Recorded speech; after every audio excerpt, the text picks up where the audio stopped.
Yo, hey everybody, what's going on? Happy New Year's. Welcome to the Axie channel. We are here for the Origins Cup number 2.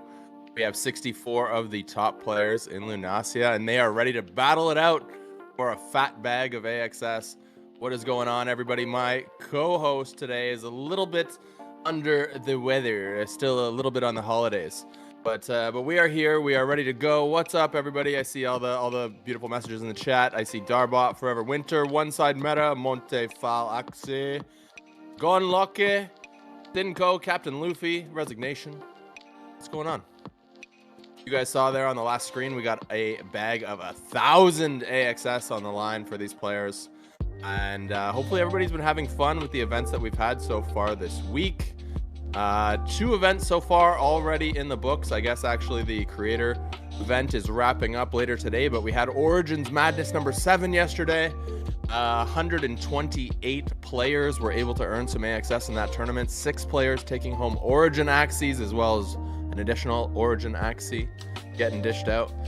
Pretty exciting, but we have more action for you guys here today. And the question for me, I'm kind of curious about, is it going to be another bubble fest, or are we going to see some sandal slaps? Are we going to see some poison laying waste to the battlefield? Maybe we'll see some bleed comps. Hey, that's a great question from Gun as well in the chat. Jinx, when? Jinx obviously got a rework in the last patch. Bad luck, now doing more damage per Jinx. So I've been interested to see when we're gonna see Jinx come back. I'm wondering if today is the day. I don't know. We do also have some player spotlights, some features on some of these top players that are going to be battling it out today. Do we have a bracket? It would be great to see if we had a bracket. I don't know if we have a bracket. If we have a bracket, we'll check it out. Oh, look at that, right on cue. All right, there we go. Right off the bat, I noticed at the top we have Aldwen, which I believe is, I don't know if still is or formerly was, but one of Stark's super scholars, if I'm not mistaken. We also have player I'm not familiar with, might be a different name, not too sure. We have Michael TDLL. We have Lynx. Everybody's familiar with Lynx. Lynx is one of the top players in the game. We got Potato Chips. And we said this one, Potato Chips won one of the previous events. We're like, keep an eye on this guy. This guy's gonna be back. He's a top player. Look, Potato Chips is back. We have Tapioca from the Red Clouds. We have NMZ. We have Foozy. I always have to triple check. Is it Fury or is it Foozy? Today it's gonna be Foozy. It was Fury I was taking on just yesterday. But we also have NMZ. We have RG Manet from YGG. We have IBBZ, HJM1, Leon Tribe, Aremzi is here again. Aremzi, one of the top players for sure. RC Zasara, Mathematis, and Shemaya. That is your bracket for today. That is the, what is that, top 16? Top 8? I think top 16, right? There we go. Top 16 ready to rock and roll. So there you have it. I'm honestly thinking that we're going to see a lot more bubbles. The rework to Shady Exchange providing a real nice buff to the bubble comp. For those that don't know, Shady Exchange now gives a heal to your team on every energy fragment that gets used. And then on the flip side, you also deal damage for every energy fragment that you gain. So when you play a card like Nemo, that is 15 healing, AoE healing to your team, and also 15 AoE damage to your opponent. Obviously, bubble players spam the Nemos, and they're able to energy burst quite quickly. I think Sandals will probably take advantage of the new Shady Exchange as well. Basically, anything that plays Nemos and ramps up quickly will benefit from Shady. So that is a nice little tech to be able to get an additional 50 to 100 damage on your opponent. When I was playing it and testing, I noticed that you only really needed about somewhere between maybe like 7-8 bubble bombs, because your opponent Axies were at around 300 HP by the time that you got to that many bubble stacks. So you definitely didn't need to don't need to ramp up to 10 bubble stacks like you used to. So bubbles is a little bit quicker than it was before, which is why I think that we're seeing it at the top of all these leaderboards. And I'm curious if we're going to see other builds kind of make their way onto the top. Bubble, of course, is the first one, but will there be more that establish themselves as really strong meta builds here as we prepare for Season 7? That's the question. That is the question. Darbot is calling for balance in the chat. I think it's a little early to say, you know. You can make an argument that yes, maybe it could use a little bit of a tone down, but at the same time, it is super early, super early, and we have a little while before we get to Mystic Era. Probably another week or two. I'm guessing a week at least of testing. I'd be actually pretty surprised if we go into Season 7 next week. I actually expect it to be 2 weeks from now. That's my guess on when we actually go into Season 7. So I think we have a bit more time to test it here, a bit more time to figure it out. But yeah, I am really excited to see if another build can pop up as fast as Bubbles. The one that I think comes to mind right away is Rage. Rage was really strong at the end of last season. Now it, of course, plays with the puppy ear or puppy eyes, confident mouth, and the Zen ears to give AoE rage stacks. That's one of the builds that I think that could knock off Bubbles, to be honest. Upgraded Sandals, I always thought was going to be extremely strong. Sandals getting a nice buff from the level 2 upgrade. So I think that those have a chance to knock off Bubbles as well. You never know. Detect something like a rocket stamp, or maybe just smash right through the taunt Axie. Either way, you know, there's definitely win conditions for Sandals in that matchup. Maybe Topaz comes back. I think it needs a little bit of help because it ramps slow in comparison to some of these other builds. Feather Descent is still relevant. I haven't seen too many people play it into Bubbles because Bubbles kind of just has a good matchup against Feathers. The AoE heal from Sponge plays into Feathers pretty well. So we'll see what these players bring today. Might see one of those God plants. I know Fury brought that out when I was playing against him in the Creator Cup. It was that God plant that was originally brought out by Zarathustra that has the Silent Whisper, the Cattail, the Rosebud, and I forget what's on the back. But that being said, it's basically like a God plant. It's like unkillable, continuously gets cleansers from Rosebud. It can direct the damage from the heals. So if it wants to go aggro all of a sudden, it can start damaging you with its heal cards. It's pretty powerful Axie. So we'll see if Fury brings out that same Axie today, and see if you guys can see it firsthand and witness it. But there's definitely a lot of options. Still a lot of options, even though early advantage in this meta is going to Bubbles for sure. Winter saying Strawberry with poisons are strong. All right, let's get a check here on the players, see if we're getting close to game number 1. Do we have a time check on game number 1 by chance? All right, players are just about ready. We got to hold it down for a sec. But I do want to wish everybody once again just like sending my best wishes and all the positive energy that I got in my body to you for the new year, for 2024. Hopefully you're able to crush it, achieve all your goals and your dreams this year. But don't get too overwhelmed. I'm on a solo mission today. Like I was just saying, like, don't get yourself too overwhelmed. Don't get yourself too stressed out. Take things one day at a time. That's all you can do, right? That's all you can ask from yourself. Try to get a little bit better.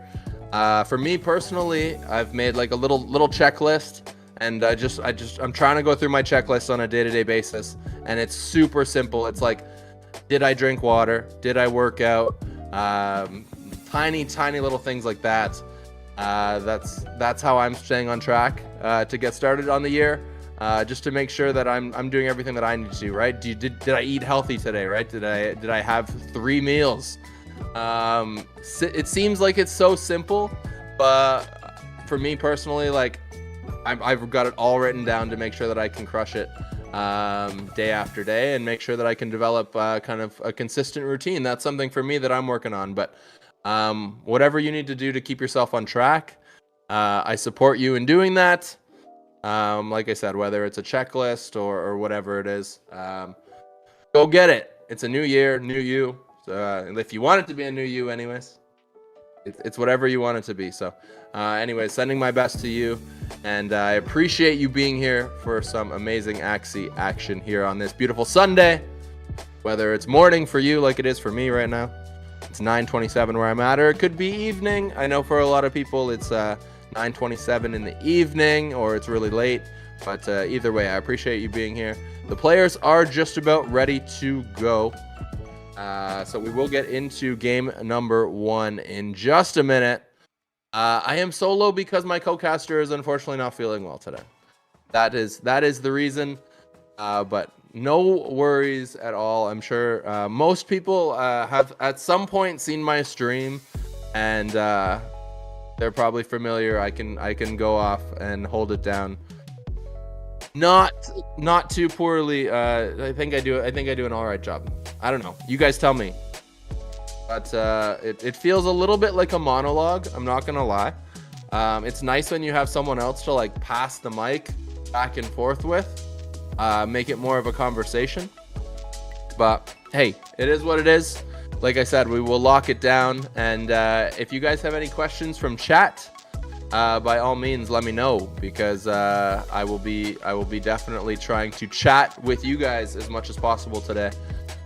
Keep it entertaining, and that's great because I get to answer more of your questions. I get to see more of your thoughts. So let's take a look here at the Axies that these 2 players have brought today. Our first matchup is going to be between Tapioca and Potato Chips.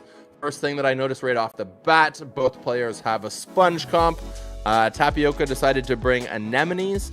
All of the sponge and anemone Axies, with the exception of Tapioca's bird on the bottom, are upgraded, so that's pretty cool to see. Potato Chips aside, his second comp that he decided to go with is a AoE bleed team. That upgraded Cloud is looking so good, although from a PvP standpoint, I don't know if Cloud is the upgrade, question mark. Maybe someone else that's a bit more skilled with AoE, let me know, but Cloud looks cool, no doubt about that. And then to round out his Axies, brought an an Anemone Axie. An Anemone Axie. So that Axie's a little out of place, that last Axie there for Potato Chips, but I guess with 7 Axies, what are you supposed to do, right? So basically 2 comps for these players.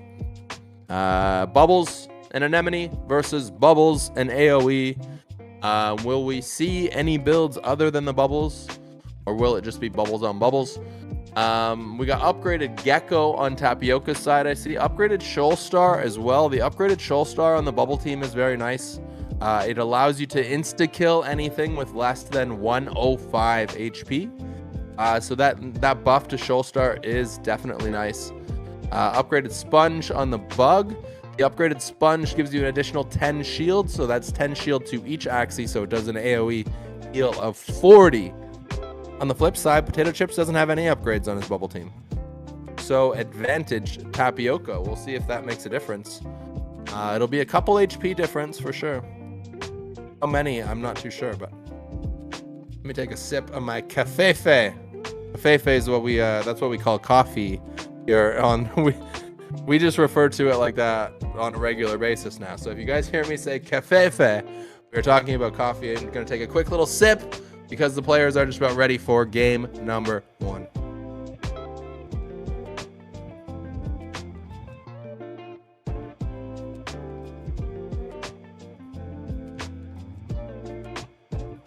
Hey, why can't I turn it the right way? There we go. That was way more difficult than it needed to be, but my cup says love. That's all I'm feeling right now for everybody that's here, everybody that's in our community.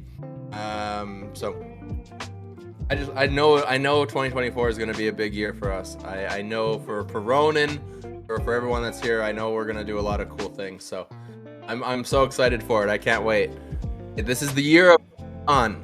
I'm calling it right now. RonCon, and it's going to be somewhere like Philippines, Thailand, Vietnam. I don't know exactly, but it's somewhere over there. My coffee is black right now. My coffee is very black. A little bit of sugar, but that's all I got. I ran out of milk this morning. No milk in the coffee, but it's still tasty. I'm enjoying it. So here we go. Bubbles on bubbles. Tapioca from the Red Clouds. Potato chips from the Guildless Gamers. Both players getting off to a decent ramp. The one thing that you want to keep an eye on when you are watching bubble matches is how many bubble stacks the players have, and if they are able to convert 3 bubble stacks with their sponge each turn. If any player misses that 3 bubble stack conversion, or maybe gets hit by a dispel like an Aranda or something like that, that's really the difference in this mirror match. So we'll see how this goes. Potato chips ramping up right now. You can see he's at 2 little bubble stacks as well as 1 big bubble bomb. That's a good spot to be, although he would like to get to 3 before he plays sponge. So this is interesting. I was going to say maybe this is a Nemo turn, but he decides to go with the sponge anyways. It does have the black bubble, which is the charm from Noir.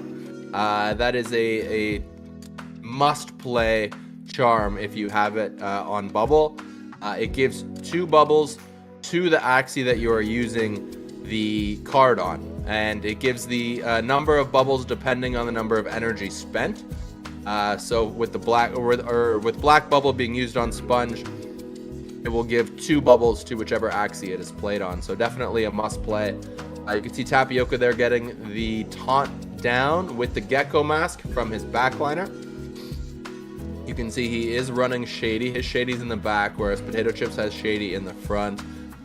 Shady for sure is another must play this season, unless there's some adjustments going into season 7. But right now, Tapioca is leading the bubble race, but I question now if we have a visual glitch on Potato Chips' side. You can see obviously that Potato Chips has 4 little bubbles, but they are in 2 stacks of 2. Now I'm wondering if maybe there's more. And you can see Potato Chips wasting no time going for the square teeth. Is almost able to take out that backline Axie with taunt. Comes up just a little bit short. Now Tapioca's Heart of the Ocean Axie still does have a lot of HP here. Potato Chips really popped so early. It's going to be close now. Tapioca's definitely going to be feeling the pressure. He's got 5 bubble bombs built up right now. He does have square teeth in hand, so he could pop the bombs if he wants to. I don't believe 5 would be enough to take out 296, but he's probably trying to calculate it. He goes to 8, so that can do it. That'll take out the midline if you pop right now. Let's see if he decides to go. He looks like he's going to retain it. He doesn't look like he's going to shoot. Oh, he does shoot it. There he goes. Good call by Tapioca there. Shoots his shot. Takes out the midliner and the backline. And now there's just a lonely bug Axie in the front. That Axie is not going to be able to clean up what's left. It's going to be game number 1 to Tapioca, unless there is a miracle here. Potato Chip does have a little bit of damage, but I don't even think he can find the kill on the backline, to be honest with you. He's gonna have to throw that revenge sword into the front. He's probably gonna actually go with the shield, the 2-cost shield there, and play Aranda to the backline. And yeah, it is a little bit annoying that we can't see the actual bubble stack, but just a little bit of an in-game glitch with the viewing spectator mode. Fingers crossed. If there's anybody in here from Sky Mavis that has the power, maybe someday, if you can add it to your list of things, which I know is probably very long, you could sneak it in there. We would appreciate it. But Tapioca from Red Clouds taking down game number 1. Of course, this is going to be a best of 3. I think it's going to be a best of 3 all day long. We're going to switch into a best of 7 finals. We are going to switch into a best of 7 for the finals. Sorry, say again? Okay, best of 5 in the finals. No best of 7 in the finals. So, going to be best of 3 all the way up until finals, and then we'll go best of 5. So that's the format that we got today. Of course, this is the top 16. We do have 1,000 AXS on the line. I think we have the prize distribution here for you as we take a look here. First place going to take home 340 AXS. Of course, AXS hitting $10. What, a week ago? So you guys can do the math. You guys do the math at $10. Man, that's a nice little paycheck for playing some Axie. 200 for second. Yo, can we go back? I was like almost there. Almost there. Unless players are ready. If players are ready, just kick me off and just go. But even third and fourth, still 100 bag. 100 bag is still so nice. So nice. 25 AXS gonna go to 5th to 8th place. Then we have 9 to 16th taking home 10. So everybody that's playing today is getting at least 10 AXS. Even 10 AXS, yo, that makes me happy. 10 AXS, we're halfway to a Japanese Axie, right? More fortune slips, more chances to roll a Mystic. How to qualify for the Origins Cup? That's a fantastic question coming in from Zep11 in the chat. Zep, so there are tournaments. And these tournaments, they are called E4E dailies. And you can find the E4E dailies on Community Gaming. And basically, there's 2 time slots per day. I don't know if there's still 2 time slots every single day. Sometimes there is, sometimes there's only 1. But either way, you go into Community Gaming and you look under the Origins tournaments, and you can sign up for the E4E dailies. And what happens when you sign up for these dailies is by placing in these tournaments, you will earn points. And by playing, you will accumulate points. They will keep a total throughout the month. And then at the end of the month, they will run a larger tournament, as you can see. And that's how we get all of the qualifiers for this exact tournament. So all of these players have qualified throughout dailies. And now this is the summary. This is like the final monthly. So ideally, we'll get into a routine where we can do this every single month. I was trying to ask earlier, I didn't get clarification though, but I was asking if we will have Origins Cup number 3. So we'll start more dailies right after this tournament, question mark. That's a question for production. I don't know if we will, but if you could find out, that would be awesome, or let me know if you know, pretty please. But here we go, game number 2.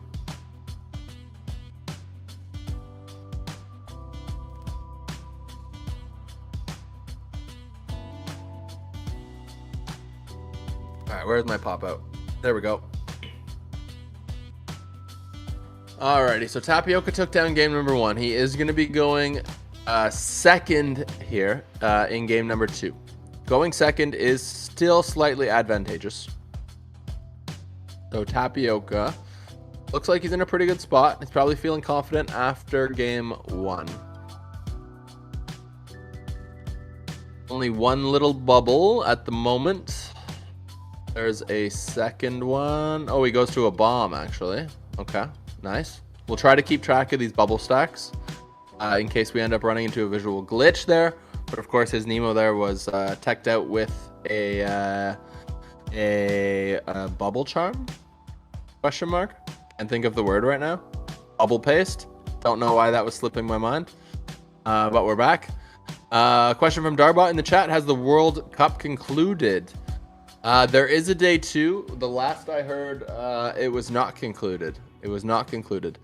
I have not actually heard. I can try to get an update for you guys on that as we go through this. I'm still in the Discord. Let me see. It looks like they have not played their day 2 matches yet. There was a couple ties that needed to be broken. So So basically, we're waiting for players to finish their tiebreakers. Kusei and Jiki had a tiebreaker they needed to play, and a Remzi and D-High had to play a tiebreaker.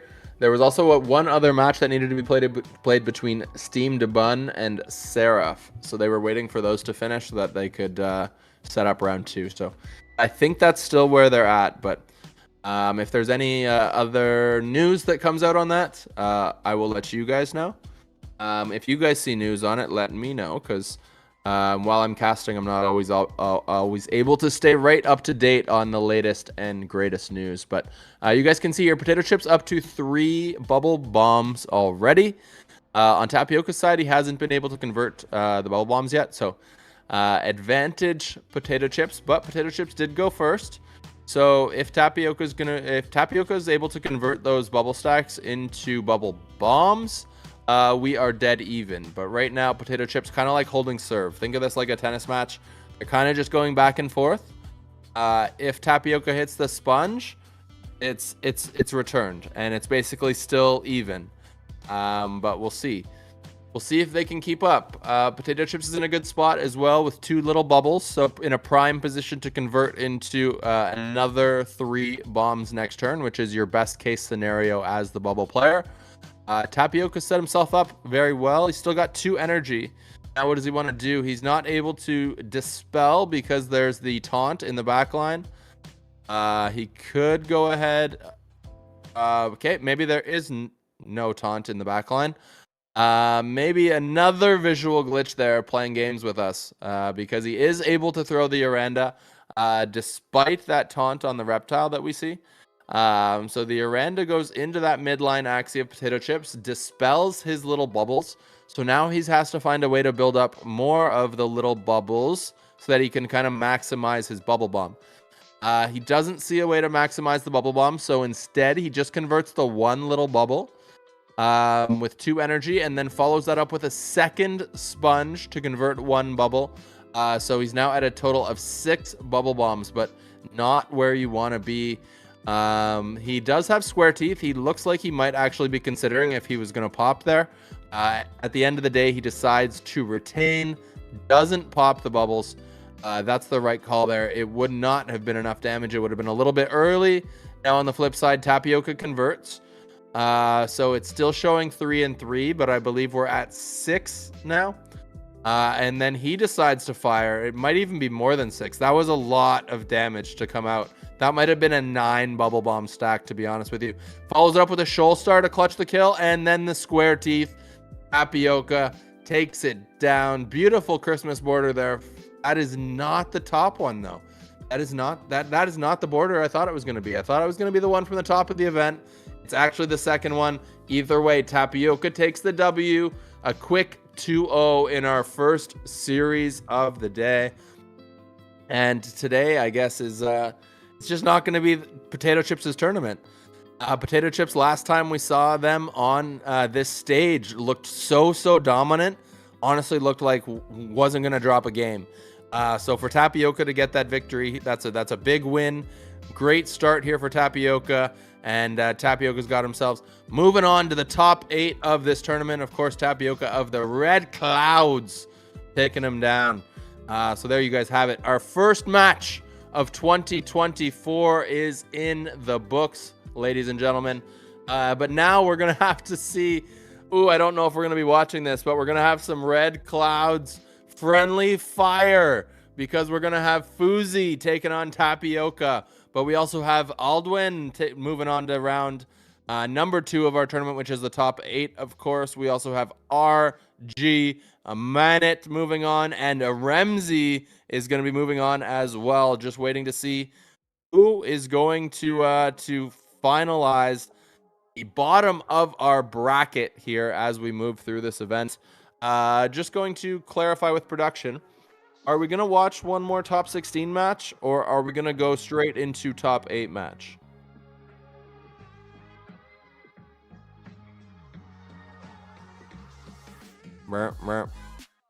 Oh, baby. We have another top 16 match coming to you. Let me see. It is actually going to be Mitchell versus Lynx. I did not see these guys even on the thing. Can we go back to the bracket for a sec? Michael versus Lynx. Oh, there it is. There it is. Okay. I forgot seeing Lynx on our bracket earlier, and I'm like, wait, Lynx? Lynx? We get to watch Lynx play. Lynx, of course, being one of the top players in the community, routinely places in the top 10 on leaderboard, is an absolute regular to these events, and normally does a pretty good job making it to the top of them. So we'll see if Michael is going to be able to take down Lynx today. A David versus Goliath matchup. But we'll see. You never know. That's what's great about Axie is it really can go anybody's way. You never know if somebody, potentially having a poor day, maybe they misclick, maybe their internet connection not so good. You never know what can happen, right? So on Michael's side, Michael's bringing in feather spears, upgraded feather spears, and a lot of feather spears. The whole team is all feather spear Axies. This is crazy. You can see that there's a couple mech bodies, couple bird bodies, even has a plant body, lots of copies of Cloud on the tail, few copies of Cottontail. All right, looking pretty sharp. You see Pink Cheeks as well for draws, got an Inno Lamb, Risky Bird, lots of different variations of this Axie, but all pretty much falling in line, Tri-Feather, Topaz, Cupid. Can we actually go back to that for a second? I didn't get a chance. I was taking too much time on Michael's Axies there. But are players close to being ready? Because I could go through these Axies a little bit quicker, but I need to buy myself some time. Because we got a lot of talking in between these games, You know what I'm saying? All right. So here we go. On Lynx's Axies, Lynx has got a little bit of an AoE comp. You can see the wing horns there. Upgraded Cloud on the first Axie. We got Clear. Is that upgraded Kataro? I think that's upgraded Kataro on that Dusk Axie there with Aranda.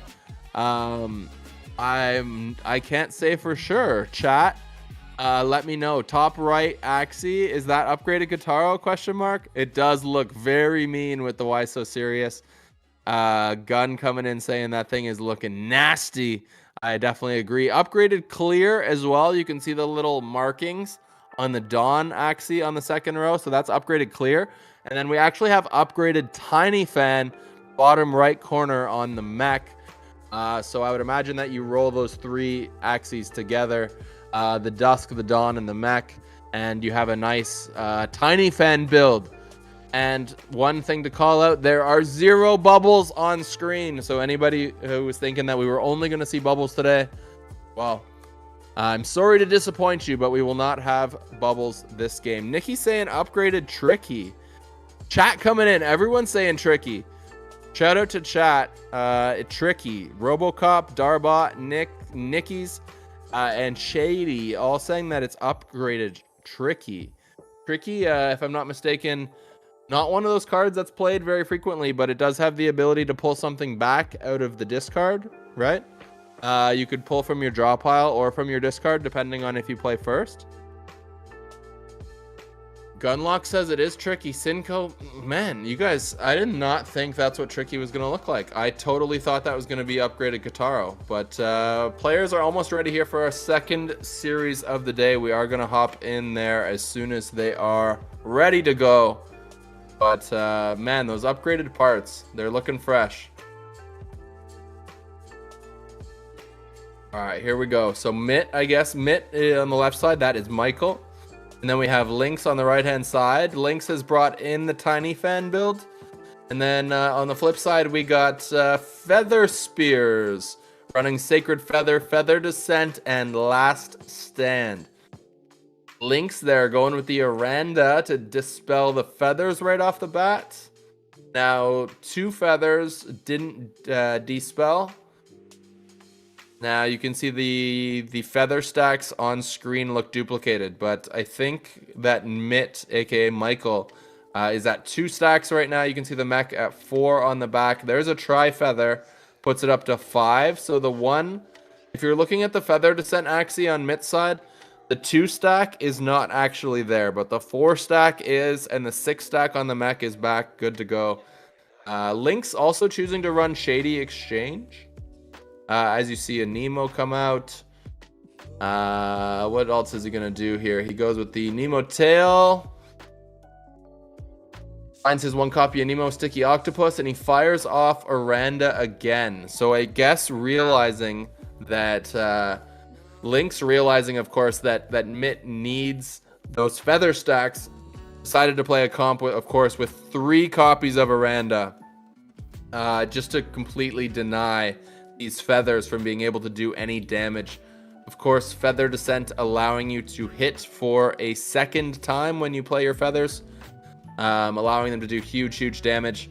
At the moment, they are not built up to max power, but they're still hitting, as you can see, almost 40 damage. There's 41 damage off that feather. And there was, I think, 6 feathers on that turn, if I'm not mistaken. So, quick maths, about 240 damage. And that's only in 1 turn. So we're talking about strong runes. That rune is, like I said, it still surprises me to this day that somehow Feather Descent escaped balancing. I don't know how, but maybe because it wasn't the top build, even though it was super strong. I don't know, but either way, more damage gets thrown at that midline. You can see another copy of Aranda there for Lynx, and the strategy just continues. Continue to pound the midliner with Aranda while you build up energy shards. 1 more turn and Lynx is going to be able to Tiny Fan. Now on the flip side here, Michael, a big hand of Topaz, and he does have a few cards in the banish. Actually has a lot of cards in the banish. So at this point, I'm going to decide to Cupid so that he can get the weak across the board. He's trying to just survive as long as possible. Able to take out the front line, and now starts to work on the back. I don't know. I think it's just too little too late. Because I thought it was going to be this turn that he was going to be able to use Tiny Fan. I'm like questioning why there's only 4 energy. Shouldn't he have 5 energy right now? 20 on the energy shards. Anyways, goldfish onto the front. No feather stacks to bring it back. So he just has to knock it out. 63 HP remaining. I would probably want to use... Okay, so it's a visual glitch again. This visual glitch is trolling us right now. So Anemone onto that front. I guess there was a ton of feather stacks because it came back with almost 200 health. And then he just throws a little bit more damage onto it, but still 135 HP on that front line, keeping the Feather Descent Axie safe. So now Michael's going to be able to come out with big damage this turn. He has to proc the last stand. I think he's got enough to do it. These feather daggers are hitting for so much damage. Decides to go with Cupid. Okay. Interesting. If you end up with not enough damage, I'm going to look at that Cupid. Goes with the feather. Feather spear from the back line. Okay, he clutched it. He knew he had the damage with Topaz. Very well calculated there on Michael's part. So he does proc the last stand, and that's going to give him the victory. Lynx has too much left on board to be able to take this out. Of course, Michael has his last stand in the back line as well. So the fact that he was able to proc Lynx's last stand Axie first is going to mean GG's. Unless, I guess he could technically dead draw. He could come up with all revenge cards here, so there is a chance for Lynx. Here we go. What's it going to be? We got Earwing, Tri-Feather, Cute Bunny. Is it going to be enough? Oh, it's not enough. All he's got is Earwing. Oh, no. Can you believe it? That Axie just doesn't have that much damage. It has to draw into Topaz. If you don't have Topaz, that thing doesn't really hit that hard. It really doesn't. I mean, all he had was Tri-Feather. No damage to finish it off. Can you believe it? All right, there you go. Well, I guess it's not every game where you proc last stand first that you take home the W. And that's why we have a feature player profile on this man, because this man is a bad, bad man. And one of the best players in the community, as I've been mentioning. Take a look at some of his achievements. First place in the Snack Club Challenger in Brazil. Also second place in LSL Guild Rush. Also when LSL Guild Rush 6. We need Guild Rush. Season 5 buy-in brawl, third place as well. He represents the Chosen Ones. And his daily rank, of course, is 9.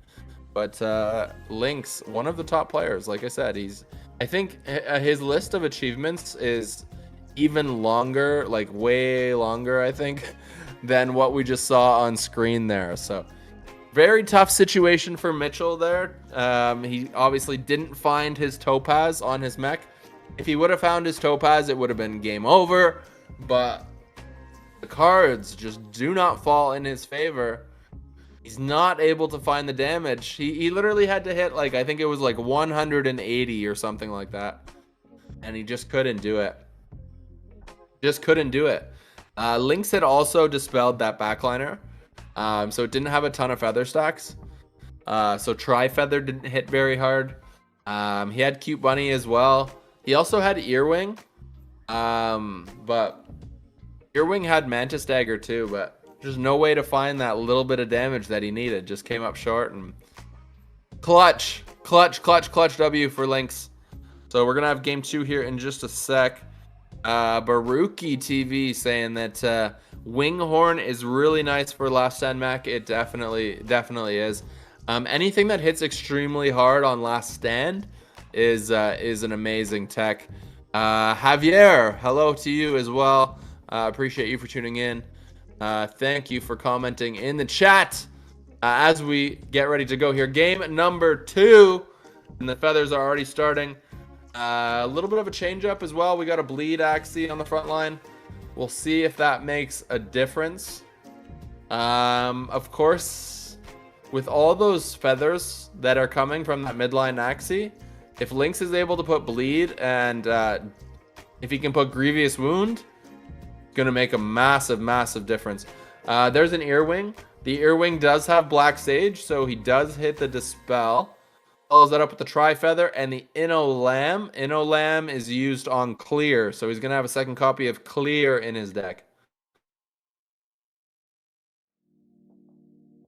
Turn flips on over to Michael. Michael starts off with Cloud.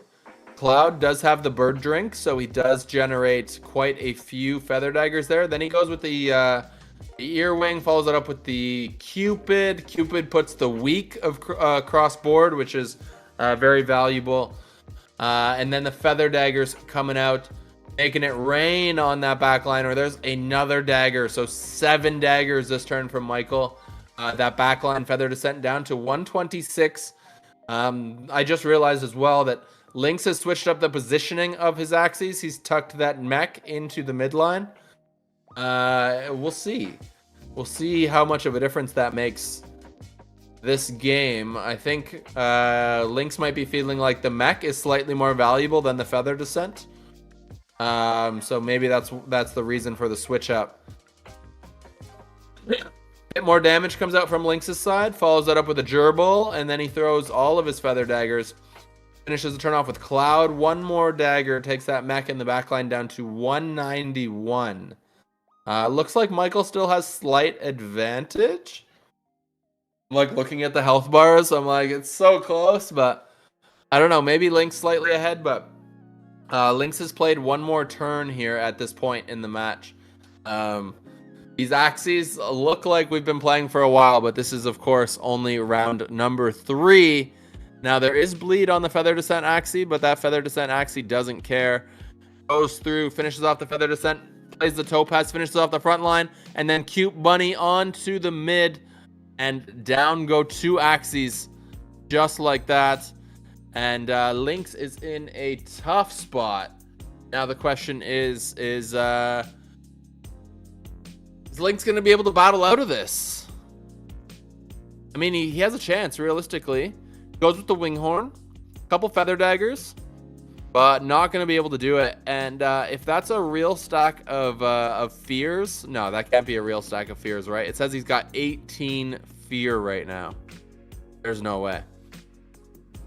There is no way. More damage coming out here from Michael. Michael fires off the Feather Daggers, follows it up with a Topaz, and he's going to be able to trigger the last stand, and that's going to be game. Lynx is going to pick it up right there. Game number 2 goes to Michael. Just like that, we have our first tie of the day, ladies and gentlemen, and we will be going to a winner-take-all. Game number 3.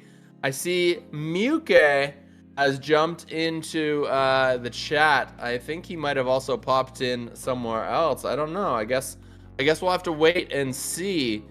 Just like we'll have to wait and see who's going to come out on top in this series. Got a couple interesting DMs here as well. I'm getting messages from Social Ape, which is interesting.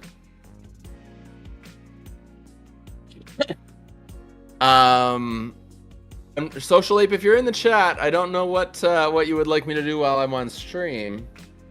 We could talk about the drama that he's DMing me about right now on stream. Maybe that would be exciting. I don't know if that's a good idea, but yeah, maybe we need to address that with somebody who's not streaming at the moment, perhaps. I'm not too sure.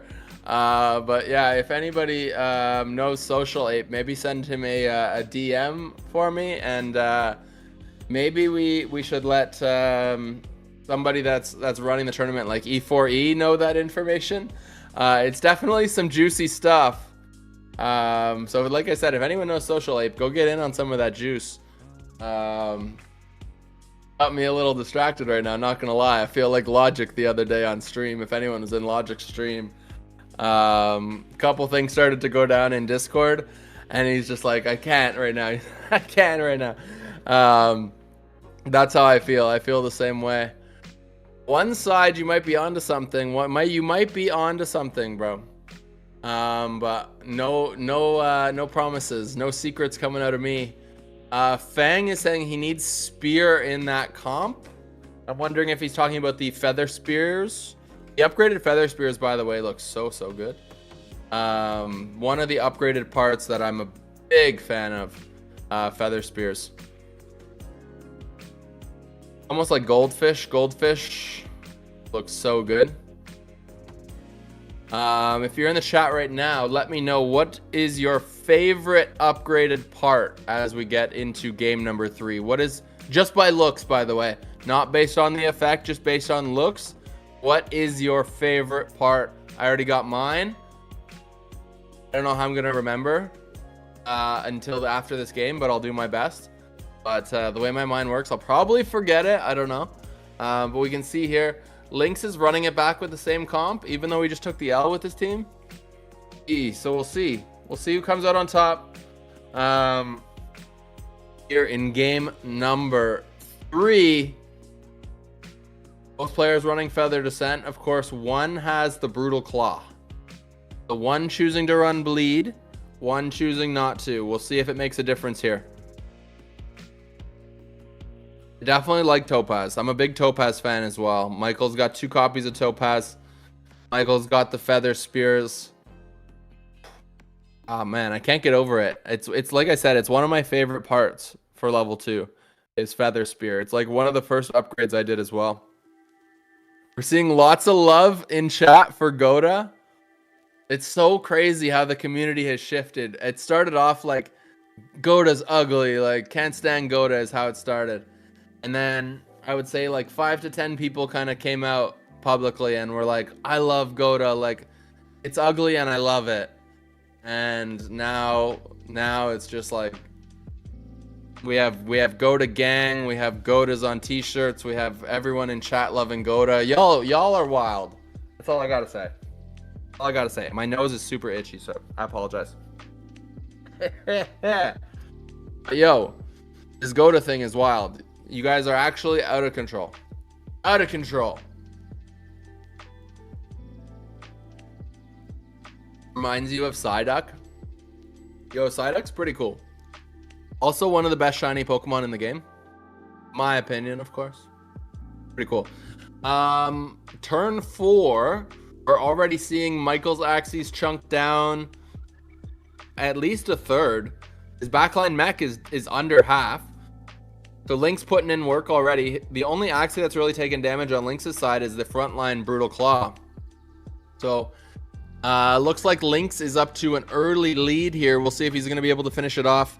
Michael fires off the Cloud. He also fires off the Feather Spear. Generates a ton of Feather Daggers off of that Spear. He got 5 to be exact. They're hitting for 40 a pop. That backliner is taking damage in a hurry. 158 left. Decides to throw the final one into the front. 33 HP.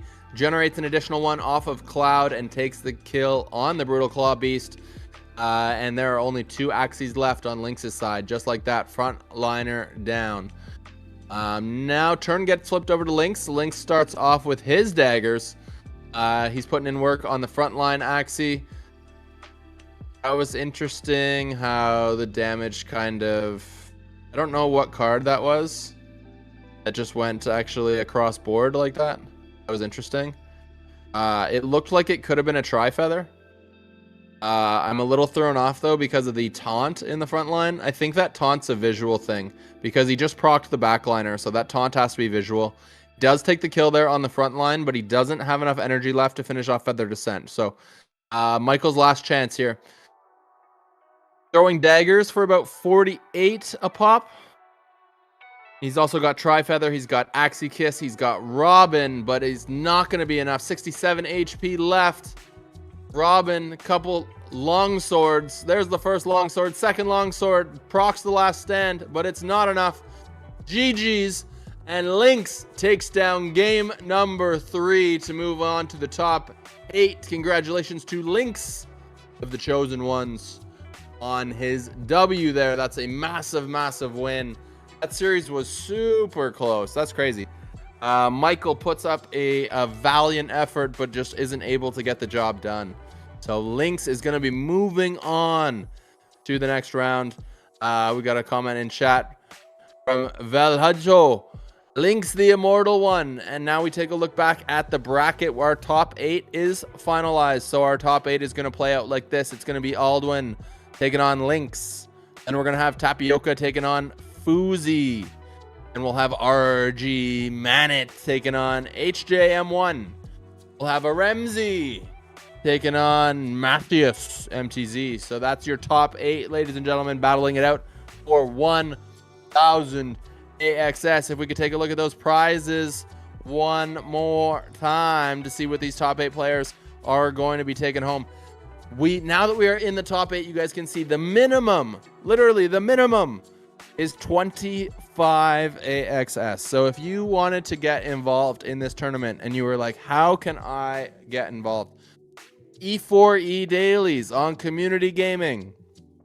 Literally, all you got to do, go to Google or whatever your search engine is, type in community gaming, make yourself an account, log in, sign up, explore tournaments, Axie Origins, E4E daily, sign up, collect some points, qualify, and then you could be here earning your share of this big AXS bag as well. All 64 of these players did qualify from the E4E dailies, and I'm sure they will be doing this again in the future.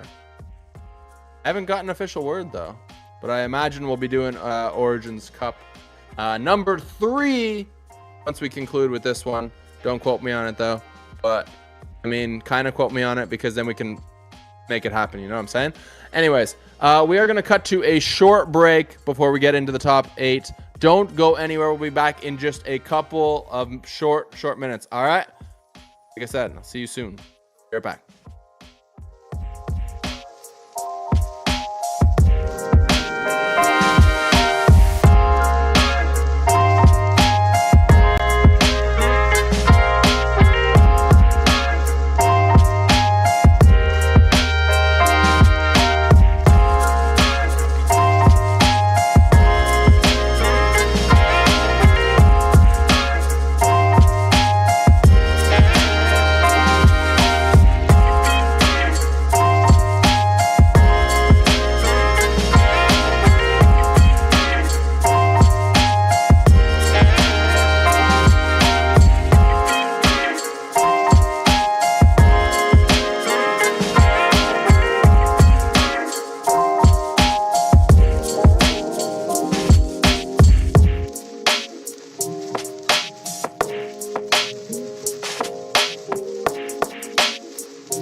Everybody, what's going on? Welcome back to Origins Cup number 2, and you might realize that I'm now joined by the one and only amazing caster from LATAM. It is Muke. Muke, what's going on, bro? Happy New Year. How you doing? Hey, bro. Wow. Thank you for your introduction. Welcome everyone that is here. And yeah, I'm super hyped, super happy to this tournament, Origins Cup 2. Thank you for the invitation. I'm very hyped because now the tournaments with Evolved parts, it's another thing. It's like super big. So I just like very happy to see the new compositions, the sandal teams, that bubble teams, everything. So happy New Year, OGK, and you have been doing a great job. Thank you. Oh, thanks, Muke. I appreciate that, bro. I appreciate that. We got some love for Muke in the chat. Let's get some more love going on here. Looking sharp as always, dude. Your lighting, your lighting is on point. And of course, you made me turn on my background light. You made me feel bad, bro. No, I'm kidding. You just look great. Nice microphone as well. It's almost like we coordinated too with the color coordination. we're ready to rock and roll though. Where you got the top 8 for you guys coming here next. If we could take a look at the bracket, that would be great. And if we could maybe find out which match we are going to watch first, that would be appreciated. But there is the top 8. And have you had a chance to take did you have a chance to see any of the top 16? Okay, I think I saw you in the chat, right at the end there. Yeah, I was looking to the matches. It was impressive. I love to see the Evolved parts and a lot of friends here. Of course, Lynx, Tapioca, Fusey, RG, Maninit, everyone that we know on the esports scene are here. And this is very good for everyone because we can discover how the new meta is going to be about on the next season, right? We are discovering it, but of course, maybe there are some change. This is not like the finals. So, but it's a good idea. So the top 8 are very strong. I have faced them on the arena or on some tournaments, and yeah, I can't wait to see their matches. Did you see any of these players yesterday? Because you were casting for Origins Madness yesterday, right? Yeah, I have seen a couple of them. Well, the thing is that we discovered yesterday, and I think that from Axie Creator Cup also, that Sandal is super strong. It's super strong, especially if you have the 6 Nemos, like 3 in the ear, 3 in the tail. It's like you run on energy so fast that you can have like Vulnerable with Sleepless, the Sandal, the Zero Coast card. It's like a combo that is lethal. So we discovered that the Sponge, that now, you know, with the Heart of the Ocean rune, it's amazing the damage you can deal, the extra damage thanks for the rune. So it's crazy. I would love to see them again. For example, the Lynx with Tapioca. There's a lot of players from Brazil, and I'm glad about that because they're always, it's from LATAM side, I would say it. So I'm like closer to them. And yeah, they are very good, and the community is strong. So I can wait to see that MC versus Matthews match, for example, also. Yeah, it's definitely going to be pretty sweet, and that was one thing I was commenting on earlier too. The changes to Shady Exchange, they provide a huge buff to that build, because for every energy shard you're doing 5 damage and 5 heal, like 5 heal to yourself and 5 damage. So 1 Nemo ear card, 15 heal, 15 damage. It scales so quickly, and it gets to a point where you only need to hit like 300 damage off the bubble bombs. And like you said, with the changes to the way that bubble bombs hit, and of course the changes to Heart of the Ocean, it's just it's quick. Like you only need like 6 or 7 stacks, and you can basically sweep the entire board. So I'm excited to see if any other builds are going to be able to scale as quickly as that comp, right? Because it's still early in this meta. So I'm hoping that something else is going to be able to come out and scale faster than it. Do you have any thoughts on other builds that might come close or might challenge bubbles? Just some things. I don't know. Maybe you do, maybe you don't. Same question goes to chat. But yeah, just kind of curious if there's anything that you think could potentially be really strong as well. Yeah, I think Bubbles is top tier, of course, and Actually, yesterday on the tournament, one rule is that you cannot use the starter runes or charms. So that's a thing, right? I don't know. I think in this tournament you can use it, right? The starter runes and charms, because that's a game changer. And I think that now the Bubbles teams can counter that. Well, not counter, but can do a very good fight against the Sandals. So that's crazy how an started charm can do amazing things. And yeah, for that, Bubbles team needs like some time to accumulate the bubbles and everything, right? So you need a very, very fast team. And Anemones could do something is they have the correct Axie. So you need a very fast, like Anemones or Sandals against Bubbles. That two teams, I would say. Yeah. No, I agree. Anything that's able to hit really hard and really fast, it definitely plays well against Bubbles.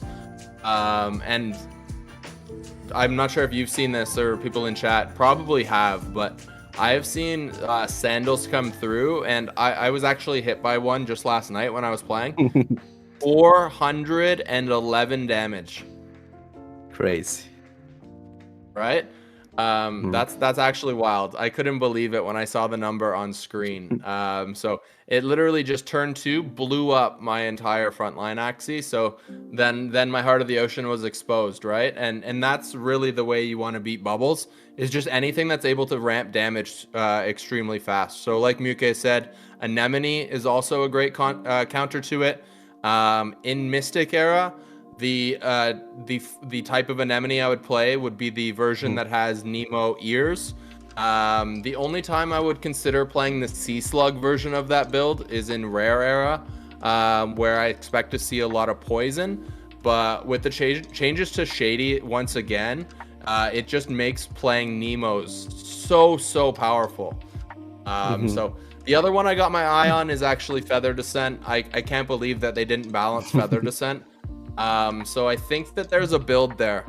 And actually, like, this is an interesting thought, but you can combo Leafy and Feathers together.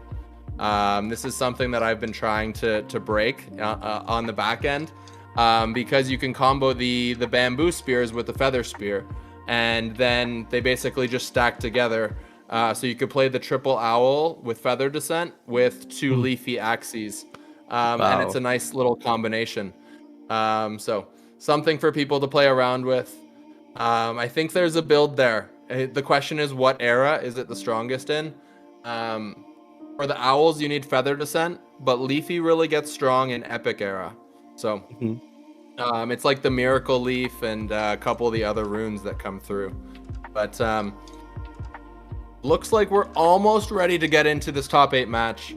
We're gonna have Alduin taking on Lynx. Okay, what are you seeing in these Axies, my friend?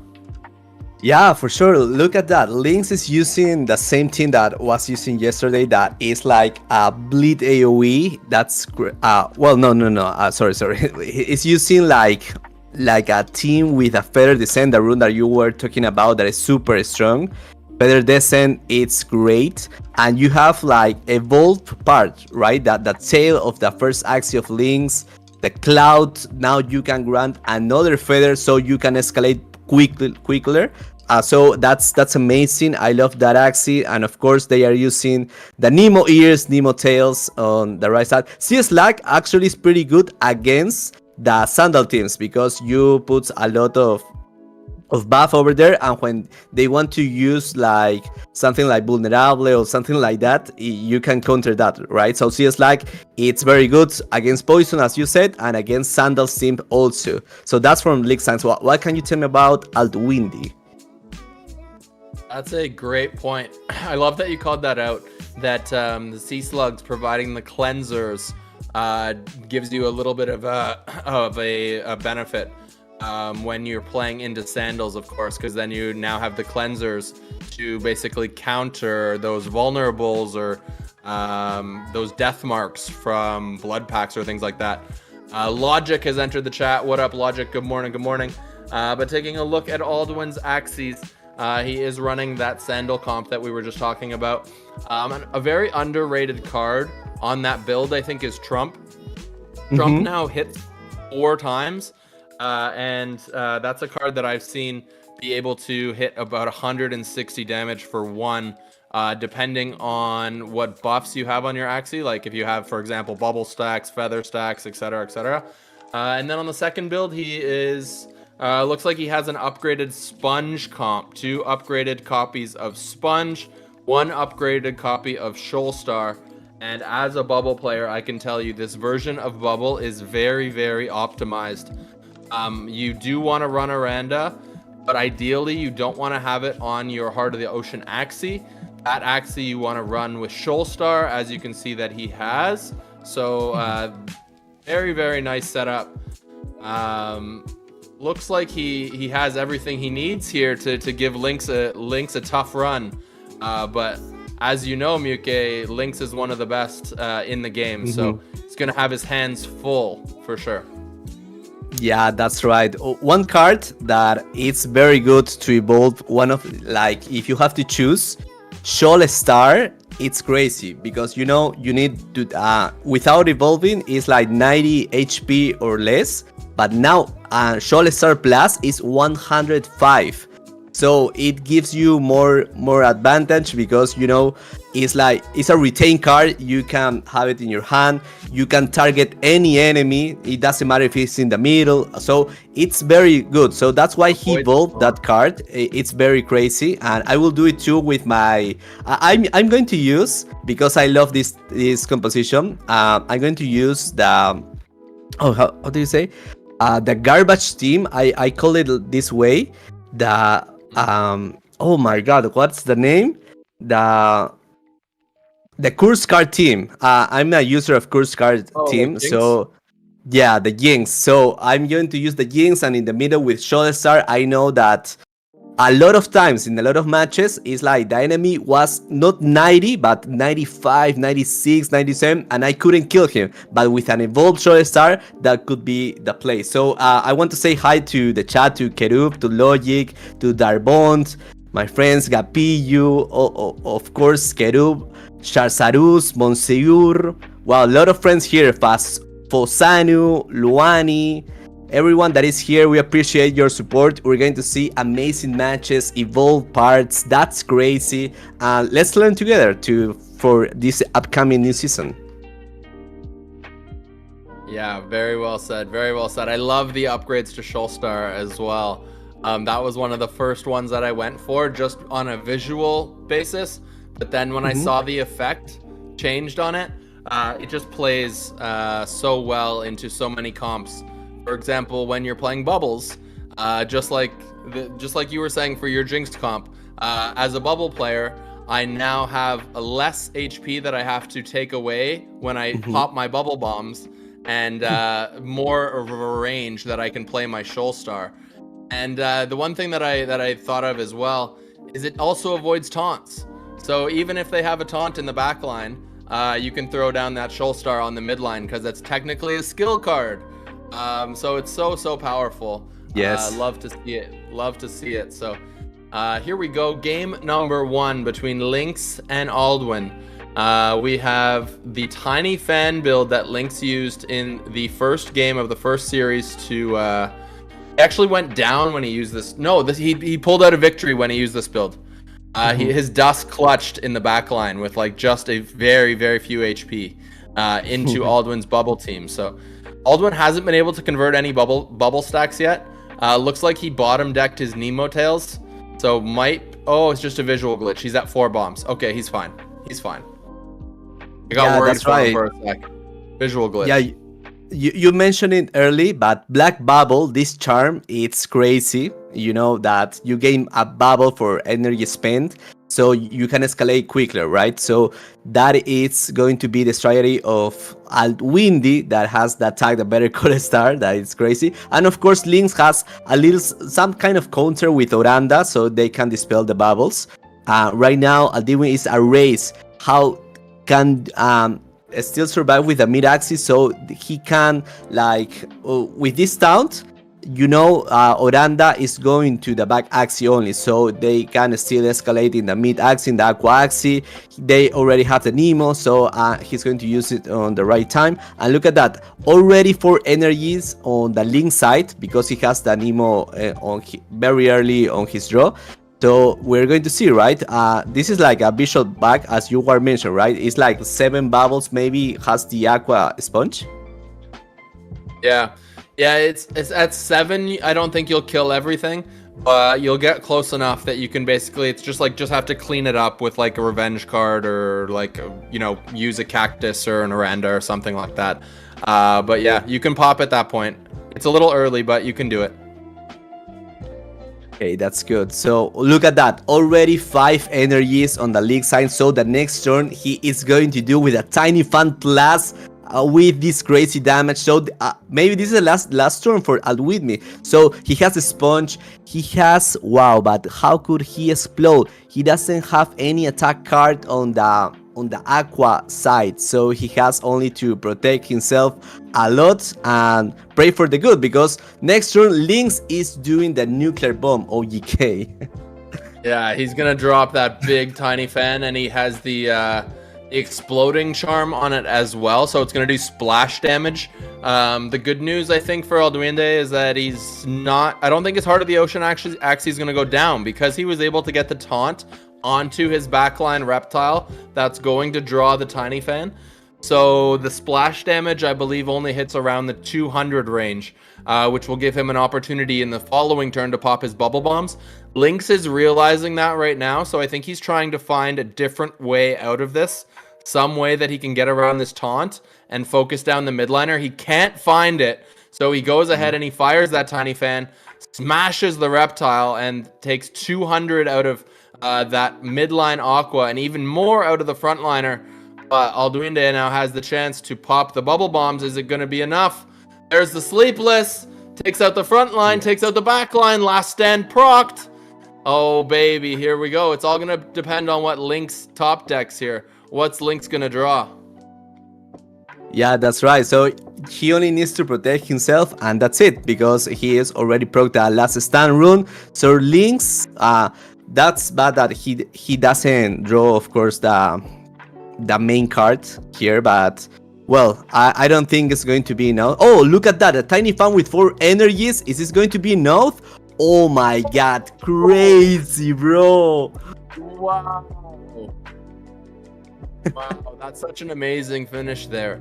Literally played the clear to find the Tiny Fan. And that was after already using 1 energy, and the Tiny Fan still had enough damage to smash with the exploding damage, take out the Heart of the Ocean Axie, and clean up the bug on the front line.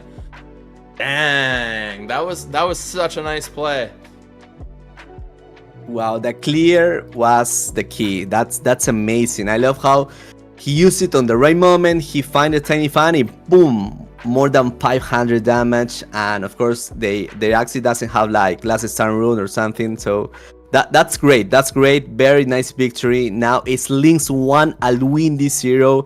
This is best of 3. We are on the top 8. Origins Cup 2. Thank you everyone for being here. If you can share the stream, you can share with your friends, to call anyone.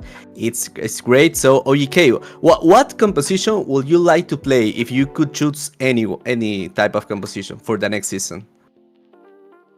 Ooh. Okay, first off, I'll start by saying I love my bubble team. I do love my bubble team, but just to keep it spicy, I'm gonna actually go with the Rage team, because this is a team that I've looked up multiple times on the in the marketplace, and the price of these Puppy Eye, Confident Mouth, Zen Ear Rage Axies, it's just too expensive for me to jump into it. But if I had a choice of any team I could play, it would probably be that team, because I still think it's extremely powerful with the changes that were made to Rage in the last season. How about you? What are your thoughts? Wow, yeah, very nice I haven't seen it in action, the Rage, but yeah, it sounds very, very cool. And if it's hard to get, it should be great. For me, I will say that I would like to use the Sandal team because I know that in every era it's going to be good. It's going to be awesome with Sleepless, Vulnerable on their Axis with a Zero Cost card because I think that the perfect composition is kind like very expensive with square teeth and everything, but I would love to play that. Seriously, that is super good, especially because I like, for my personal opinion, I like very fast games. I don't like that we get to Blue Moon course and everything. I like very fast, so yeah, that will be. So game 2 we're going to see on this top 8, and very, very great prices to everyone. And look at that. Now on the left side, Alwindi, he starts, and Link's on the right side. Let's see if he gets the Nemo. Yeah, he gets the Nemo, EK. Yeah, and so when I went through all the upgraded parts, actually on Clear and Pink Cheek and all those draw cards, I actually rated them pretty poorly. But the more that I think about it, the actual, the upgraded level 2 of that part, for anyone that's not familiar, what it does is level 2 allows you to basically reset your deck when you play the card. So even if you have no cards in your draw pile, you can still play your Clear, you can still play your Pink Cheek. So it will actually reset your deck. So having the upgraded Clear on Lynx's side is really, I think, underrated. And it's just a spicy little tech that I think not a lot of people are opting for, but it's so good, and you guys can see why. As you guys can see, Alduinde comes out there with the sponge. It does have that black bubble on it, so he is going to get those additional bubble stacks. So he's ramping up very quickly as he's in turn 5 already 4 bomb stacks. Realistically, one more turn and he's going to get close to being able to pop. So this could be a short match unless Lynx is going to be able to do something. Lynx needs to energy burst again. He's going to be able to find it. So he's going to be able to Tiny Fan in his next turn. And he does find the Aranda there. So that Aranda was huge to hit the D-spell. Big Aranda. Yeah, that's right. Aranda is the key. It's like Lynx have think about everything, and when he faced the Sponge team, he's using the triple Oranda, right? So it's some kind of counter there. But the key here is that Alwindi have the Cactus on the right moment. So before he explode with a Tiny Fan Plus, he used a Cactus on his backliner, and he can save the MVP, that is the Aqua. So very nice draw again. He explode, and look at that. He has a short star, but cannot kill. Well, he can kill everything, the front or the back Axie. But as you can see, the rune, this rune is making everything. And look at that again. The taunts, and yeah, he can save the mid Axie. I think this is over. Oh, EK. I think so too. That was such a nice play there to leverage the Shady Exchange, play the Nemos, get that little bit of additional damage that he needed to put the mech into Shoalstar range, and now he just a little bit of a cleanup job here for Alduinde. Fires the Sleepless, and that is it, ladies and gentlemen. Alduinde takes game number 2. Stark Super Scholar is putting in work, and now we have a 1-1 tie, just like that, ladies and gents. Everybody's favorite moment coming right up. It's going to be a winner-take-all game number 3. Oh, baby! Yeah, wow. Yeah, I wonder if so they're going to switch it up, or if they come back with the same thing. Probably same thing, game 3, I think, right? yeah, I was about to ask you. They are located at 7 axes, right? I think that the pool are 7 axes. Okay, so they have like 2 teams and 1 extra axis for changes. Yeah, that's great. Let's see if they change any teams or they do the same, because they haven't changed from the first and second match, because they are both very good. It's like an even match. I like it a lot. So Dark Angels, welcome to the stream. Terencio, Logic, everyone, Monsieur, we have Hail stream here also, Zero, everyone, thank you for stay tuned here. And yeah, we're going to see if the Tiny Fan Plus managed to hit the Aqua Axie in the middle. But for this to happen, he didn't need. He had two taunt cards. He had the Cactus and the Echo. So he has like a very nice timing to get to that point. So well, let's see. Yeah. So in my version of Bubbles, I play two taunts on my Reptile as well. Same thing, Reptile in the back. And most of the time, you're able to find a taunt, but there is a turn every once in a while where you don't have one available. And the question is one of those turns going to happen to fall when Lynx is ready to pop his Tiny Fan? Because if that taunt is not down, you guys saw in the first two games, Lynx was able to ramp up fast enough and get the Tiny Fan off, but both times Alduende was able to get the taunt on the backline. So now the question here in game number 3 is he going to be able to do it again? You know, 2 times, great job. Can you do it a third time? And it's going to come down to the luck of the draw. So that's where I think this match is going to come down to. Will he be able to find the taunt again for a third time in a row? As Stark pops into the chat, what's going on, Stark? Hope you are doing well. But he says that Stark scholars are built different. So he's feeling very confident that he's going to be able to pull it off. So the manager of Alduende, Stark himself, is here and rooting for his scholar. Will he be able to pull it out?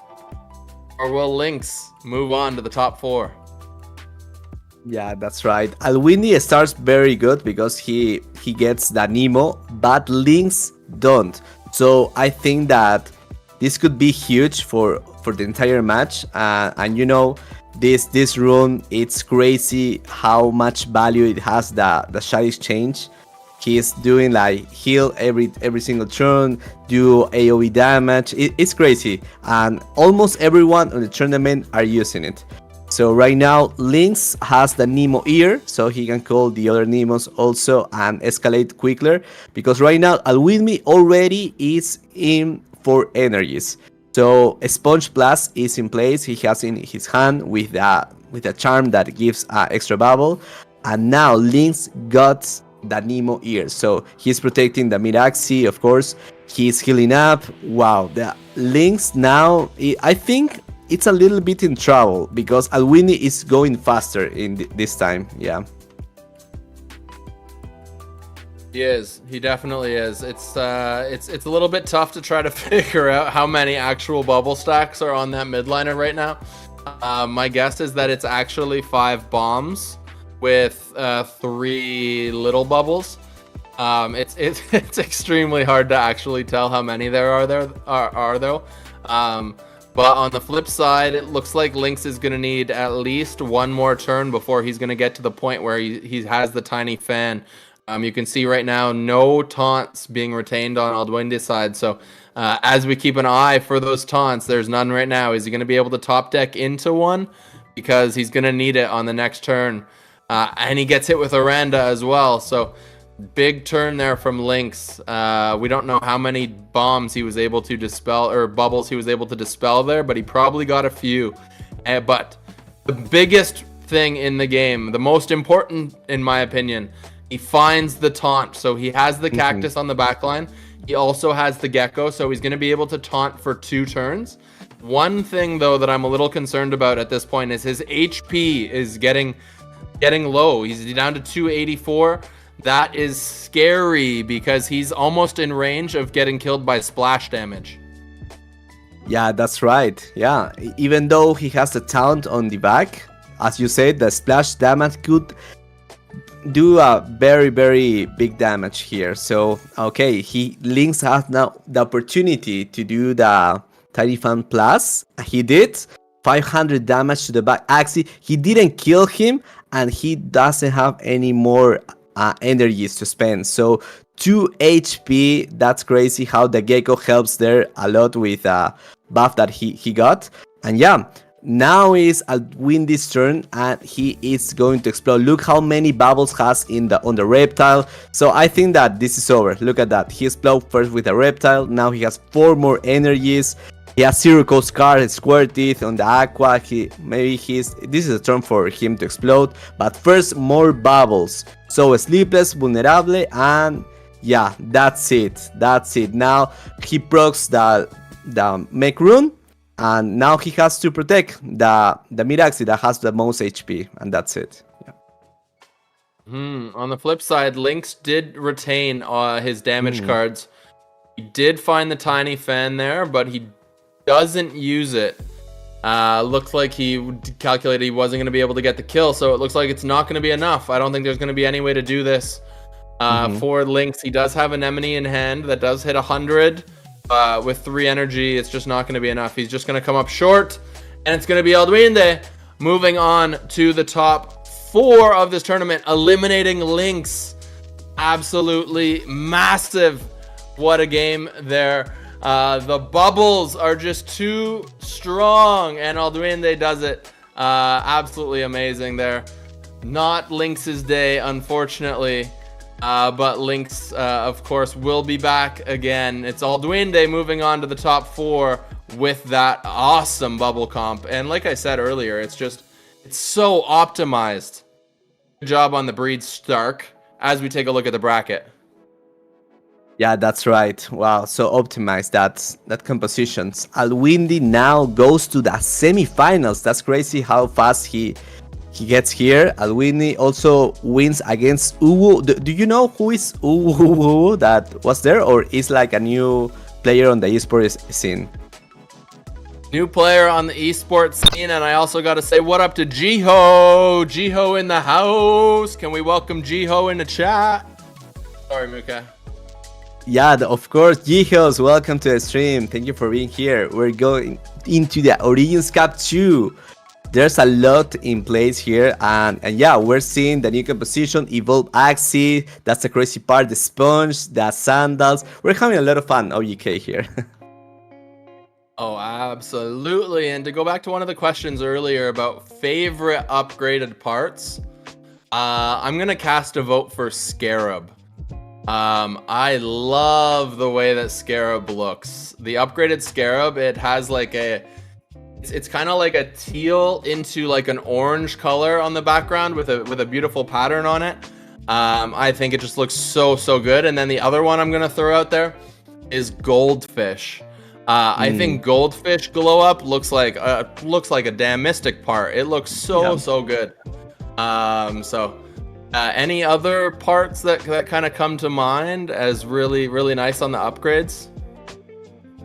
Yeah, if we can choose from collective axes, I would say the summer axis parts are beautiful. For example, you know the little guy that is in your back, that it transforms. The beach ball, that's crazy. Or the tiny turtle too, turtle boy. Yeah, correct. That's 2 parts for me. Like my favorite, but it's like another creature that is in your Axie. It's crazy how he has the eyes and the face. So that's one of my favorite parts. And of course, another one, it could be Coca, the Coca ears from the Summer Axie, because literally it's like a Coca-Cola bottle, right? That is there. Yeah. So that's very good from Masamune. Yeah. I love those parts as well. It must be common for people to really like that part. I happened to just get an offer on one of my summers actually. 0.02 it came in at. So it just goes to show you that the summer market really taking off. But it was a Coco summer Axie. Just happened to get an offer this morning, which caught my eye because I was like, that's a pretty good price. And then I realized the collector's market is pretty high. So maybe I don't going back a few months ago, that would have been an instant accept. In today's market, maybe not. The other thing that I want to comment on as we get ready for this next match is the number of upgraded Axies.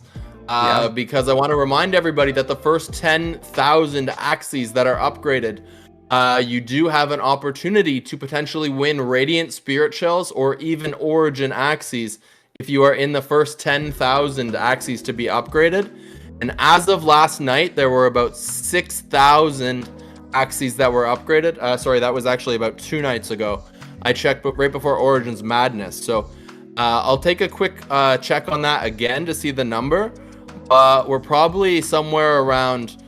There's only probably around 3,000 left to be upgraded before like we have our first 10,000. So if you want to get into that contest, or you want that opportunity to win an Origin Axie, which last I checked was like, 2K, I think it might be worth it to upgrade some Axies. So personally, I'm not going to preach something and not do it myself.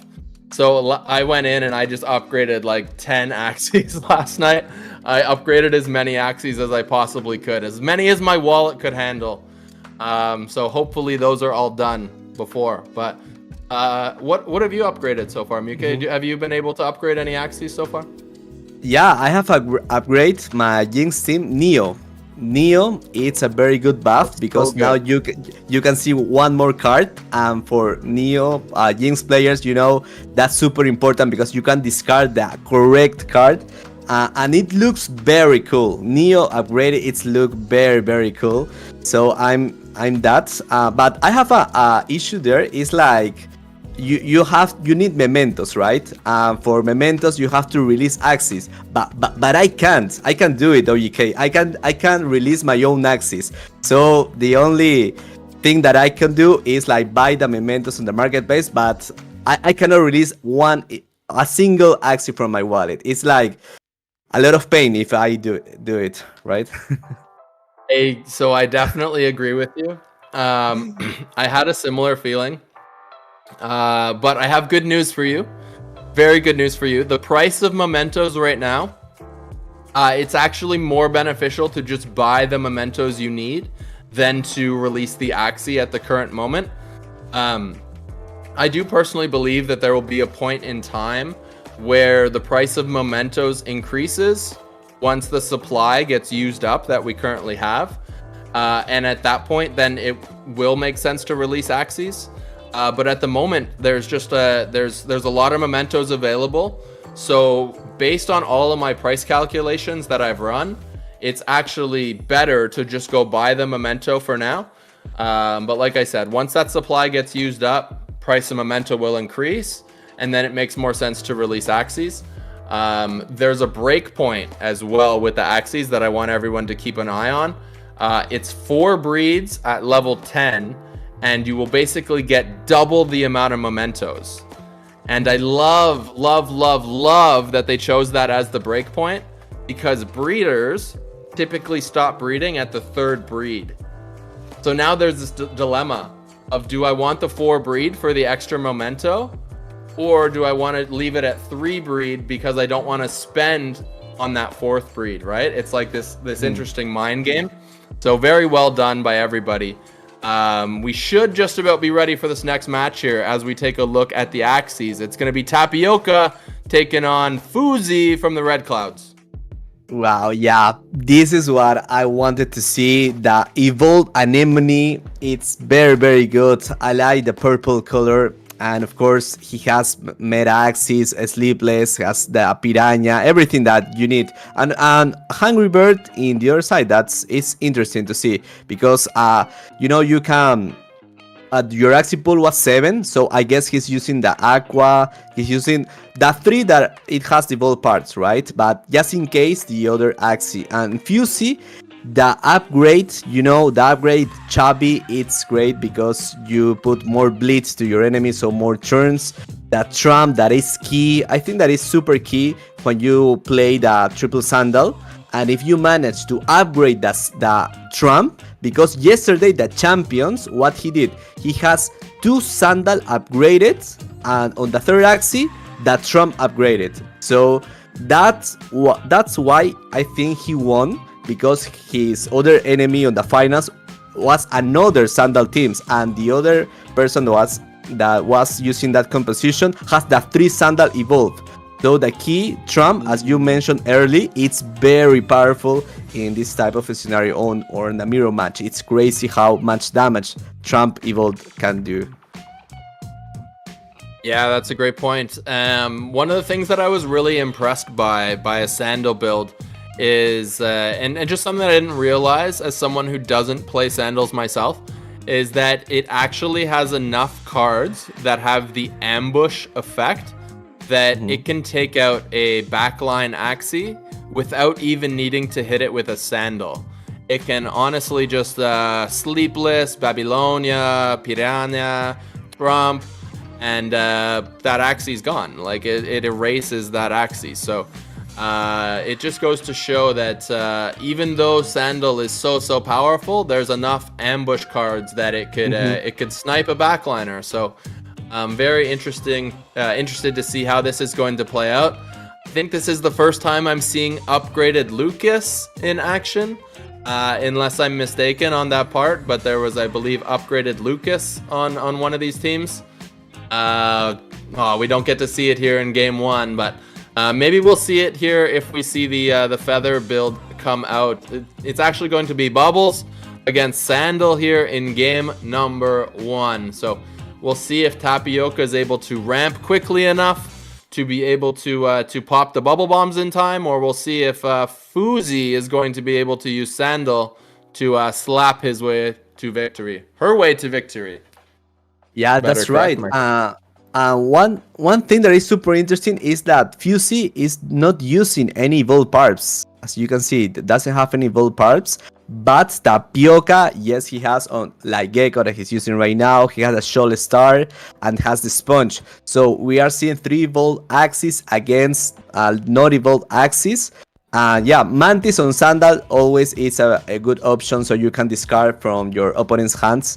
It's very good, and the Square Tip with these charms, it's crazy damage. And one thing you will think about it is like you want to target the Axie with the Shard Exchange rune, because it's super annoying, and he managed to kill him, so it gives him an advantage. Fusey right now from Red Clouds. It's Red Clouds versus Red Clouds. I think that Tapioca is not going to have enough time to have a lot of bubble bombs and to explode to win the game. I think this is fun. This one is for Fusey, as we can see. Yeah, you guys can see there how much damage this build is able to dish out. It's not normal when you to have your backliner erased this early in the matchup, but this build is obviously just so much damage. And we also got a shout out Wei Moyen. Thank you for subbing. We appreciate that sub here.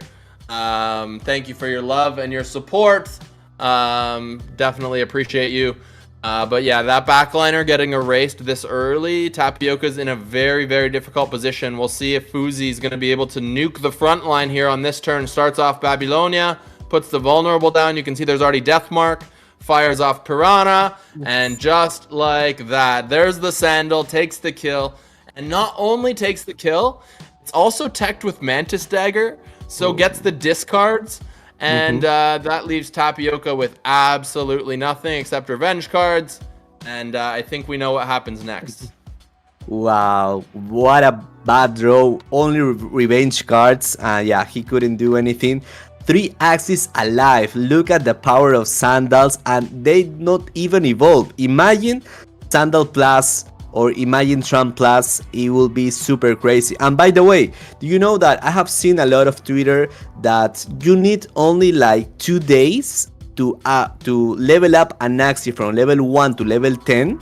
If you go obviously to a lot of Axie games, you can do it. If you grind hard, very hard, you can do it in 2 days.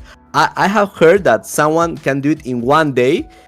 They know like something that we don't know yet, but if you're super tryhard, in 2 days you can manage to go to level 10 and at least upgrade 1 part for the next season. And yeah, it can be done. Wow, I'm just trying to think of that in my head, because like I know that like if you go on a pretty good win streak in Origins with your 30 energy, you can go from level 1 to somewhere like level 6, level 7 area. That's only with Origins. And then you switch over, play like Classic or something. By the time you're done Classic, and you maximize, like min-max your AXP there, you're probably close at that point. You're probably like level 9. And then all it is you just got to play a couple of the other Axie games that have AXP available. Sky Smash, something that you're very familiar with. Shout out to the Sky Smash events that you've been running with Brian. They've been a fantastic addition to the community to get more eyes and more people involved with Sky Smash, and of course that's a very, very fun game as well. If you guys haven't played Sky Smash yet, I'd recommend it.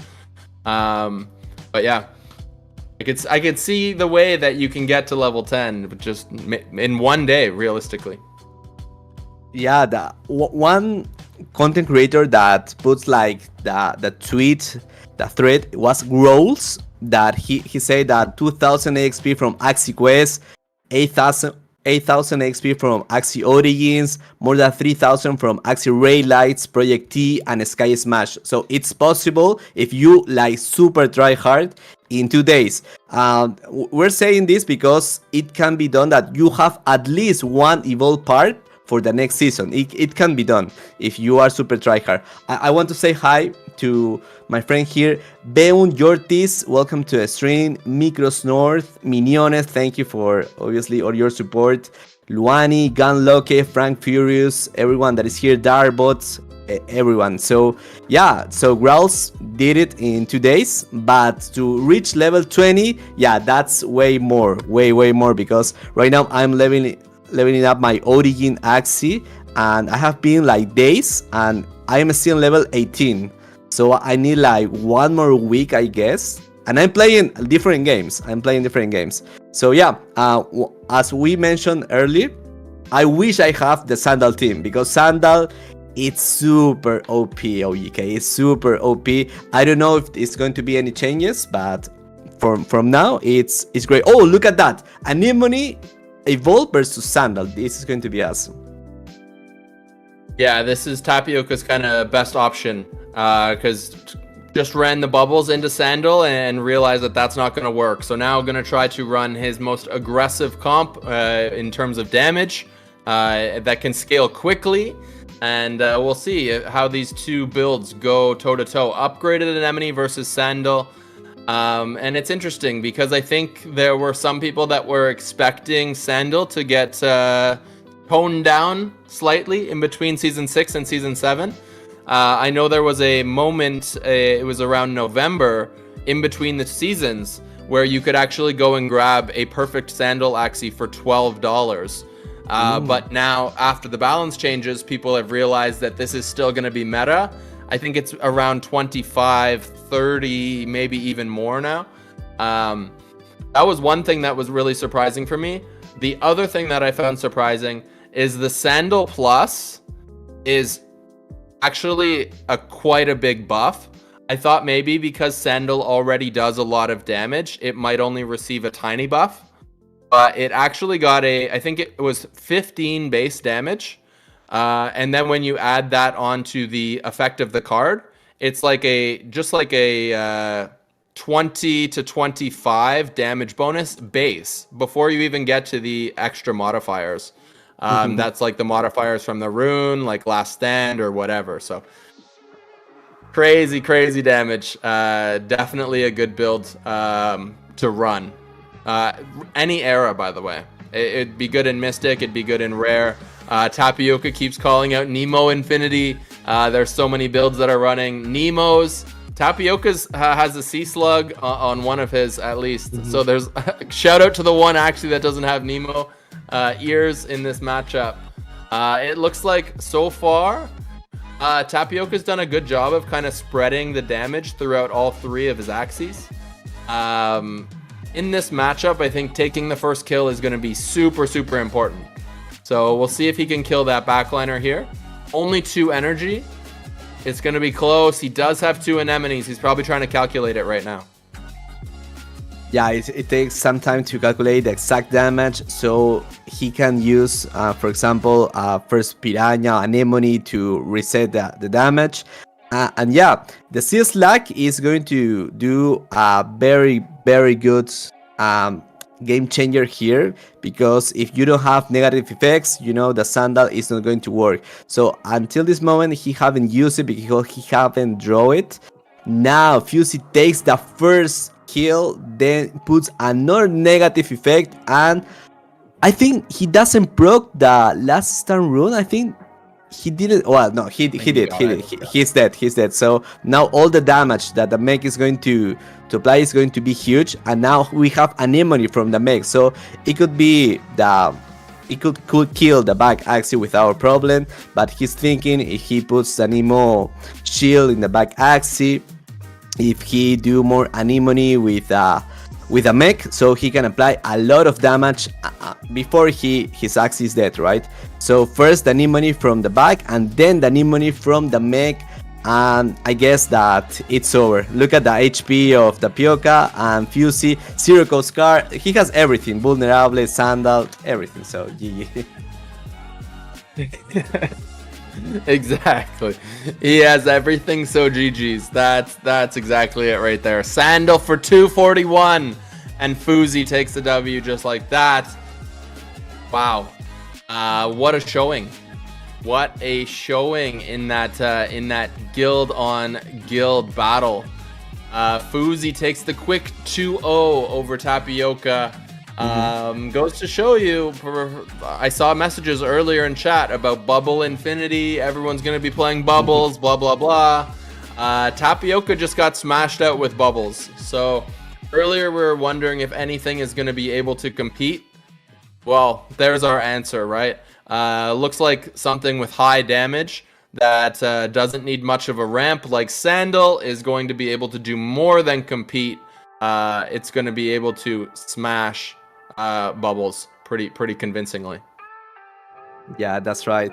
I think one thing that Axie team could do to like balance things, it's the Nemo. The key is the Nemo, because they run very fast to 4 energies, and that's crazy damage. In one single turn you can kill your opponent when you have 4. So I think if they rework like something on Nemo, it could be more balanced for every composition, because I'm not saying nerf Sandal the card, but Nemo is the key for almost every composition. And I don't know if we manage to get to the Mystic era and Shad Exchange still the same, because Shad Exchange, it will be the most valuable rune in the next era, because it's crazy and it's neutral, so you can put it in any Axie. That's the crazy thing, in any type of Axie, and it has a lot of value. So well, we will see what happens. And yeah, for me, OGK, sincerely, I think that the finals of this Origins Cup 2 will be someone with a Sandal team, for sure. Yeah. Yeah. And I'm curious if we'll see an upgraded Sandal team somewhere. Because like we were just talking about earlier, like that upgraded Sandal hits quite a bit harder. So definitely giving it pretty high odds to come out on top of this event. Now, I wonder if this is where Jinx comes back into play. I don't know if anybody's going to actually have Jinx available, but I do think this is part of the reason why there was buffs at this point to Jinx. Why Bad Luck received a decent buff in between Season 6 and Season 7. Because if I'm thinking of the natural counter to Sandal, I think it should be Jinx, personally. So that build is going to need to be able to compete somehow with Sandals. I don't know. You play Jinx though, right? So when you match up against Sandals, is like even at the moment in between seasons, is there any chance, or is it just not? Are you not able to get enough Jinx cards into their deck fast enough? How does it play out?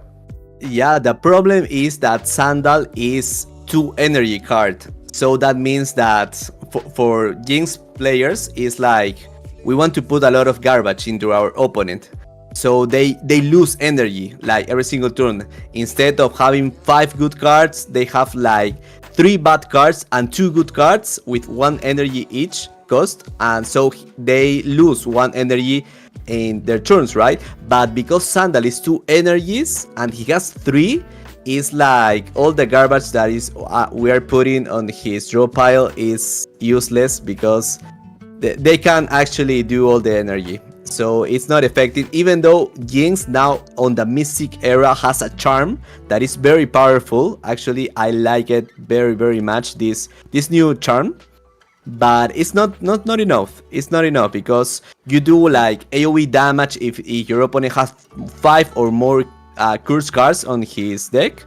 And if he don't have the 5 or more, you put an extra confused card. So it's like an extra garbage card to the deck, but that's not enough. And we can see it because on the tournaments of this week, like Axie Creator Cups, yesterday tournaments from Origis Madness, and today nobody's using Jinx. And you have access to all the runes of charm. So Jinx is not good enough, I think, for the next season. But I'm going to use it anyways. I'm going to use it because I have a lot of fun. But for the top 100s, not yet for Jinx. Yeah. Interesting. No, that's good. That's good information. That's good to know because that's a build I enjoy as well. I think it's a good build. It's like it did need a buff. I don't think there was any secret about that in between the seasons. But no, it's good information that it still needs a little bit more to make it relevant. Maybe it would be interesting to see if some of those Jinx cards, if maybe there was a way that you could put them straight into your opponent's deck instead of putting them into the discard pile. I don't know. Then maybe it could play kind of like a confused team. But yeah, I think right now the issue that it runs into is it just can't scale fast enough because it's very reliant on your opponent needing to get into their second draw cycle. And some of these decks, they accelerate so quickly with damage that there's no opportunity to get to their second draw cycle. So it's just like first, like for example, like second turn. We're in like, it's like literally turn 4. And it's like Square Teeth, Sandal, and Axie, right? So, no, it'll be interesting to see how Jinx evolves and if there's any natural counters that come up to Sandal. Maybe it's Sandal season. I'm sitting here thinking about it. I'm like, maybe it's Sandal season. Maybe it's like, how quickly can we go on the market and see what these are worth? Yeah, and actually, Shrill team, Triple Shrill, is better than Jinx. At this point, Shrill team. Oh, look at it. We were talking about this. Matthews is using the Shrill team. Yeah, it's superior to Jinx. He's using an evolved Trump. That's great. With oh my god. Oh no, I thought that the Sandal was upgraded too, but no, it has the Trump evolved. Then the 2 Sandal evolve with a perfect Sandal team, the Shrill, and on the other hand, at MC, what we can see here, OUK. Yeah, so Ramsey's got the bubble comp and he's got the Sandal comp with a one of those plants I was talking about earlier. I think some people have kind of dubbed it a god plant. Has the clear eyes on it, which is a nice tech. Then those clear eyes are upgraded, talking about that shadow plant in the bottom row. But when I look at the other Axies, you can see that one of the sponges are upgraded. He's also got an upgraded Shoal Star on his Aqua in the mid, and he's got upgraded Gecko. Nothing upgraded on the Sandal team, so I do expect him to run his bubble comp. That's what I'm thinking here. But as I look over upgraded Sandals, I'm excited for that. I'm not gonna lie. I want to see how much damage these things can do. Yeah, that's right. We are seeing if it happened same as yesterday, the team that has, if it's a mirror match between Sandal versus Sandals, the team with the upgraded Trump could have a little bit more advantage, especially if he uses it as a backlaner, right, with a Trump, because it's huge. It's very, very good damage. And yeah, I think that Shrill is not going to be played on the right side. It's not going to be played because if your enemy has Sandal versus Shrill, Sandal wins like 80%. It's like very, very good odds. So my guess is we're going to see Sandal versus Sandals, and that's it. Yeah. Yeah. Yeah, I would imagine that the garish worms on sandals probably counter the swirl team pretty hard. Because you'd probably want to try to retain your swirl cards so you could just fully lock them. But the garish would prevent that from happening, so I could see why that counters. Not to mention just the raw damage, obviously. But here we go. Gonna be sandals against bubbles. Wow, yeah, perfect draw for an MC on his first turn. He has the Nemo, he has the Sponge, has everything, and has the Zero Cost card Square Teeth. So he's calling the Nemos, he's protecting himself a little bit against the Sandal. Even though the Sandal team from MTC is like, he have ambush with some cards, right? So he has to stay alert from that side. He's protecting the Axie with the Death Mark. So the shield, it doesn't matter, because if he has the Death Mark, he can go through the shield. So right now, at least he's going to protect from the rune, from the Mystic Rune. But that's it. One more energy. If you're going to use Nemo for scaling up the energies, or Babylonia. Okay, Babylonia, and puts vulnerable to the from Axie. Has now 2 negative effects. And at MC again, very nice draw with that Sponge and that's Charm. Yeah. Yeah, and just taking a look quickly at what these go for on the market, because I can't help myself. There's a Dawn version of this Axie with Babylonia, not Trump, starts at 25. The Aqua body starts around 45. You can get a mech cheaper than an Aqua. You can also get a bird cheaper than an Aqua. But there you have it. So probably about 120, give or take a little bit. And you could set this whole team up for yourself. I think it's going to be a good play in Mystic Era. So that's why I wanted to look it up for myself. I was kind of curious. As we watch this play out, I think it's pretty decisive that Sandal smashes Bubble. Yeah, that's right. At least he has the Cactus, has the Gecko, so he can apply Town to the back. But that's it. He doesn't have enough energy. He's just defending himself. He puts Double Town. He puts obviously that buff. And let's see, the Spike, it's important because it reduces some kind of damage, and Blood spikes then when he gets hits. But it's irrelevant right now because he is going with 4 energies to the back. First Sleepless, puts Vulnerable, then the Sandal with, oh my god, with the Mantis. So no more cards on his hand at MC. This is the last turn for him to explode, but MTC has the Mech Rune, so he's going to survive anyways, and he can kill at MC on the next turn. So I think this is game over for RMC. Yeah, the only hope Ramsey has is that if MTZ really just like dead draws, if he just bricks and draws into all revenge cards basically. Nah. And there he goes. He got the Sandal. His deck's too tiny. So there you go. He's gonna go Square Teeth and Sleepless, and here comes the Sandal. Sandal for 297. Of course, that last stand rune still does give a buff to your attack once it is procced. It's now giving plus 20% damage once it has been procced. But for those that are new here, once upon a time it gave plus 50% damage. So thank goodness it doesn't still do that. But I thought that was kind of the similar change that we were going to see to Sandal. Because how they kind of adjusted last stand is they slowly lowered its percentage of damage that it gave as a buff over time. Started as 50, went to 40, 35, 30, now it's down to 20. So I thought we were going to start to see that with Sandal. Haven't seen it yet. So it might be a Sandal season. It's interesting because I was just 2 matches ago, I was just saying maybe it's a bubble season. But hey, that's what we like to see. We like to see this kind of diversity. We like to see few different builds that are relevant.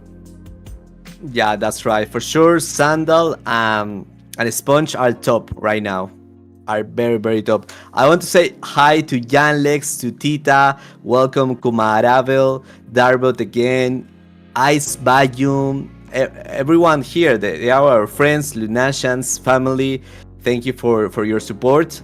And yeah, Sandal, as we mentioned, I don't think that at MC the only option that he have right now is to change to Sandal because he has also that team, or to get better lag for the Sponge, because Sponge can kill Sandal if he has like very good draw with Animos on his first turn. He has the taunt perfectly when he needs to avoid being killed from Axie. It's a lot of variables, right, to manage here.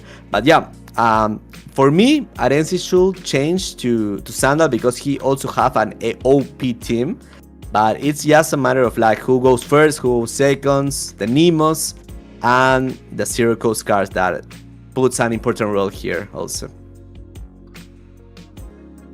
Random question just popped in my mind, but I'm gonna ask it. If you had $200 that had to be spent on Axie, would you grab a very meta Sandal team, or would you get a collectible? Or some mix of collectibles? I will go to the to the meta team because I have already a lot of collective Axes. So I'm having a lot of. If I have that team, I will have a lot of fun on the arena. So for me, that will be the way. But because I have already a lot of Japanese, a lot of Origins, so it will be the meta because I don't have like the budget right now to get them. Nice. I like that call. It always is fun to spice up what you're playing in the arena, and come up, play something different than what you have been playing for a little while. I find sometimes when I go through these phases where like I start to lose a little bit of interest, and as soon as I start to dip in interest, that's how I know it's time for me to change my build, because I've been playing the same thing for too long, right? So then I play something new. But as we dial into this game, MTZ looking for the early kill on a Remzi's backline and just barely misses it by 4 HP, but there's death marks that are remaining. Exactly, the death mark could kill that Reptile on the next turn, and especially with the rune, right? You have the rune that is going to apply damage. You have the death mark.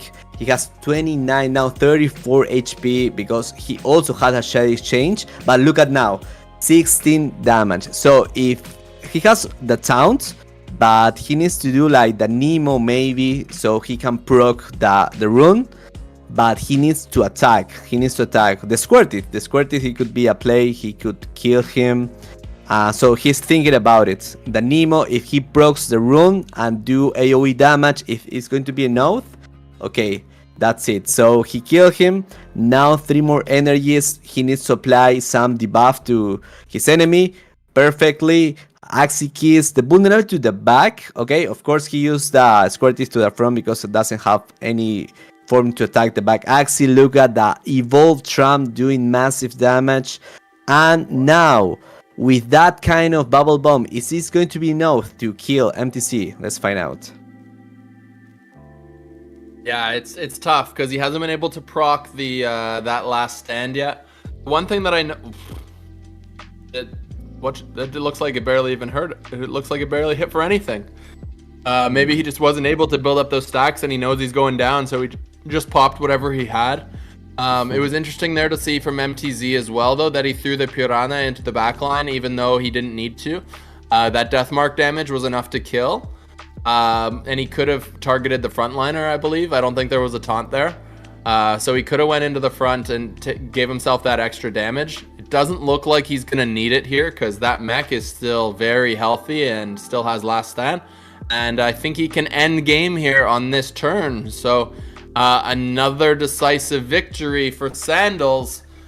Quick 2-0 for Mateus over Aremzi. So look at that. Moving on. Did I see Red Clouds again? Red Clouds quickly establishing themselves as one of the top guilds in the community. Yep. I see them in every single tournament now. Yeah, Brazil in the house. I like that very much. So Mateus, congrats. You go into the semi-final. That's crazy. You already have a very good prize pool to get, so that's good. And Sandals dominating here.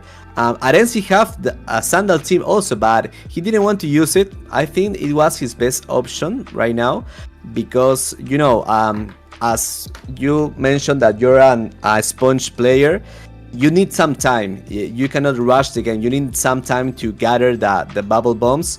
But the sandal, it's so OP. And especially if you put in one sandal the sun stamp, so you can go to the back.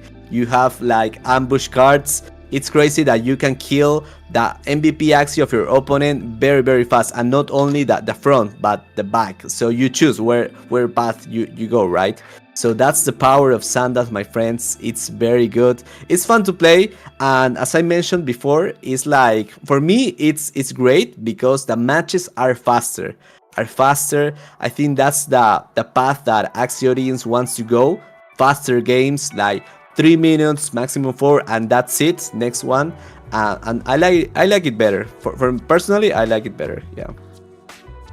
I definitely agree with you in the sense that I think that they would like the games to be quicker.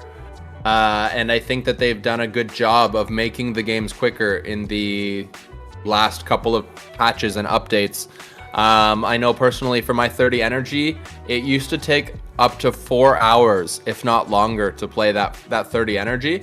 Now with the new updates, I can do it a little bit over an hour, almost about an hour and a half, maybe a little give or take, which I think is much better.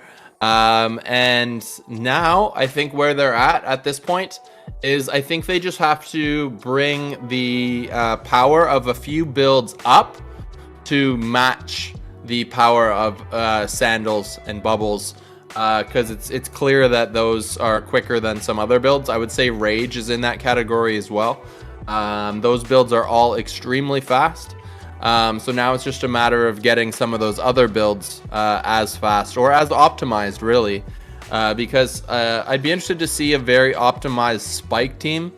I think a very optimized spike team could do a lot of damage. But as I think about that, sandals would probably counter it pretty hard. Just because you wouldn't be able to build up enough spikes in time, because sandals would just slap you out. But I've seen Tri-Spike hit for like 250 when you get enough spikes built up. Wow. It's like 75, 80 per hit, and it does 3 hits. So it's yeah. So I think there might be something there, but yeah, just not optimized yet in terms of like the Axies that are available. Yeah, that's right. Yeah, Zero got a very important point that Sandal it's OP, but because in your Zero cost card that is like the square teeth, on the rare era you cannot put the blood pact, right? Because the blood pact puts the negative effect on your enemy. So if you don't have it, maybe some shield is going to be the counter for that, because blood pact puts the death mark, and if you have the death mark on your enemy, you can trespass the shield. But without that, you need like vulnerable yes or yes, so you can proc the maximum damage of the sandal in that case on rare era. So yeah, we're going to have like another meta on rare era. For me personally, I'm going to play the Jinx, and I think it's going to be very good, not like the best, but very good composition initial, even though I'm using a collective Axis. So I'm not using like 3 perfect Jinx team. I have it, but I'm using 2 Jinx and my collective, so I can grind the AXP. For me, it's more important right now that to climb the leaderboard, right? So yeah, we're having a lot of fun. I know that sandals, maybe they are already breeders doing the sandal composition, so we can expect that with more breeders the price maybe could go down a little bit, so we can have the perfect setup, right? Because it's not like you only need sandal on an Axie, you need all the 6 parts to be perfect, so the composition works very, very good. OGK here. That's a fantastic point that you bring up, and that's something that I want to draw attention to. Actually, I just want to highlight that one part. Every single part on your Axie is so important, and that's a mistake that I made as a new player. As a new player in the community, I always preferred to play on a budget. Sometimes it was because I had to play on a budget, and sometimes it's because I think the game is more enjoyable when it's easier to make your ROI. but that gets a little bit technical. But long answer to say that if your Axie is a 5 out of 6, like when I say 5 out of 6, I mean it has 5 of the parts that are correct and maybe 1 part that's wrong. I used to tell myself like, oh, it's okay. Like it doesn't matter too much. It's pretty good. Like it should be okay. But when you get to like top 1,000, start to, get to the really high ranks, that 1 part makes all the difference in the world. So if you're able to get the perfect version, that's my recommendation anyways, as someone that's been playing competitively for a little while now. But yeah, so I just wanted to highlight that for anyone that's new here. That's really good advice. Yeah, perfect. Oh, my friend RG Maninit. Now, I didn't know he was YGG now. That's great. He deserved it. He's always grinding on the tournaments. In every single tournament, it doesn't matter the prize pool. In every single tournament, he was already grinding because he is a 100% Axie player. All the day he plays Origins, and that's why he is very good and has the Cloud Evolve. So that means that he has an extra feathers, and of course with the mystic rune of birds, he can do a lot of things here. So Feather Descent, super OP, has the AoE team, and of course has the Sponge and a very good reptile over there because he has evolved Nemo, and that's great. So more shields also, and evolved Shoal Star. What do you think about the HCM1 OGK team? Yeah, he has the evolved Shoal Star as well with the bubble comp. That's probably the best way that you could play it, with the upgraded copies of Sponge and then the 1 upgraded copy of Shoal Star on your Aqua.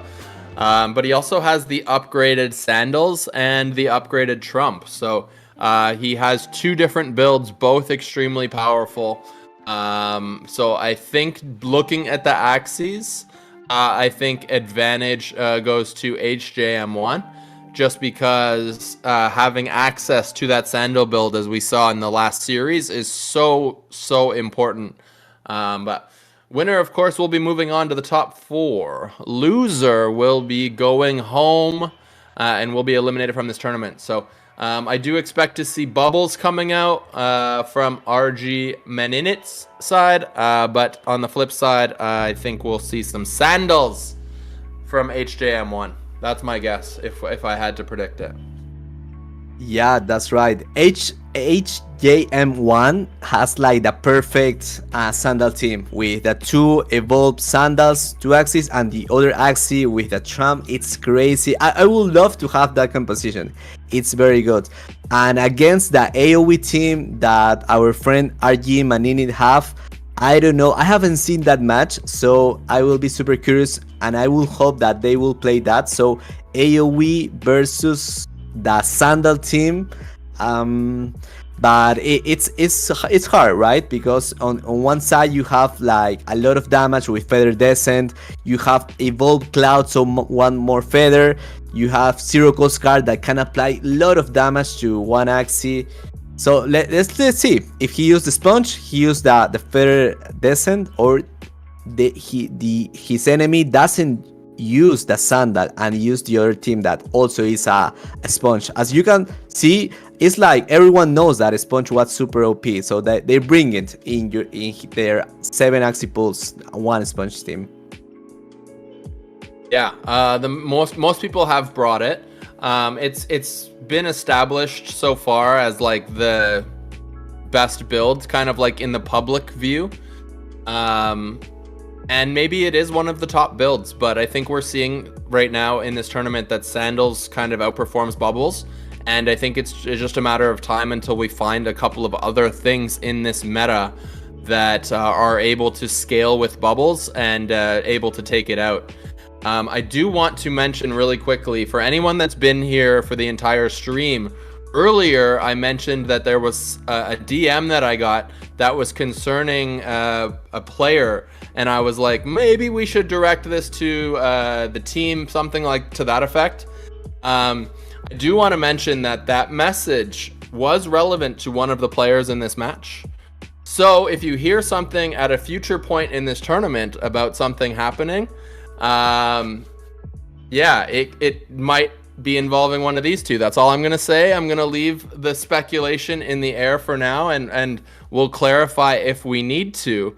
But I will just follow that up by saying the Axie community is small, and the people in the community talk to each other. So that's where I'll leave it for now. But interesting stuff going on behind the scenes. But we'll leave that for now. We'll just kind of leave that little bit of drama there for you on the line as we get into this next round here. And I can't even tell who's who based on the names. Are you familiar? Is that RG on the right?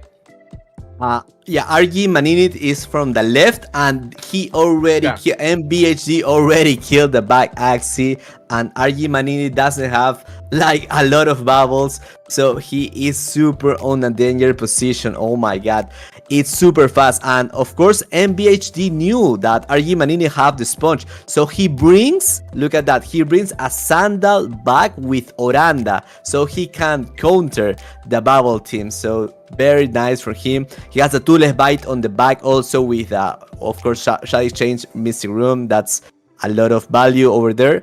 And you can see he already have 4 energies, both players, but I think this is over because has a lot of ways to reach the back Axie, and he kills the MVP. It's GG. So at least he kills one Axie, at least he kills the front. But now MBHD has the Trump that is not evolved. As you can see, none of their Axies are evolved right now, and only one sandal. I think that the damage will be enough to kill the front, but not the back. So he first attacked the back Axie, sleepless on the front, and sandal. Yes, he managed to kill that one. So that was very good to do that toolless bite first, so he can apply the death mark and do some damage because all the energies he spent on that attack cards. Yep. Yeah, and we see the easy, the quick surrender coming in there for, in game number 1, and HJ is going to take down the W, just slapping things with that sandal.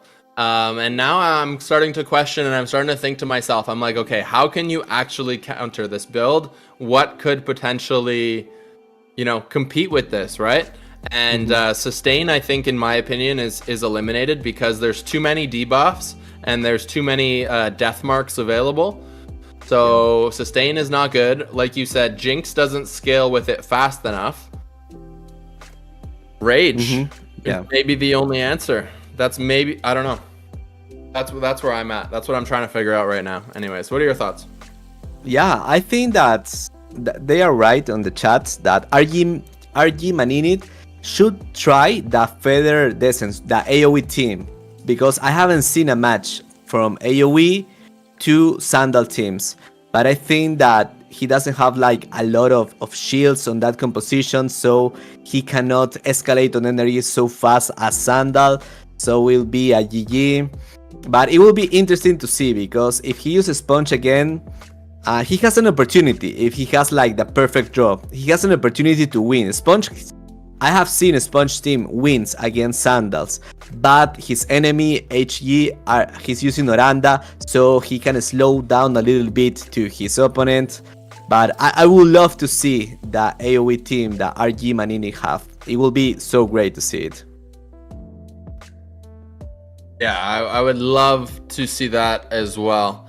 And to continue to fuel the fire that I was speaking of before this match got started, I will mention that it is in reference to potential multiple accounts.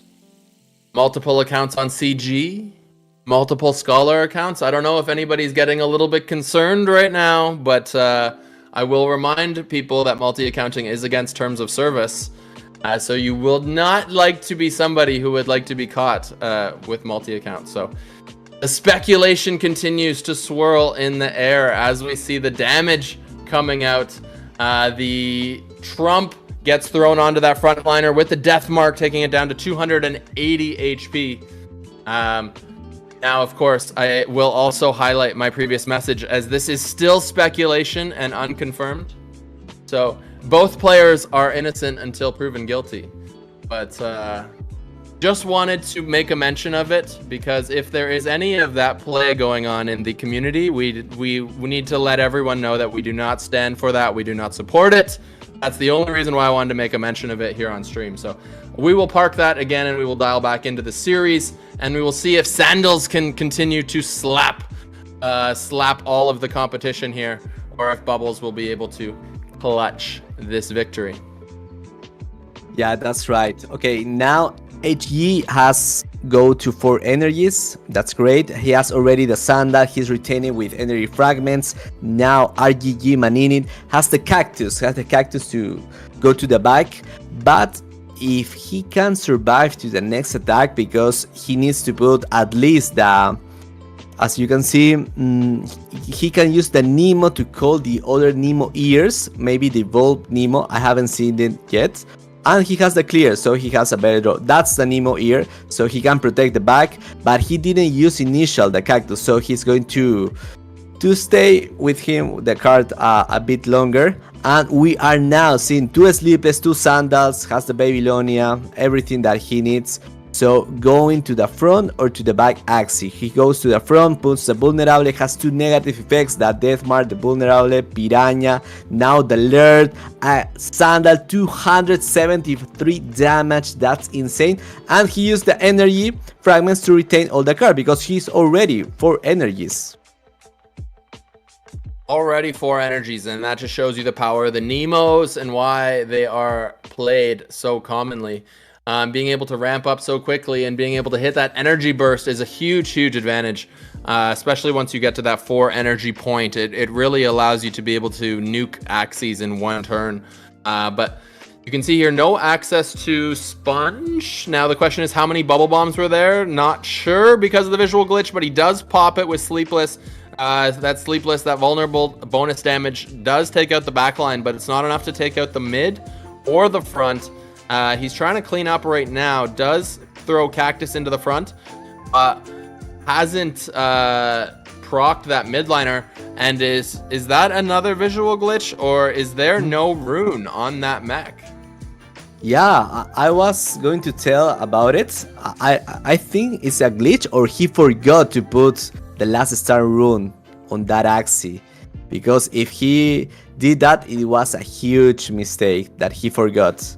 Oh my god, if I were him, I will kill him myself. He like, super bad, because he already was 1 step to go to the semi-final. And I think he forgot, because right now that Axie isn't dead, so we're going to find out right now. If he managed to kill him, yeah, he didn't have the rune. Wow, no rune. Didn't he have it in game 1 though? Yeah. So somehow he unequipped his own rune in between games? Yeah, I don't know why he... Maybe it was a bug, yeah? Oh Crazy. my... Oh. I instantly feel better about my most recent loss in tournament. Just a quick little story while we get ready for game number 3.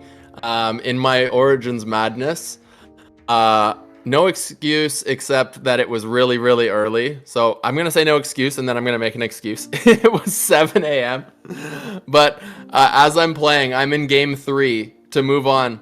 And I just misclick my square teeth for no reason at all. Instant popped all my bubbles, causing me to lose the game because it was way too early. Like it was too early for me to pop my bubbles and it just exposed me and I got wrecked. So I basically misclick, caused myself to lose. I think losing because you forgot to equip your rune might be worse. Yeah, it happens. Oh my god. Yeah, That it was feels supposed bad. to win. Well, at least we know a way that a Sandal team could be defeated, right? The only way that you could defeat a Sandal team is that he forgot 1 rune, bro. That's it.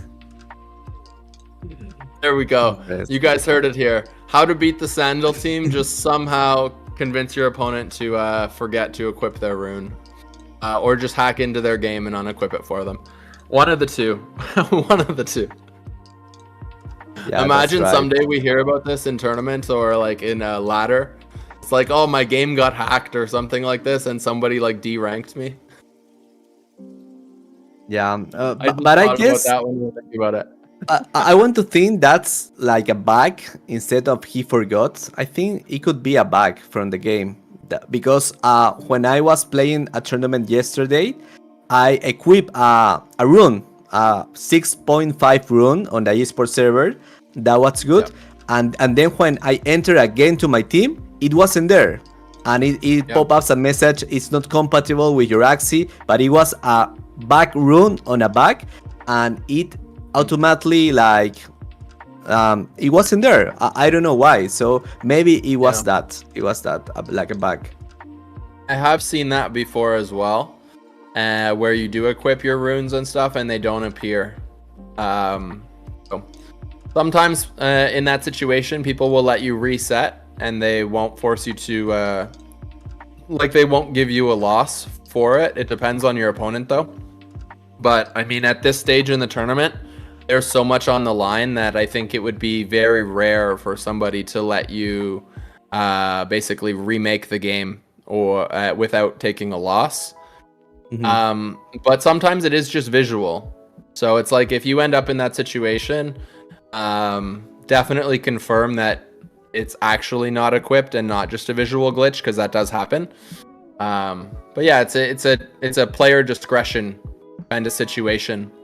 I have seen it go both ways, and actually one time even in the finals of a tournament, there was someone who let a player go. Yeah, I'm forgetting the name of the player, and I apologize, but yeah, they were literally in the finals, and that situation occurred, and they let their opponent replay.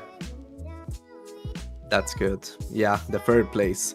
Okay, look at now. It has Lucas, but it's not evolved. So if he wants to, well, on the first turn, Lucas is not much valuable. The best thing is for you to like retain it for free.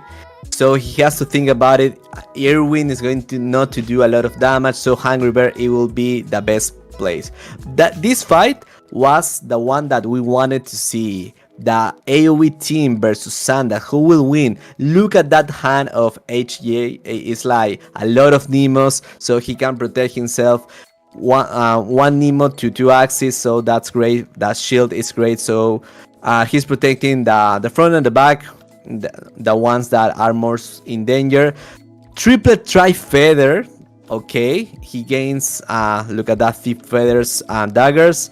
Another Tri-Feather, and he is already with 2, 1, and 1 pink feathers, so he's going to escalate from the attack. But I think he's going to suffer because HJ has already like rampant of energies, so he's going to have like 1 more each turn, and for RG Maninit, for him to escalate to 4 energies is like a couple of more turns, right? So look at that, 4 energies already, and hopefully he doesn't trigger the last turn rune. He didn't kill the Axie, but has the death mark over there. So let's see.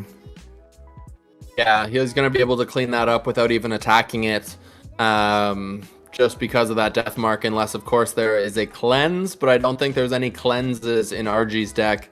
He starts to throw some daggers into that backliner, trying to keep up with the damage here.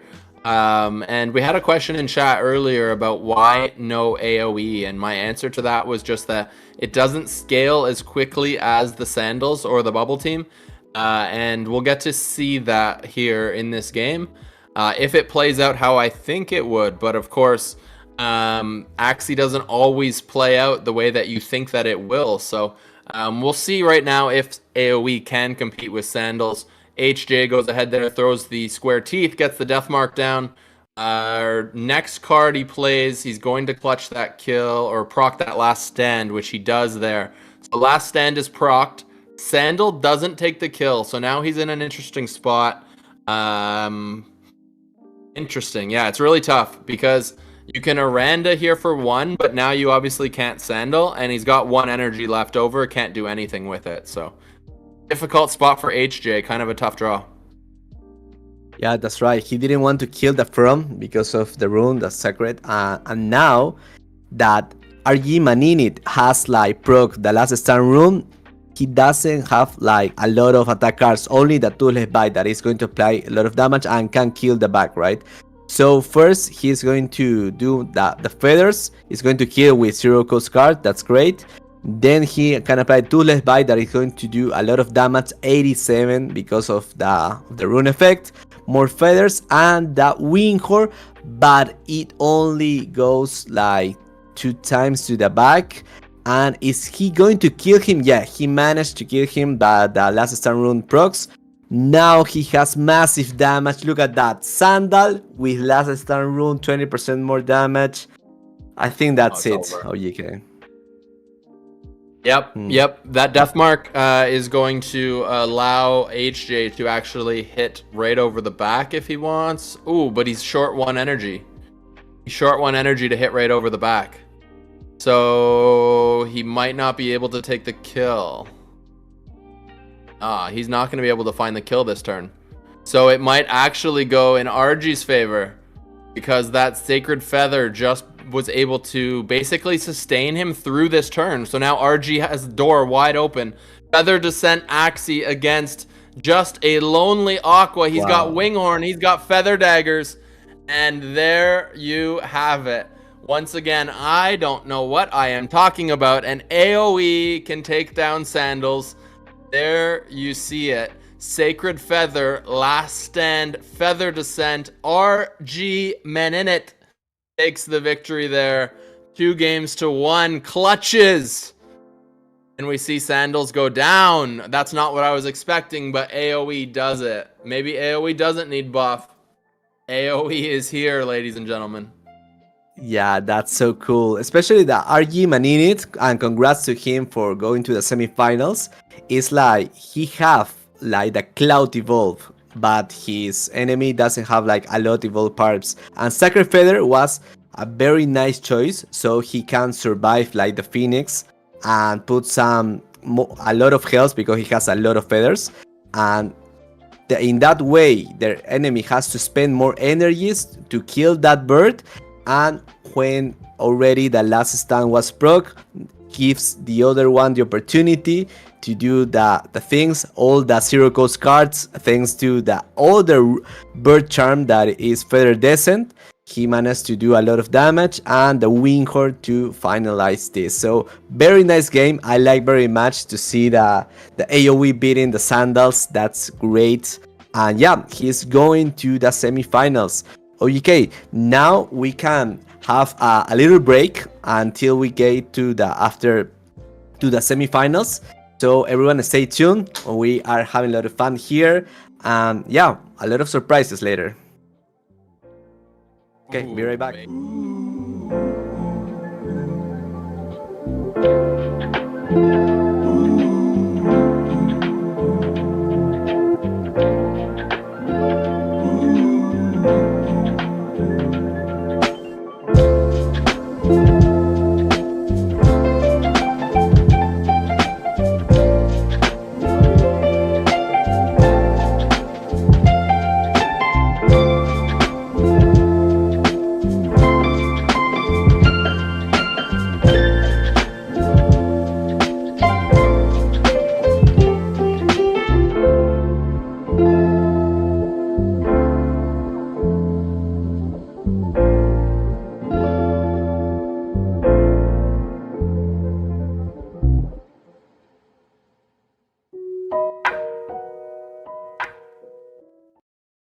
Ladies and gentlemen, now introducing the Atia's Blessing buff. This is a brand new feature on app.axie that allows you to earn.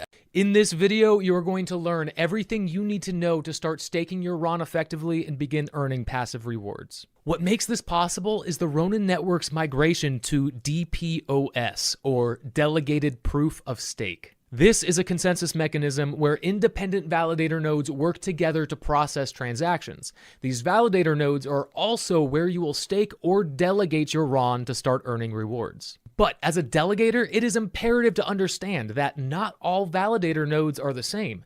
In fact, there are a ton of different factors to consider when choosing which validator is right for you. And since staking reward issuance won't begin until April 12th, this will give you plenty of time to learn your way around this new system. Let's get started. Every validator node has a commission rate. This is a portion of the daily rewards provided to the validator in return for hosting and maintaining the hardware used to run the node. Each validator node can set their own commission rate, from 0% all the way to 20%. Smaller commission rates will result in more rewards for delegators. Likewise, higher commission rates will result in less rewards for delegators. Validator nodes can also change or adjust their commission rate, which will take effect at a minimum of 7 days after the request. You can check if a change has been requested by hovering over this icon. Now, delegators earn rewards based on the percentage of their staked RON against the total supply of the validator node. So, choosing a validator node with less delegators or a smaller total supply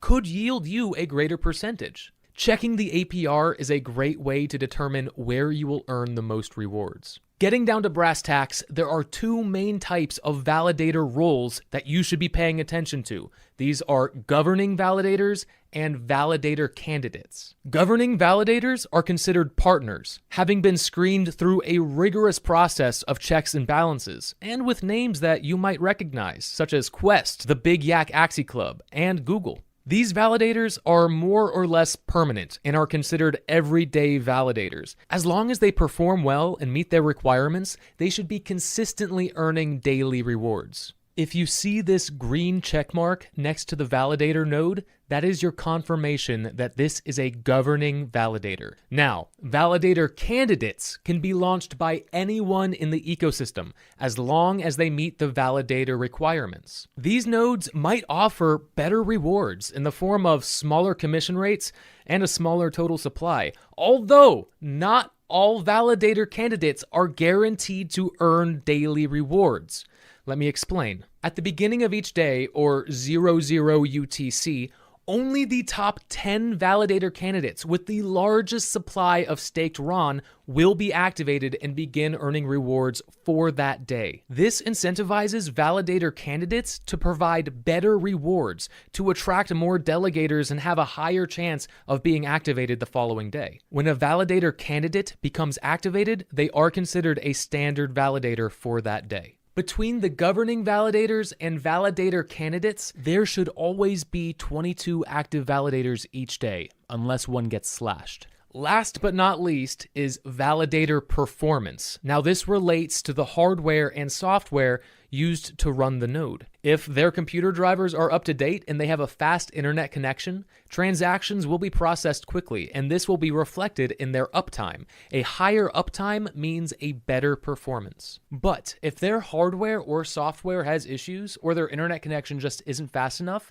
then their validator node could fail to process transactions. And if enough transactions fail to process, then that validator node could get slashed. And they, along with their delegators, will forfeit the rewards for the rest of that day. This will also be reflected in their status as either waiting as a candidate, active, punished, in jail, or renounced if they are leaving the ecosystem altogether, in which case you will be notified by this orange message. All this to say, in order to make an informed decision as to where best to stake your RON, it is very important to have a good understanding of all of these factors, from validator roles, and commission rates, and everything in between. Although, you don't have to put all of your eggs into one basket. You can diversify by staking different amounts of RON to different validator nodes. This way, even if your chosen validator candidate does not get activated for that day,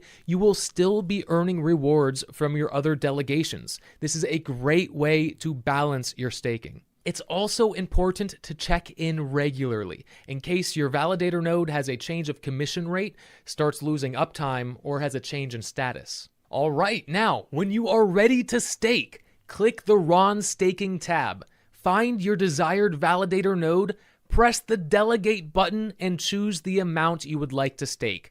Finally, confirm the transaction in your Ronin wallet, And congratulations, you have successfully staked Ron. Now make sure you are delegating your Ron to the correct validator, because once you delegate, you will be unable to withdraw that Ron for 3 days. Now, you should also note that you will not begin earning rewards until the beginning of the following day, or 00 UTC, and you will not be able to claim those rewards until a full 24 hours after issuance has begun. Currently, there is no way to automatically restake your rewards. Instead, you must manually claim each reward and then delegate that new Ron to a validator of your choice. If you decide there is a better validator node for your delegation, you can simply click the Move Stake button to change what validator you are staking with.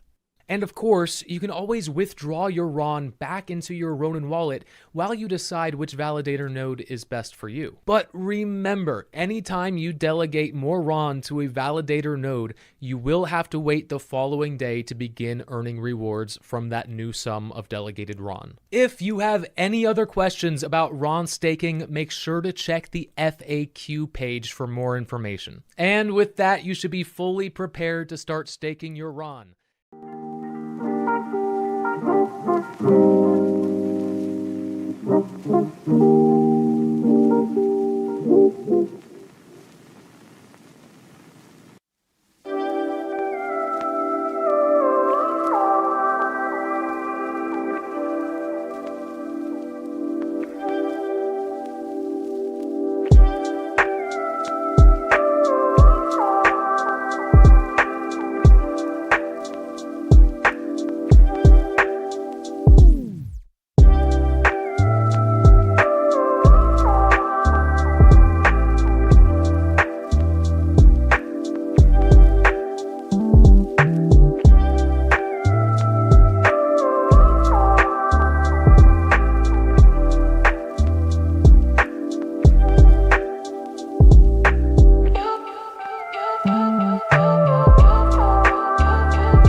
Everybody, what's going on? Welcome back to Origins Cup number 2. I am OGK and I am joined by Muke.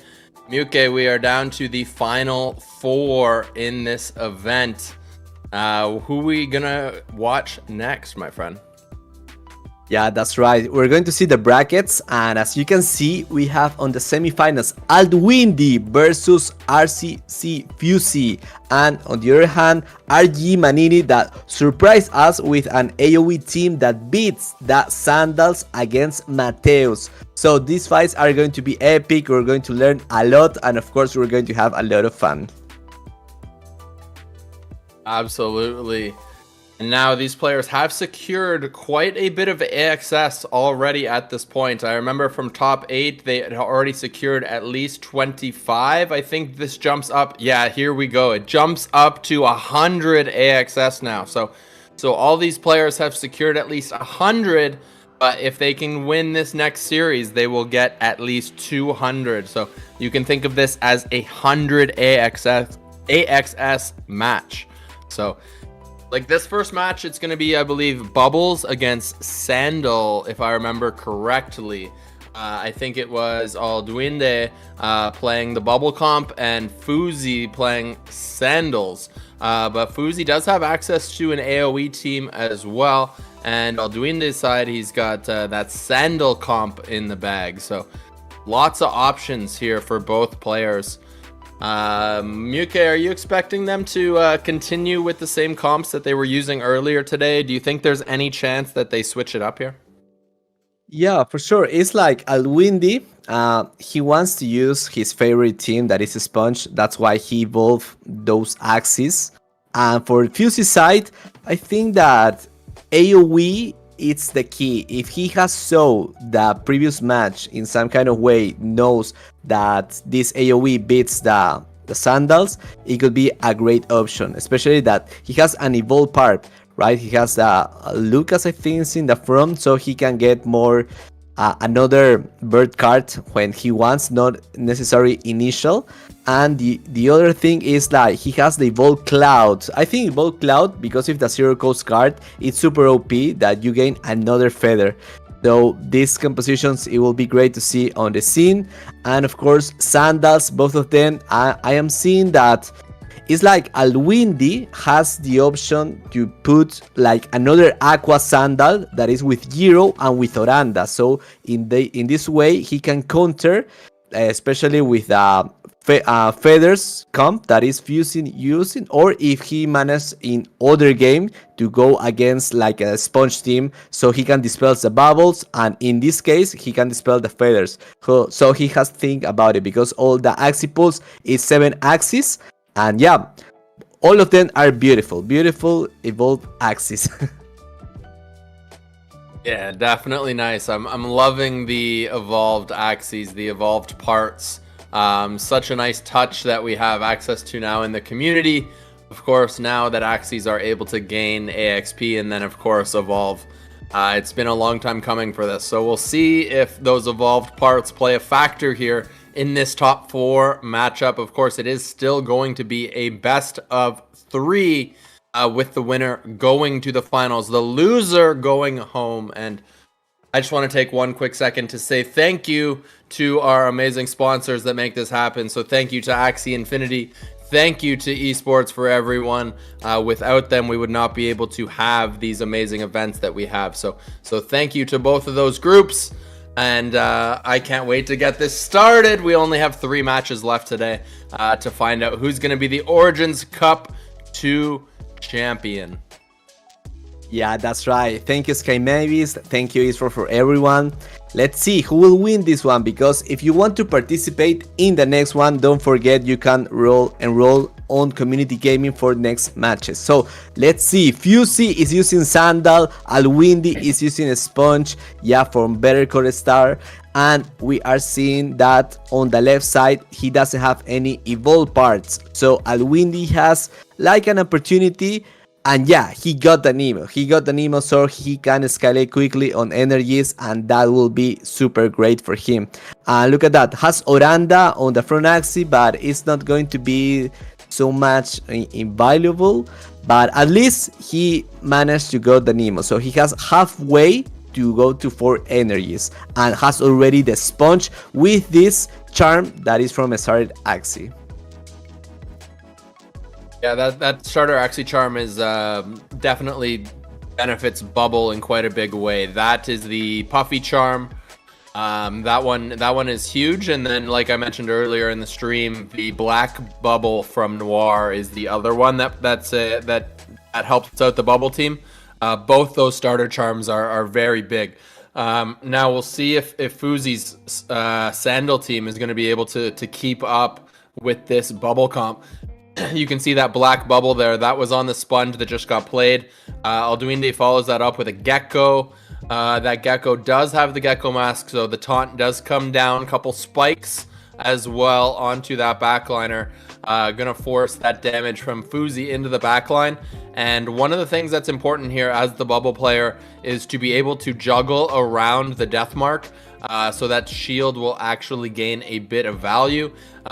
Good job here to be able to get around that death mark and force the damage onto the backline. Of course, that doesn't last long as Fuzi puts it right back with another Square Teeth. Of course, Square Teeth does have Blood Pact. That's where the death mark comes from. Follows that up with a Sleepless, and he's going to pass turn back over.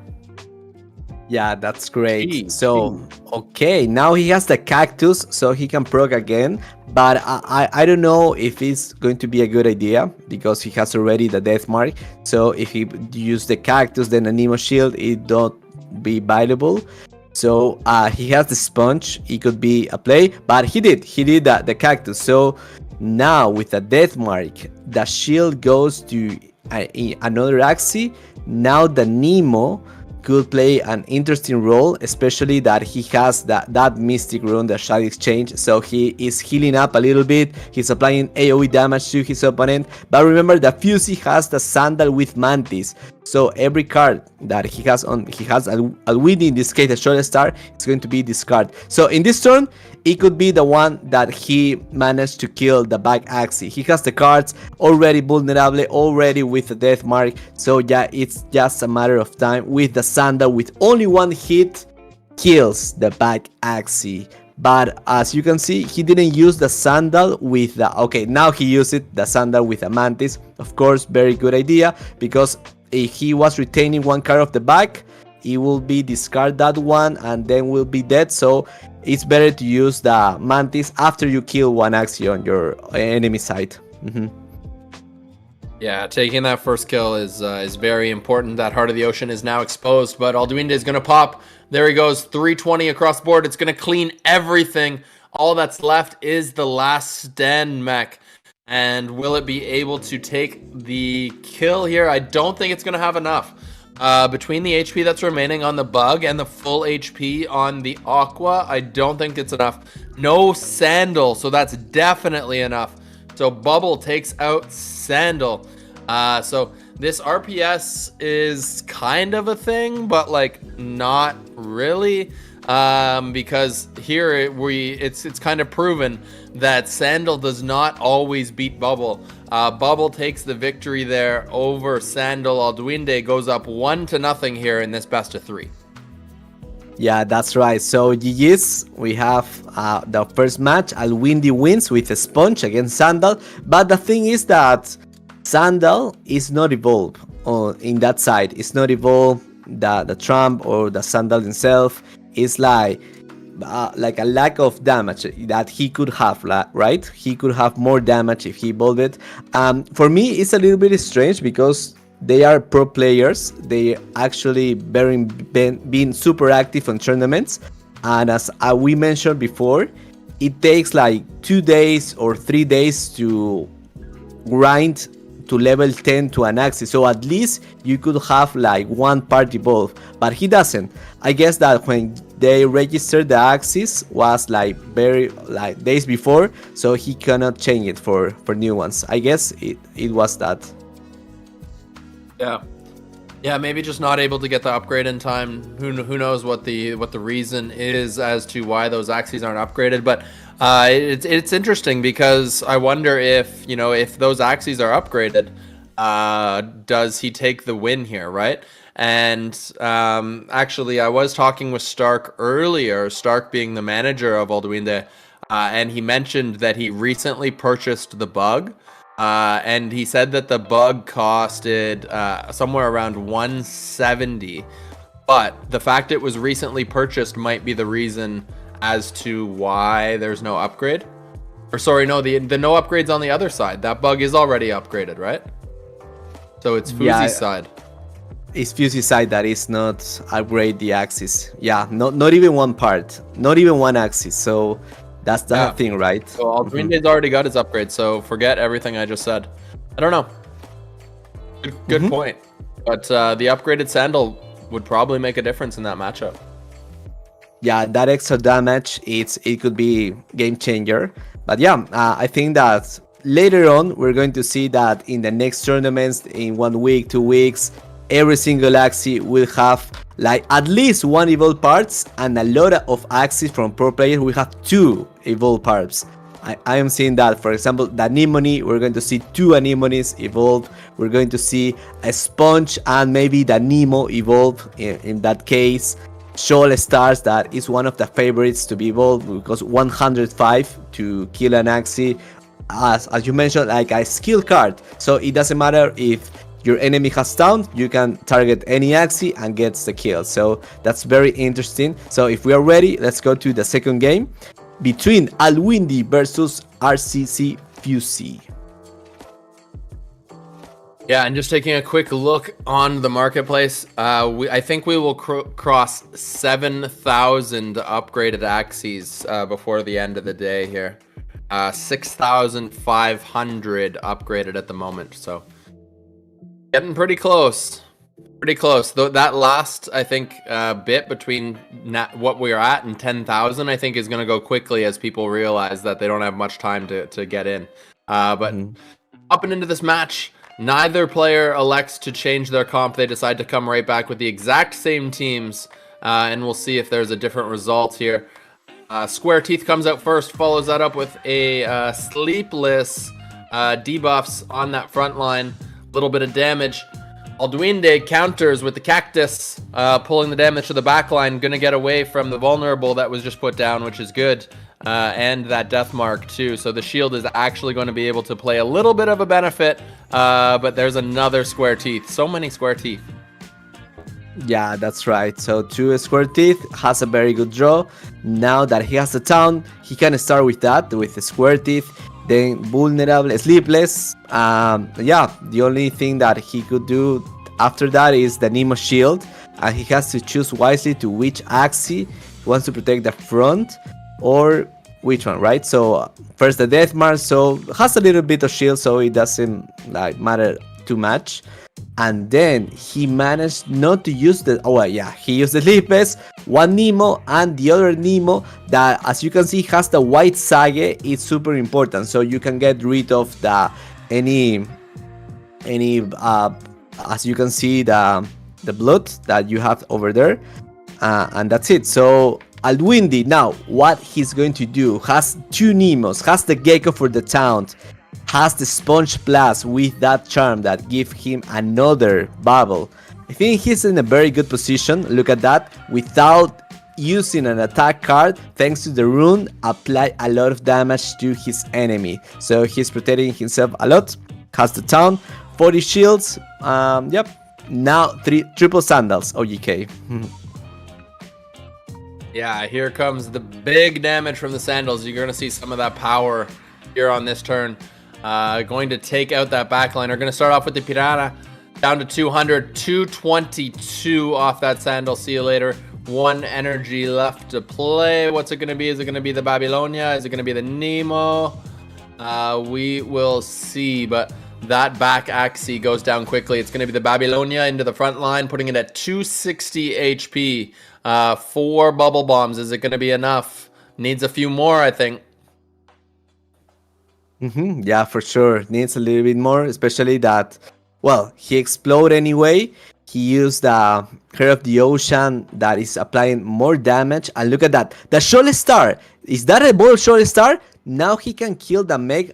And if you think, right, is this a good idea? I'm going to proc that he's going to apply more damage. Because with that Shoal Star could kill any Axie. Now he's thinking about, I kill the back or the front. This is a very good thing that is happening right now, and he decides to kill the front Axie, the mech, and now the mech helmet, the mech has the sandal, so it's going to be a massive sandal, especially that he has a Square Teeth, has a Babylonia for vulnerable, then sandal. He could easily kill the front that has already vulnerable, so maybe it's a Square Teeth sandal and goodbye to that back Axie.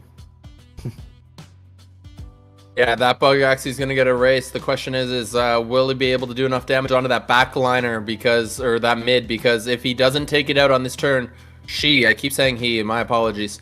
Fuzi, if Fuzi doesn't take it out on this turn, only 30 HP left on that backline Axie. So there goes the front. Now, second, you're going to decide to go with double Nemo. So you're going to try to survive here. And that's a smart play because the bubble team doesn't always get a ton of damage. As you can see here, only Sleepless and the Longsword. So will that be enough? The answer is going to be no. Going to survive this turn. Good. So as you can see, the Sandal's been retained. Trump has been retained. So there's a huge opportunity here for Fuzi. Fuzi's tournament life on the line. Will they have enough damage to take out this Aqua? Trump comes out. Trump hits for about 88 damage. Not enough to break the shield. There's a Piranha and a Sandal, but there's no way to get the debuff for extra damage. Sandal comes out, only 162. Piranha, and doesn't do it. These players are going back and forth with just not good draws. Oh, it's so tough. It's also so close. Is it going to be enough here? And it looks like it's going to be more than enough. The Sponge into the square teeth for the kill. And it's going to be Alduinde. Better Call Stark wins game 2 and is moving on to the finals. Congratulations to Alduinde. Fuzi, unfortunately, it is not your day. But what a match. Damn. That was close. Yeah, this is my favorite match from today. It was super close, the final draws, everything. So GG Fuzi, you did an amazing job, and Alwindi with the Sponge is doing an amazing things.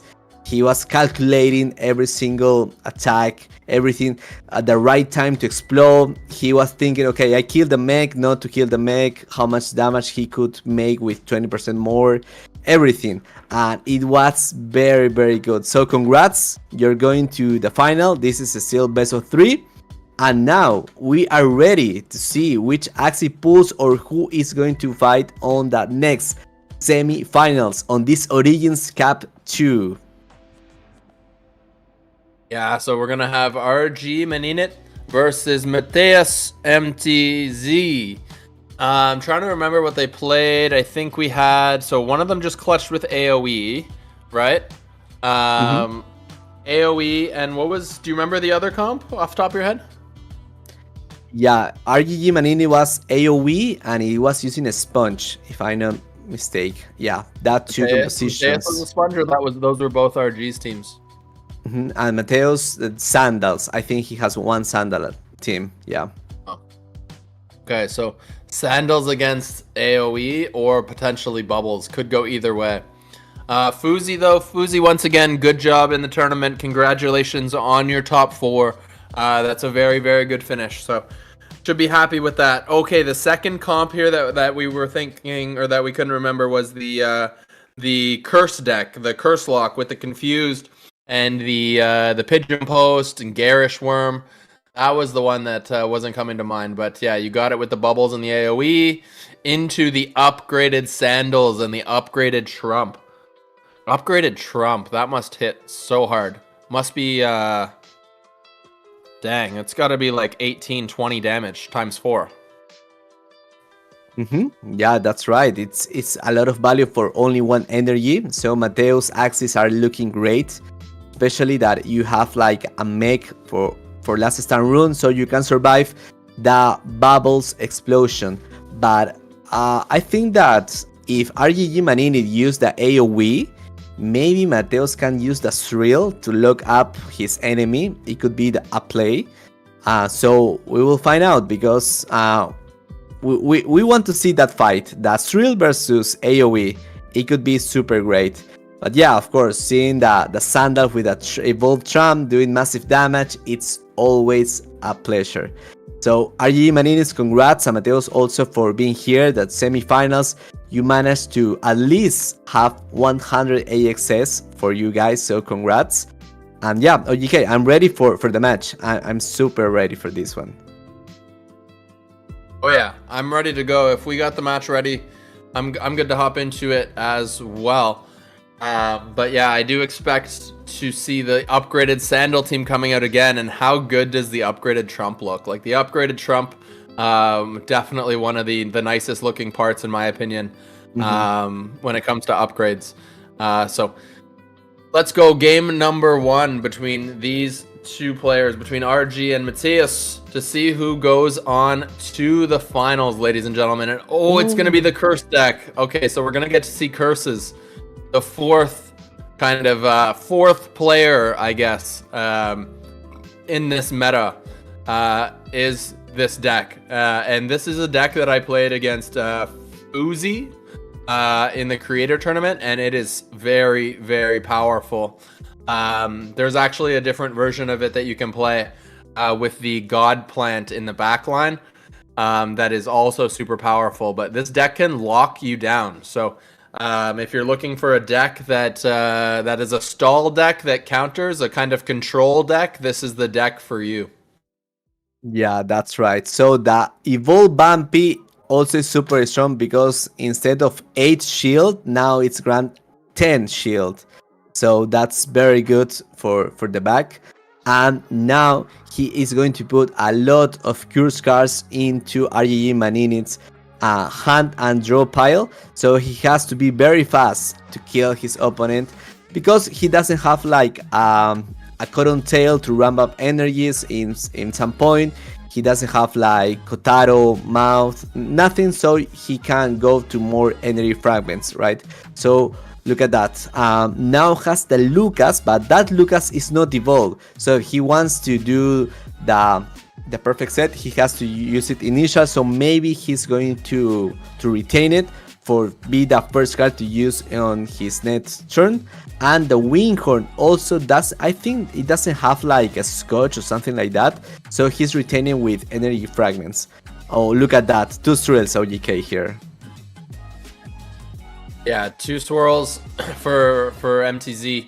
Now, is this a situation now? I'm not too familiar with this deck. I haven't seen it enough. I was like, my question was, do you want to retain these and just kind of save them up? Because I know playing against the curse deck, what they try to do is they seem to try to stop me from resetting my deck. So like, they save up a bunch of curses until the turn right before my deck will reset. And then boom, all of a sudden they drop all their curse cards on that one turn. So then your deck doesn't reset it and they just continue to spam with curse cards. So I'm actually interested to see how this deck plays out. He did go ahead and play one of the 2 confused, the 2 swirls, but did retain the second one. So I'm gonna probably try to build up 5 curse cards for the turn before the deck resets. Yeah, that's right. Well, he used the clouds, so he managed to get to 10 feathers. Now he has more feather daggers, and he kills the back Axie. Look how powerful is that rune that you gain the feather daggers, and you have like red feathers in a very high position. Look at the damage that he already has the Garish. If you want to discard, you have to use the Garish initial also, and he didn't do it that way. So that's okay, maybe he wants to retain it. And with 2 more energies, the cute bunny could be a play, and the thrill. And he has the Nemos. I think he needs to scale up. He needs to run off energies very fast against this RGG Maninit AoE team because he already killed 1 Axie. So look at that, two fears on the mid Axie. And now he is still putting more garbage, and 2 confused cards goes to his hand, and has the Lucas, so he can call again a cloud and gain more feathers and proc to 10 more feather daggers, and in that way kill an Axie. Yeah, as you can see, he's up to I think 5 daggers right now. Looks like 5. Yeah, pretty close. Also has a Winghorn to get additional daggers, but that fear is gonna gonna add a confused every single card unless it's a visual glitch. It looks like it might be a visual glitch because no confused cards are coming out. All the daggers are going, and this looks actually really good here for RG.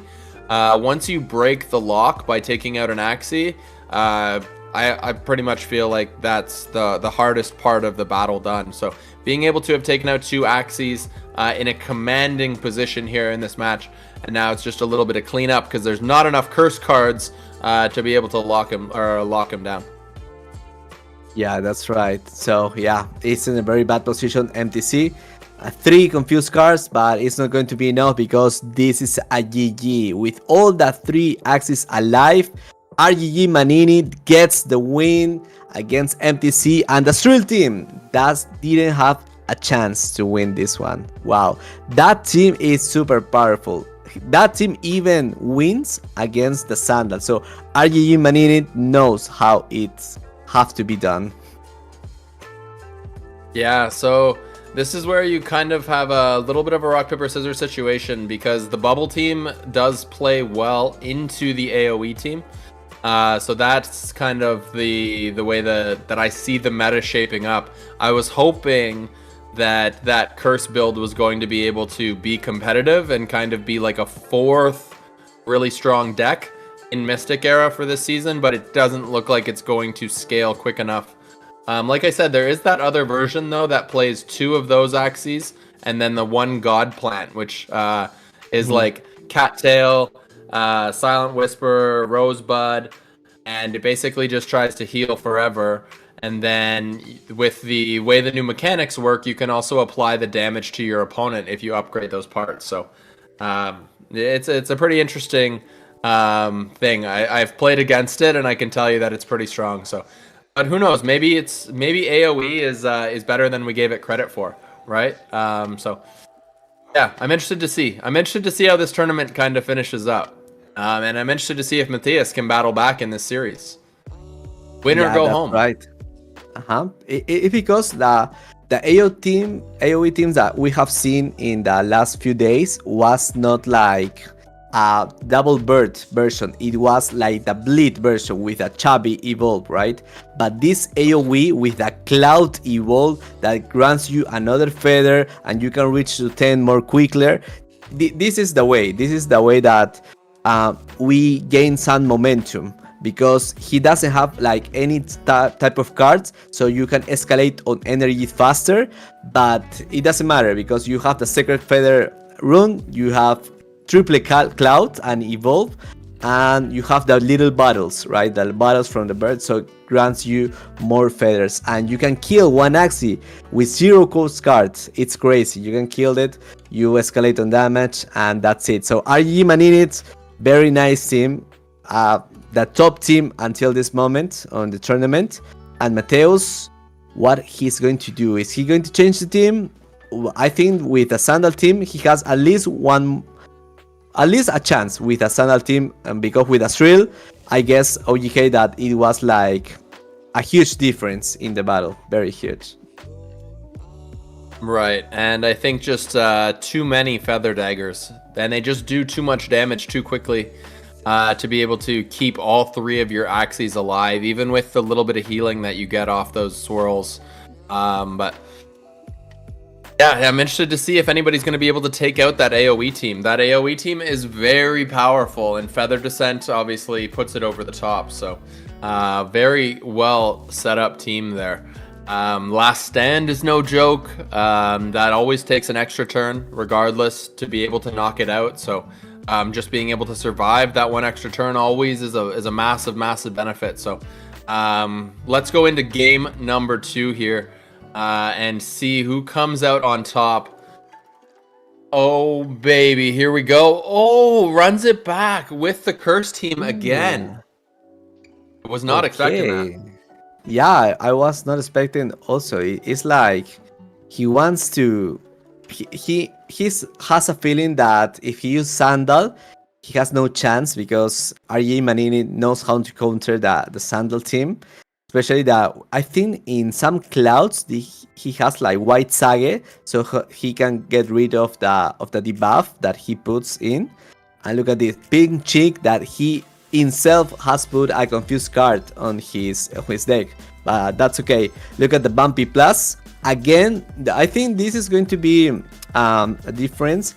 It's like in the 2 matches, RG Manini was first. He goes first. So maybe if he goes second and MTC goes first, so he can escalate the Bumpy faster. It's like he can put shields at least to his back Axie. It could be a different match. But now that he has put that sound on the mid, we're going to see another match, because RG Manini, one thing that why he wins is because he gets rid of the back action the back Axie very fast. But now that that sound is in place, we're going to see another match. And if he retains the pigeon post, he's going to use initial on the next one, so that blackmail is going to his drop pile. Yeah, interesting to see how he's going to play it. He does go with Tri-Feather here. It looks like you were right about the Lucas. He's got the Eggshell left, 1 energy. Decides to go with the Cloud first. Has 1 dagger in hand now. Oh, does go ahead and play the Lucas there. So going to pull something from the deck to the top of that draw pile. And then flip turn back on over to Mateus.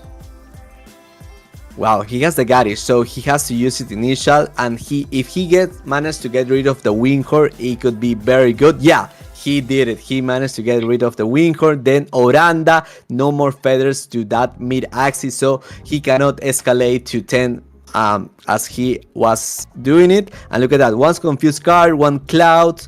At least he has 2 attack cards, but it doesn't matter. Until this moment, this is a better match for Mateus right now. Now he has a chance to win against the AoE. Definitely a much better start. There comes the Cloud. The Cloud brings out 4 daggers, which brings the Winghorn after for decent damage. Follows that up with those daggers. And brings that frontline Axie down to 204. So like I was mentioning in the last game, killing 1 Axie will kind of break that lock from these curses. So MTZ is going to try to keep that Axie alive here. Does have a couple confused, so those confused do apply heal when they're played. A few Nemos, Cute Bunny, and Garish as well. So let's see how they decide to play this. Now, of course, they don't have the information that they hit the Winghorn earlier. They would have known that they hit something, but they didn't know if they hit the Winghorn or not. So they do lead Garish, even though there were no cards in hand. Follows that up with Confused. Confused to heal up the front line again. Frontliner back to almost 330 HP after those Nemos, combined with that Shady Exchange heal. Of course, Shady Exchange being reworked, very, very powerful. And then flips turn back over. 3 confused cards, a little bit tough. Yeah, now this is the match for Mateus. 3 confused, he only has the Earwing and the Eggshell to play, and the Cloud. I think maybe the Eggshell is back, because I have seen the Eggshell for many turns, and he's not using he's using any fragments to retain, because the little green flare is not like on the Eggshell. Maybe it's a visual bug that he's retaining it. So Irwin goes by, and yeah, Mateus managed to lock him to RGG Manini. Now this is the match he was waiting for. 1 more energy, has the thrill. Look at that, he has 11 on his draw pile, 8 on his discard pile, and he's putting more and more garbage. That's what we are talking about. But Hungry Bird comes in play, so he can get rid at least to 1 of that confused cards. That's great. And the Cloud, so he needs to do it in that great moment, because right now, thanks to the other Dusk rune, you know, he has fear on all the 3 axes. So let's see if he do the Hungry Birds now, or he is waiting to another opportunity to in a round that he can do like 3 attack cards to 1 single Axie and get rid of it. Yeah, for sure. And interesting play right there. To throw that Cute Bunny into the back line, because if he would have threw the Cute Bunny onto the front, would he not have killed that Gloomy Dice Axie? Yeah. So that's really tough, because I think that was a big opportunity to kind of break free from this situation. And now he's kind of given MTZ an opportunity. Mateus has an opportunity to heal up that front line and keep it alive, keep that Gloomy Dice alive. As you can see it coming back, it's at 118 at this point. Gunlock reminding me that Cute Bunny is random. There is no choice of where you get to put that Cute Bunny. Cute Bunny is going to choose it's by itself. So great call out there by Gunlock. That makes more sense. So a 50, or I guess 33% chance of hitting the right Axie. It didn't hit the right Axie, and that's going to be ball game. I think it's pretty much over at this point. Not much HP left on those Axies. And this is the power of the curse deck. This is exactly how it works. I'm glad that everyone got to see it firsthand, to see that this deck can actually compete at this level of the game. So, like I said, maybe there's 4 of these top decks going into next season. Yeah, that's right. Oh my god, look at that draw.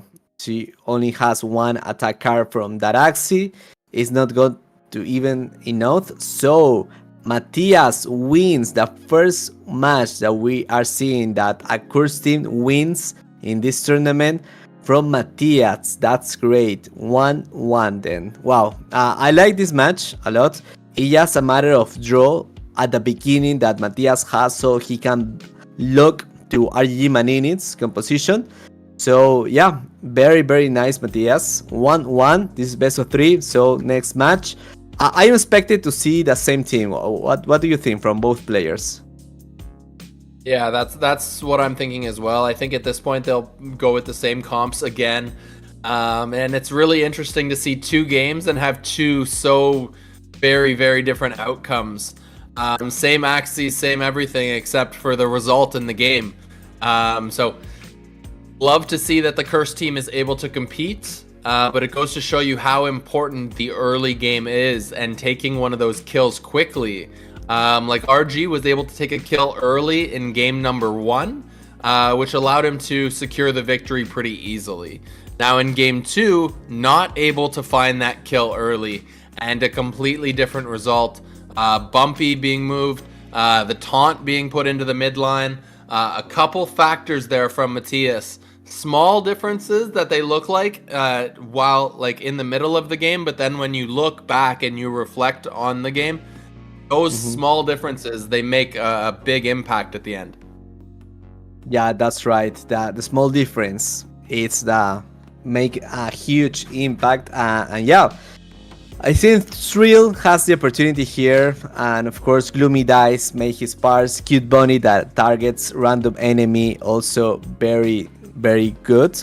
And you know, Cute Bunny plus default part on base stat he has 880, so it's huge damage for 1 energy and for what he does, right? So on targets with fear he puts -1 fear and still 30% of the attack as HP from all enemies with fear. Otherwise apply 3 fear.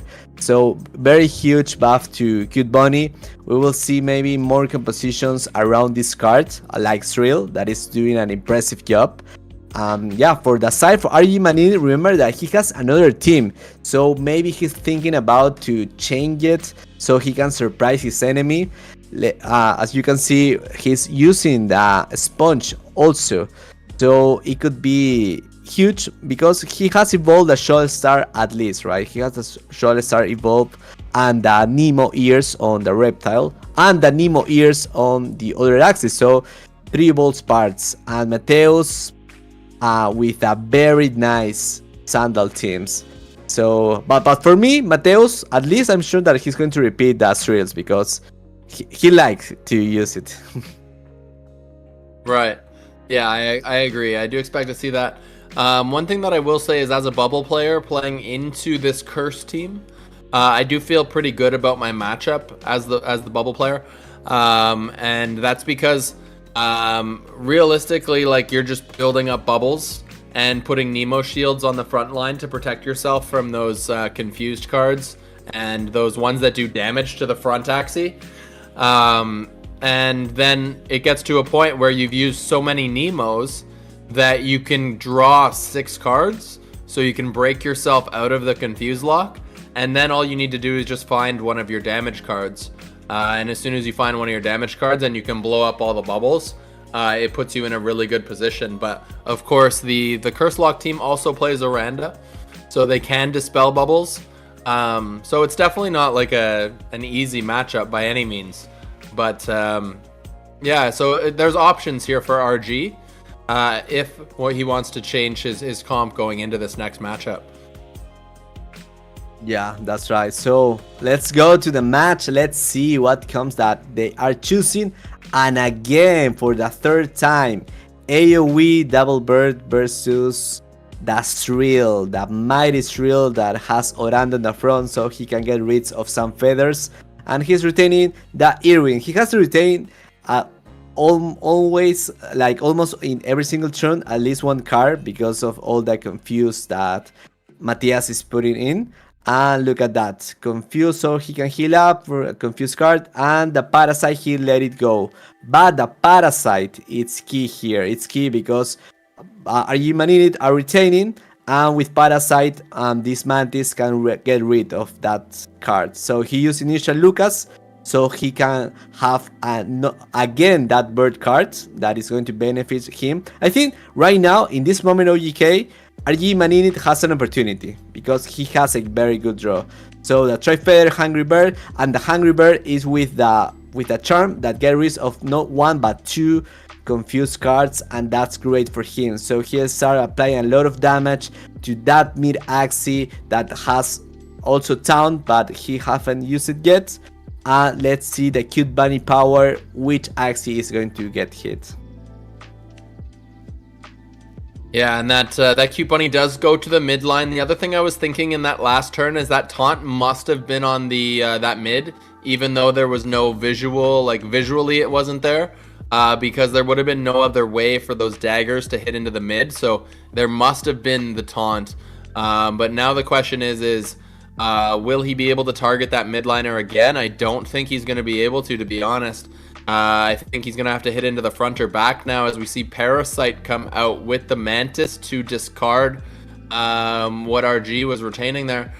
So RG, nothing left in hand, draws into two clouds, a Tri-Feather and a Pink Cheek. Kind of a tough draw. Only one energy right now and a lot of daggers and cloud. So what do you do in this situation? You might have to Pink Cheek a cloud away just to find another card that has some damage on it. But we will see. Trying to make that decision right now. Does decide to go with the Pink Cheek. Decides to Pink Cheek a dagger away instead of a cloud. Finds Toothless Bite, so able to use that second energy. Also finds an Earwing, so is going to lead Earwing. Has Bean's Blessing on the Earwing, so it does purify, or sorry, he can remove one from his deck, one curse card. Follows that up with the Feather Daggers into the front line. Puts that front line down to 170 HP. Not dead yet, but it's getting close. Yeah, that's right. The Mystic Charm, Wooden Idol, has helped him a lot because he has Purify 1. So that's great. Now Doranda is working to the mid Axie, so he cannot reach to 10 feathers and has 3 Feather Daggers. That's also good. And as we can see, now the Nemo, he has like 10 energy fragments. He's not going to 12 yet, and he's using a couple of energy fragments to retain those two cards that are very powerful. So right now Argimanid is in trouble. Now he only has 2 attack cards, the Toothless Bite that could go to the back Axie, but he is protecting with some shields, and the eggshells. He decides to retain both of them. And look at that, oh my god, very nice, very nice draw for Matthias right now. He has the Shrills, has the Garish, has the Confuse, so he can heal up a little bit. And of course the Mystic Rune is also helping for some healing and some AoE damage. Look at that.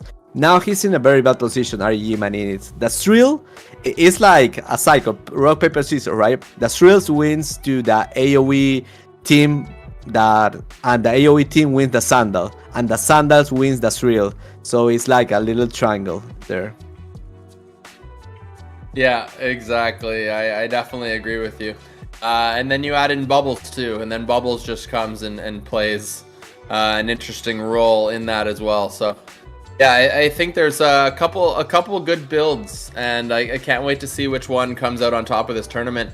As RG's trying to kind of fight out of this, but I think we're starting to realize that it looks like locked again, and it's looking, the longer that this battle goes, the more the better chance Matthias has of coming out on top. I think there was an opportunity earlier for RG to take a kill, was able to get it kind of close, but yeah, chat's starting to notice it too.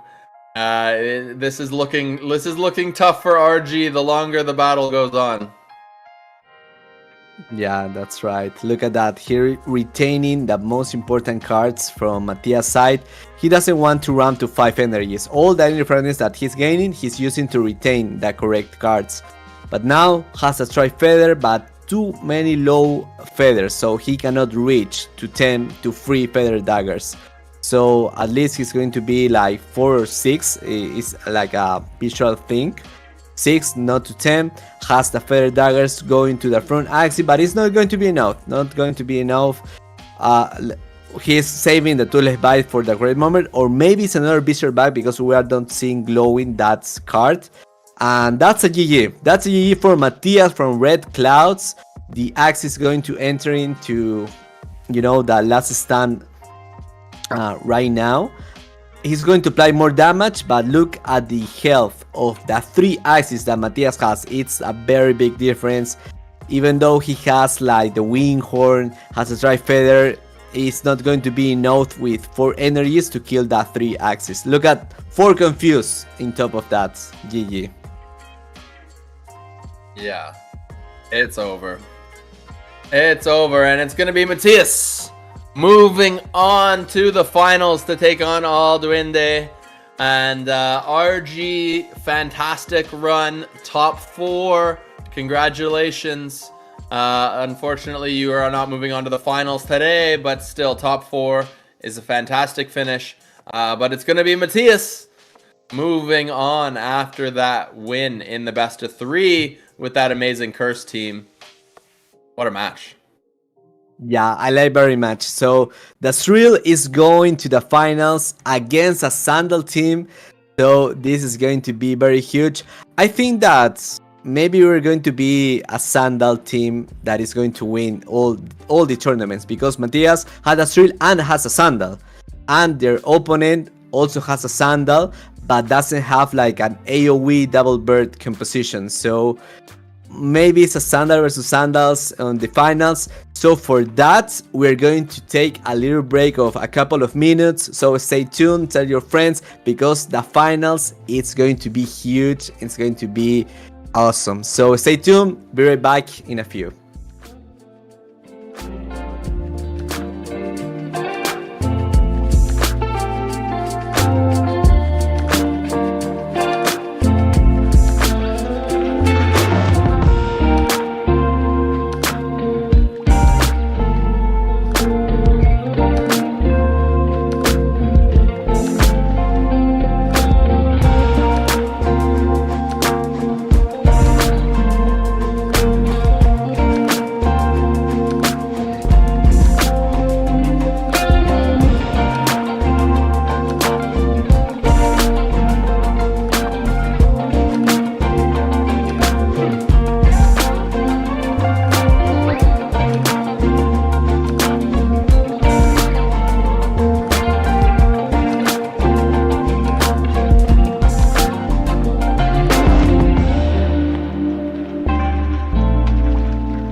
Everybody, what's going on? Welcome back to Origins Cup 2. It is time for the finals. I am joined, of course, by Muke. Muke, these two builds, these players, they've been putting in some work today. What are you most excited to see here in the finals? Yeah, that's right. Thank you, OGK. And this Origins Cup 2, it's going great. We are seeing all the possible meta for the next season. We already know that Sandal is super strong, Sponge super strong. I expecting to see at least one of them using Sandal because on their 7 Axie pools, both of them has Sandal and Sandal. So one of them has Sponge, the other one maybe, I think they have AoE team. I can't recall, but the bleed AoE, right, with the Evolve Chubby. So if we can see the Axie pulls, by the way, or we can see the brackets, it will be great. So the final match we're going to see, it's between Alwindy versus Mateus, the Shrill Power Man. Let's go. Yeah, it's gonna be an exciting match because Aldwinde has got here by playing Bubbles and bubbling his way to the finals. So we'll get to see Bubbles play into that Curse Lock deck, and we will see who comes out on top. Of course, this is going to be a best of 5, so no more best of 3 in this final matchup. Of course. The winner taking home, I believe, 340 AXS. Second place walking away with 200 AXS. So quite a nice prize. If you have not played in the E4E dailies and you were looking for a reason to play, I think this is it. Being able to participate in this tournament is huge opportunity. And this prize is very nice. So these players have a lot on the line here, and I'm just curious to see if this Curse Lock deck is going to be able to shut down Bubbles. I know how the matchup went when I played against it. I was the Bubble player. I was playing into the Curse Lock deck, and I ended up splitting the series. But I felt like it was a decent matchup for the Bubble team, and we'll see if that plays out here in the finals. Wow, that's a great point. If Bubbles could wins against the Shrill, it will be very nice. Especially that Alwindy, one thing that it has is like in every single Axie has at least one Evolve part. Mateus have it on the Sandals and the Trump, but on the Shrill, I think that he only has the Bumpy Evolve, and that's it. I don't see another Evolve part, or maybe the Eyes, the Confused Eyes, right, from that Dusk Axie. Well, double Confuse. Yep. Let me see the Confuse cards when you are upgraded. Right. It's like it's only, it looks like an onion. Yeah, it looks like an onion, but it only like shuffle one Confuse into enemy draw pile. Shuffle one Confuse into enemy draw pile is the same like Tesk. But now you can, with Confuse Plus, you can target any ally. Well, deal damage equal to heal stat to the closest enemy. I think it's more stats only, right? The Confuse Plus. Yeah, doesn't it give you the ability also, though, to target your opponent as well? The closest enemy. That might have just been a reworked mechanic in the in between season 6 and season 7. One of the reworks is that instead of only being able to apply heal to yourself, you can apply it as direct damage to your opponent as well. I'm not sure if Confused got that effect, but I know cards like Silence Whisperer and things like that did get that effect.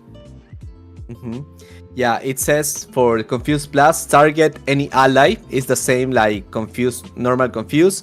Deal damage equal to heal stats to the closest enemy. And shuffle one Confuse into enemy draw pile. So it's the same, almost the same text.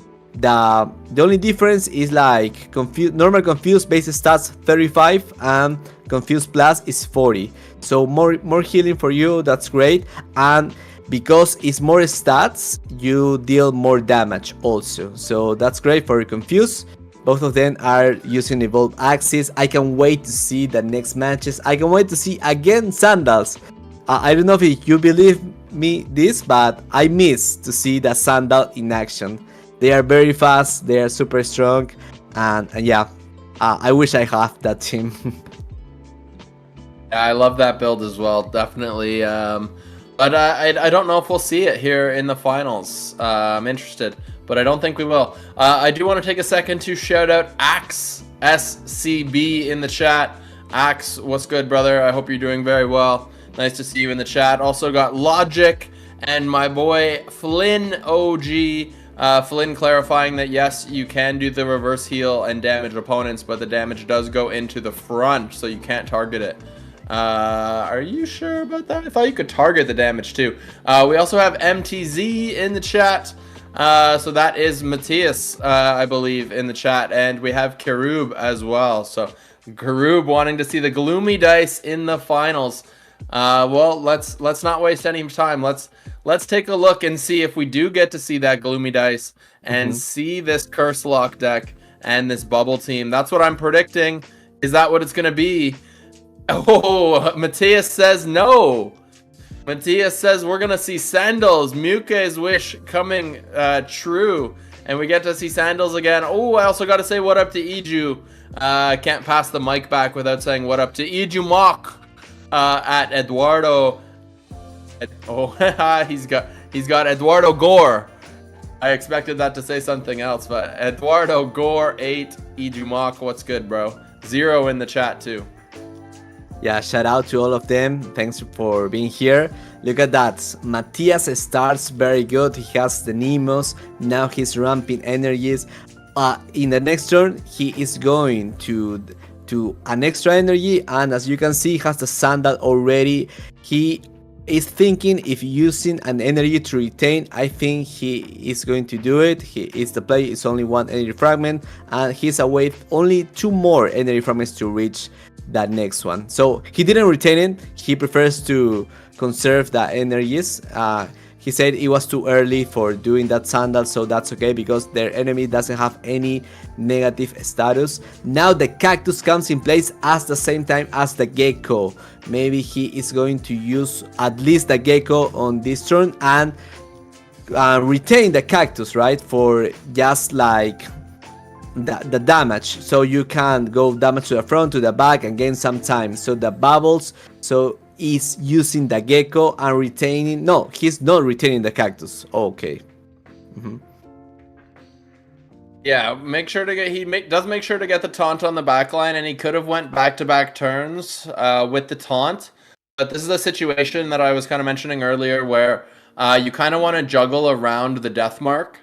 If you can, so that you like, for example, like if he were to taunt again on his backliner, he wouldn't be able to apply any shield on it. Whereas if he lets the taunt kind of expire, then MTZ or Matthias is going to be forced to hit into the front line. I guess you could use those ambush cards to still target the back, but the Sandals will be forced into the front because those can't target. Now that being said, there was an interesting call out from chat. I haven't seen one yet, but they were calling out Wooden Idols. Wooden Idols, of course, are a new charm that purify 1. They get rid of 1 curse card from your deck. So Alduinde might have been expecting to see the curse deck, and now Sandals getting played is obviously a counter. Like I said though, I didn't see an idol, but I'm keeping an eye out for that now. They're saying the idol's on the backliner, so there was an idol. Aldwin in the chat there is Alduinde, so there's some clarification coming around that as we go to MTZ. Yeah, that's right. So first the Vulnerable and the Death Mark, and then the Trump Power evolve. That's crazy damage. Now he has, oh my god, he has the 2 energy revenge card over there because of the Sponge Dead Axie. He got that. He put some shields in the front, but I think that next turn, because of Vulnerable, is going to play a lot of damage. Now he's thinking if he's going to explode or not yet, because doesn't have like a very good draw of cards. Maybe he can explode and then use the Shoal Star that is evolved, yeah, to one Axie at least. Yeah, he can kill the front or the back, and he decides to kill the back Axie, doesn't get a kill on the front. So now it's a turn for Mateus. What he's going to do is it's going to be no sandals for him, only the sleepless. So it's going to be very close game. Alwindi has a very good chance over here. The Heart of the Ocean Axie, the Aqua, is full HP, and he has a lot of revenge cards. That's crazy. That's crazy how the Sponge from Alwindi, it has been the best Sponge team on all the tournament. It definitely has, and the build is extremely optimized. Like Aranda's in the perfect spot, Shoalstar in the perfect spot. Like this is exactly what you want to see from the Aqua team when you're setting it up. But popping early really ruined Mateus's draw, and it looks like Alduinde is going to be able to capitalize here and take the game 1 victory, proccing that last stand after killing that front line. And there's just too much HP, even with the Sandal and the Square Teeth Babylonia, not going to be able to secure the win. Does kill that frontliner, but that mid just too much HP. And that's going to be GG's on game number 1. Alduinde takes the win, bubbles into Sandal, even with the Wooden Idol. So really just not what he wanted to see when he opened up in that matchup, but doesn't matter, still gets the W. Yeah, that's right. For me, our friend Alwini is going to repeat that Sponge T in every single match. Has very good opportunity against Sandals, very good opportunity against Thrills, or maybe that's the play that we're going to see, right? The Thrill versus the Sponge. And you mentioned this early. How is like a Sponge versus a Curse card team? Is you have an opportunity, right, to win against them? Yeah, like it could go either way. I will definitely admit that. Like for the Curse team, it's a big benefit that they have the access to a Garish, and they typically have access to at least 1 or 2 Mantis Daggers somewhere. So they basically discard those retain cards like Sponge and Shoalstar and things like that. So not only are they filling your deck up with bad cards, but they're also getting rid of anything that you would normally retain. So that part plays into a benefit for Curse, but because the bubble team doesn't need a ton of resources to kind of pop the bubbles once it's gotten built up, because kind of on the first cycle of your deck, you really don't have too many curses, so you're able to build up all your bubbles, and then it's just a matter of finding one attack card on your Heart of the Ocean Axie to pop the bubbles, and then you can usually secure the win right there. But yeah, like I said, it can go either way. Okay. I would give the advantage slightly to bubbles, but it's winnable for curses. Yeah, that's right. So Alwindi is like super scholar from Stark, so he should be very happy in this moment. He managed to get to the finals, and I think that he has a very good chance to win. So Mateus, maybe he's going to put through his secret weapon that is real, and against that Sponge could be the play. So let's find out when we are ready to the next match, because right now Alwindi is doing a magnificent job. I like how he's played. I know he's mastering the Sponge, and he don't even has the necessary he's not necessarily going to use the other team. With that Sponge team is more than enough, because he has perfect cards in all the 3 axes, 6 perfect parts. Absolutely. Let's go. Game number 2, ladies and gentlemen. Alduinde versus Mateus. Here we go. All right, any changes? No. Looks like they're running it back. Same comps. MTZ goes first. Starts off with Square Teeth, but doesn't have anything to follow it up with. What was the second card? I missed the other card. Did you see another card? No, no, no, no. I didn't pay attention to the car. I think that he I didn't didn't see have it. There must have an been emo. something though. Mhm. Yeah. Zero says Nemo. I didn't see any shield there. Oh, Okay, they're let's see it again. they're rewinding it for us. Yeah, the Nemo. Mhm. There it is. I just was curious. Oh, because he Nemo'd because he square teethed away all the shield. That's why. I was like, why wasn't Yeah. there shield? That makes sense now. Square teethed it away.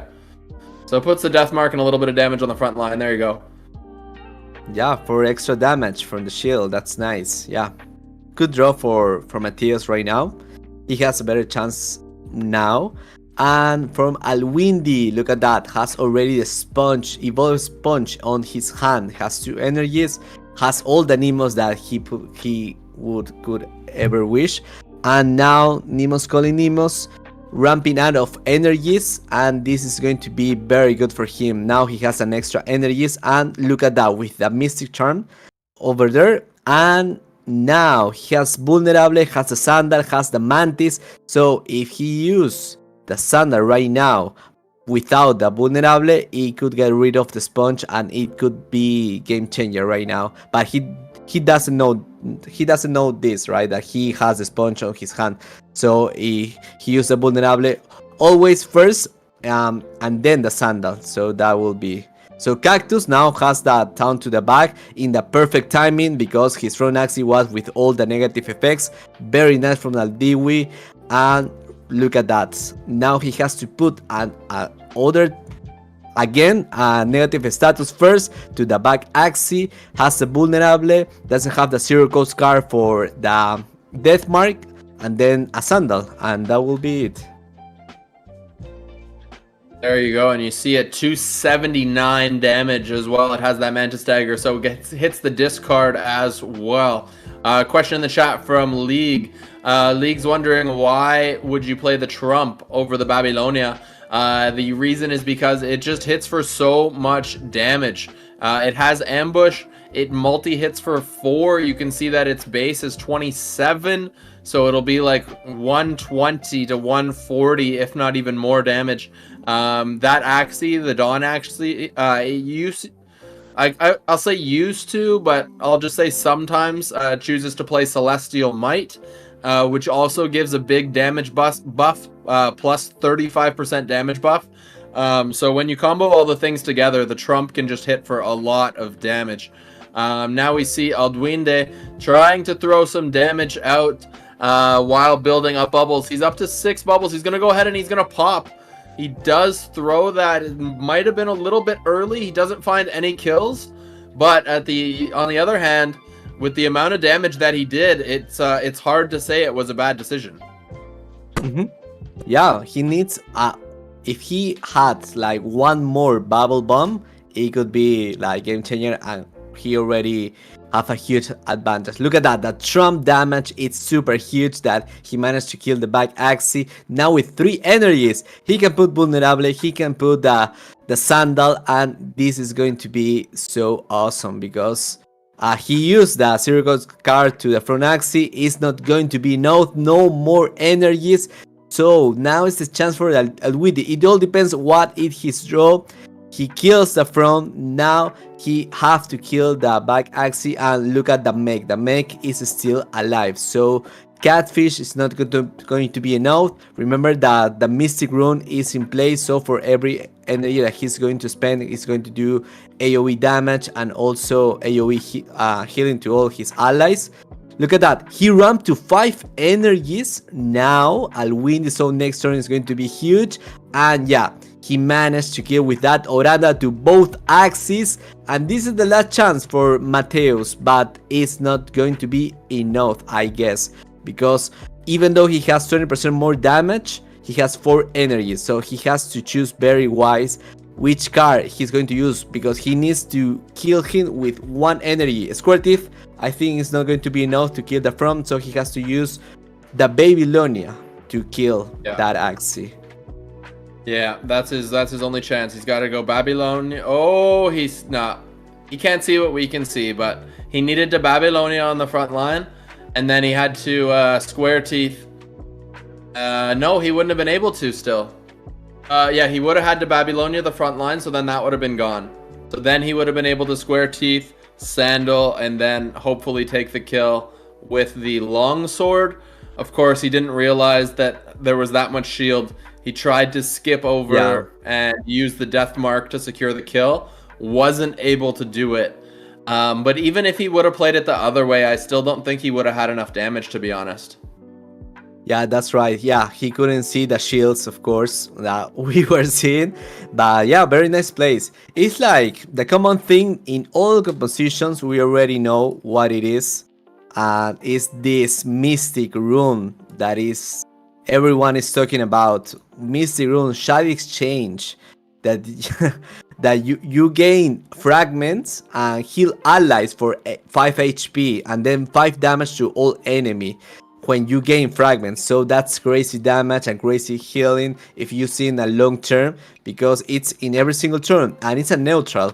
So that's what they are using in all compositions. Well, Alwindi is doing great. He's on the rush. He needs only one more win and he gets to be the champions of Origins Cup 2. Imagine he sweeps away the finals. There's a possibility here. Or will Matthias be able to battle his way back and force a game number 4? Let's hop in and let's find out, ladies and gentlemen. Here we go. Will that bubble team be defeated? Or will it be able to secure the final victory and the win here in Origins Cup? Yeah, that's right. So we're ready for the next match. Alwindi, as I mentioned, I don't think he's going to change his team. He's going to stick to the sponge. But Mateus could have bring like a surprise for us and maybe can change to Shrill. But I don't think that will be like the play. But who knows? Maybe Shrill can do something against the Evolved Sponge. Yeah, so we're waiting for the next match and ready to go.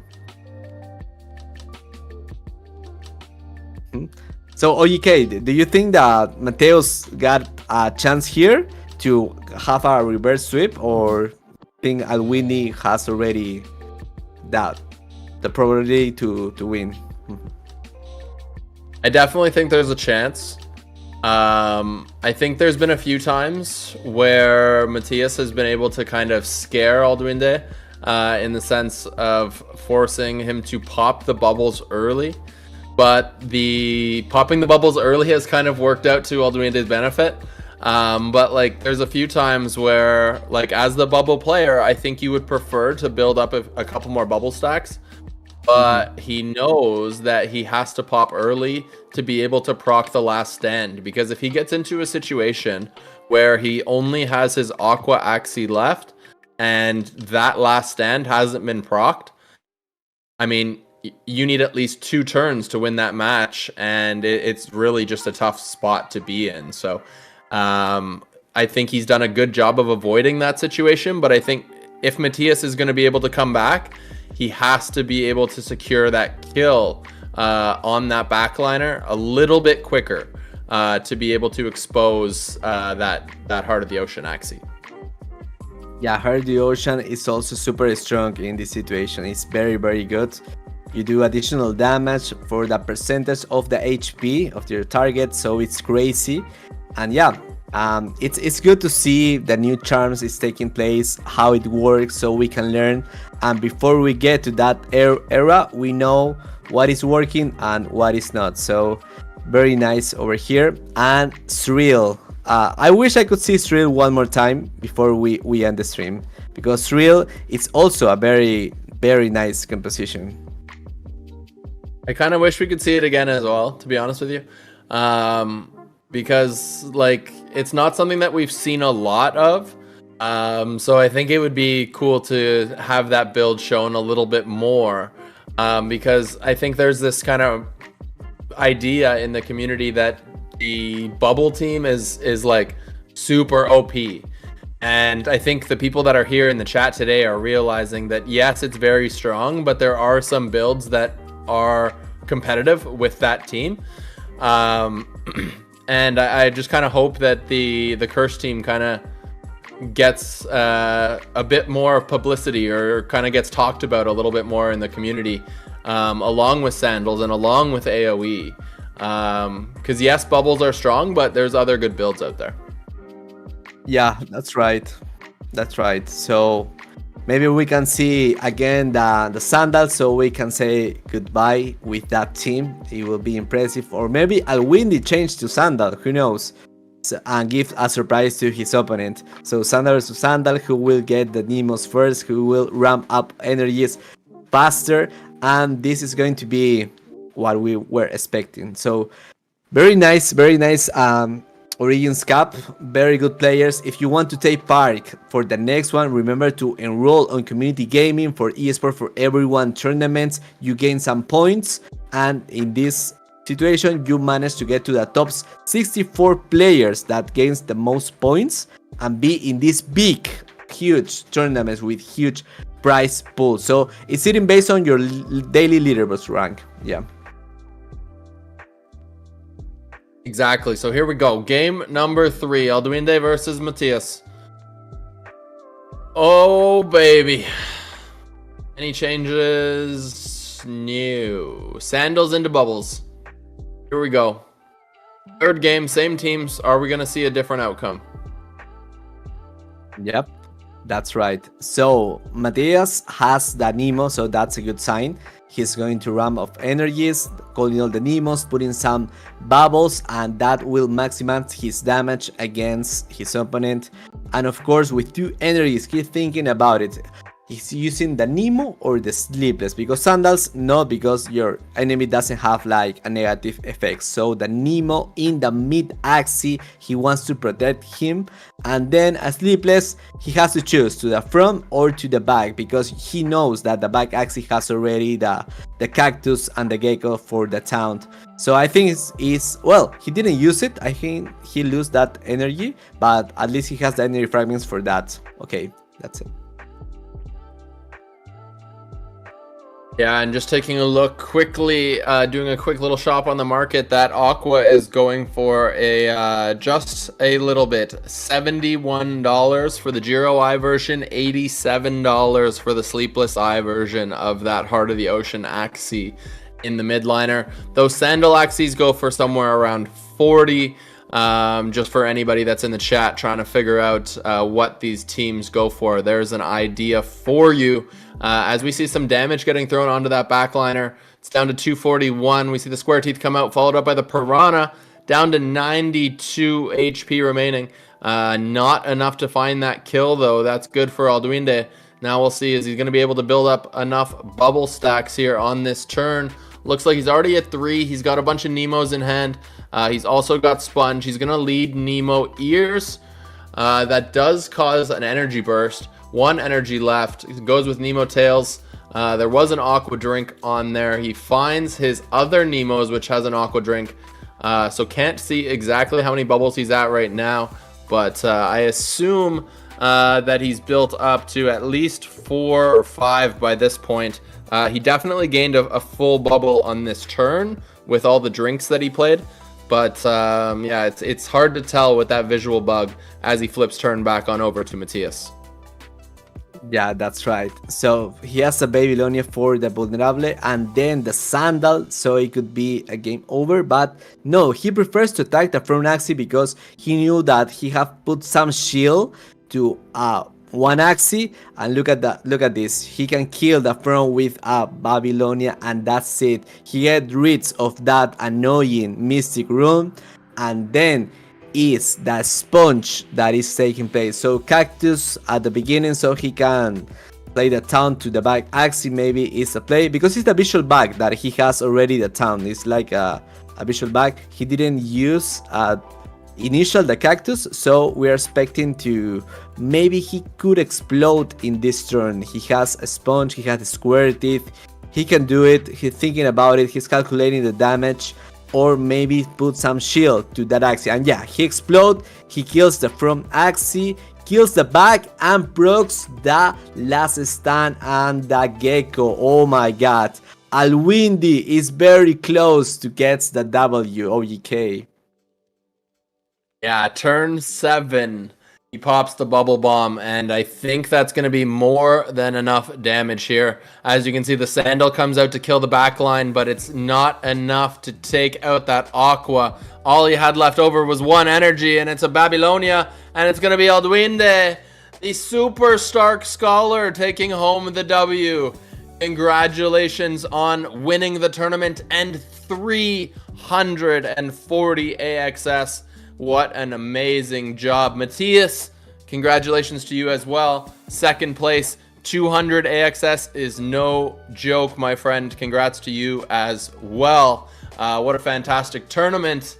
Muke, man, what a series. Yeah, I like very much this final match. Mateus has done a magnificent job. It was crazy, the thrills, how they could win the different type of archetypes to the AoE, to some sandals. So it's crazy how Mateus goes to second place. And congrats Alwindi, congrats to him for taking home this first of the year, the first tournament of the year for eSport for everyone, Origins Cup 2. So very, very high for you. Look at that. So many pro players, so many friends on this bracket that managed to get some AXS for them, so they can start the year very, very good. So thank you for all the knowledge that we know, some meta, the sandals, the bubbles, the AoE, the thrills. Now we are like looking to that, right, to learn, to see if we can buy it, to level up, unless to level 10, so we can upgrade at least one part for all the 3 axes. Have fun with this composition. So thank you everyone for being here. It has been great, 4.5 hours with you guys. And yeah, OGK, you have done a magnificent job. It's always a pleasure to cast at your side. Thank you, Sky Mavis, for everything, for the grant, to eSport for everyone, for the opportunity. And OGK, again, you are great, bro. Muke, thank you so much for the kind words, my friend. I appreciate you coming on and hopping in for the stream today. You did a fantastic job. As always, love everything that you do in the community. So thank you very much. Thank you to everybody that's here, of course. Like Muke said, appreciate everyone for tuning in today. Thank you again, Esports for everyone, Axie Infinity, Sky Mavis. We appreciate it. We appreciate you creating this opportunity for us and for everybody to participate in these amazing events. So we appreciate it as always. Muke, pleasure to cast with you. I hope we get to do it again very, very soon. Like I said, more events. I think potentially something next weekend. I might have heard that there's a little rumor told me that there might be something next weekend. I also think we have the Grand Tournament is going to be firing back up for Axie Classic. For anyone that doesn't remember, the first Grand Tournament stream that we did hit over 500 viewers. So we're looking forward to running it back even bigger again with another Grand Tournament. Last one, 76,000 players, I believe. 72, 76. Either way, we want them to keep getting bigger and better. And thanks again for being here and being a part of this community. We appreciate it. But I think that's it. That's all for us for today, right? Any last thoughts? Yeah, so thanks again to everyone. And yeah, we're going to have more Origins, more classics. So stay tuned for the tournaments. Go to community gaming, participate. Don't forget that Tia Blessing, like Sir Manings has been told. Congrats to the winners, to Alwindi, to Matthias for the second place. Everyone, you're doing a magnificent job. So thank you again. I'm Muke, and see you again next time.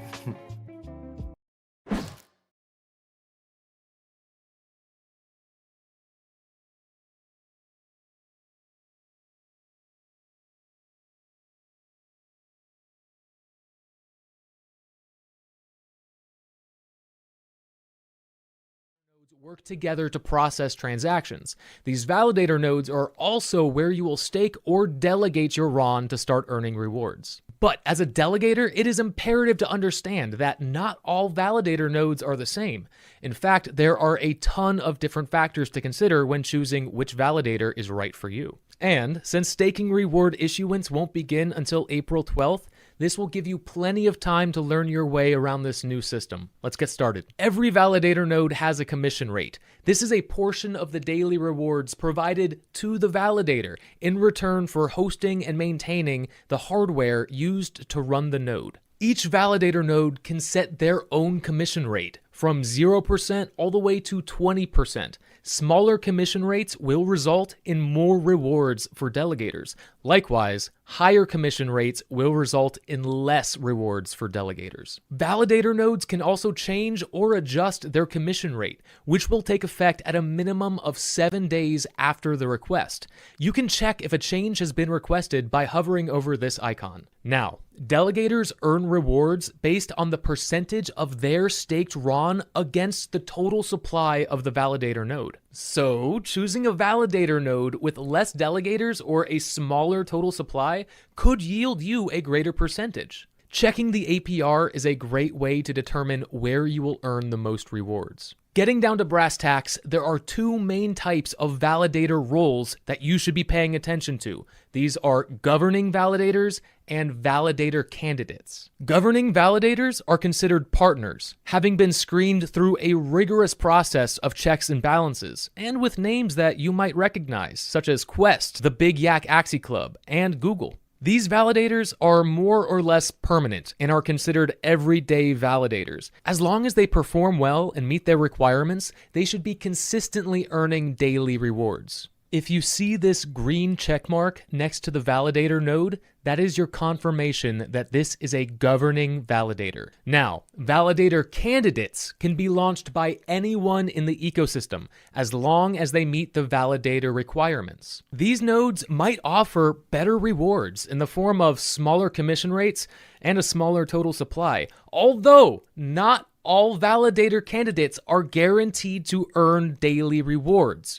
Let me explain. At the beginning of each day, or 00 UTC, only the top 10 validator candidates with the largest supply of staked RON will be activated and begin earning rewards for that day. This incentivizes validator candidates to provide better rewards, to attract more delegators and have a higher chance of being activated the following day. When a validator candidate becomes activated, they are considered a standard validator for that day. Between the governing validators and validator candidates, there should always be 22 active validators each day, unless one gets slashed. Last but not least is validator performance. Now this relates to the hardware and software used to run the node. If their computer drivers are up to date and they have a fast internet connection, transactions will be processed quickly, and this will be reflected in their uptime. A higher uptime means a better performance. But if their hardware or software has issues, or their internet connection just isn't fast enough,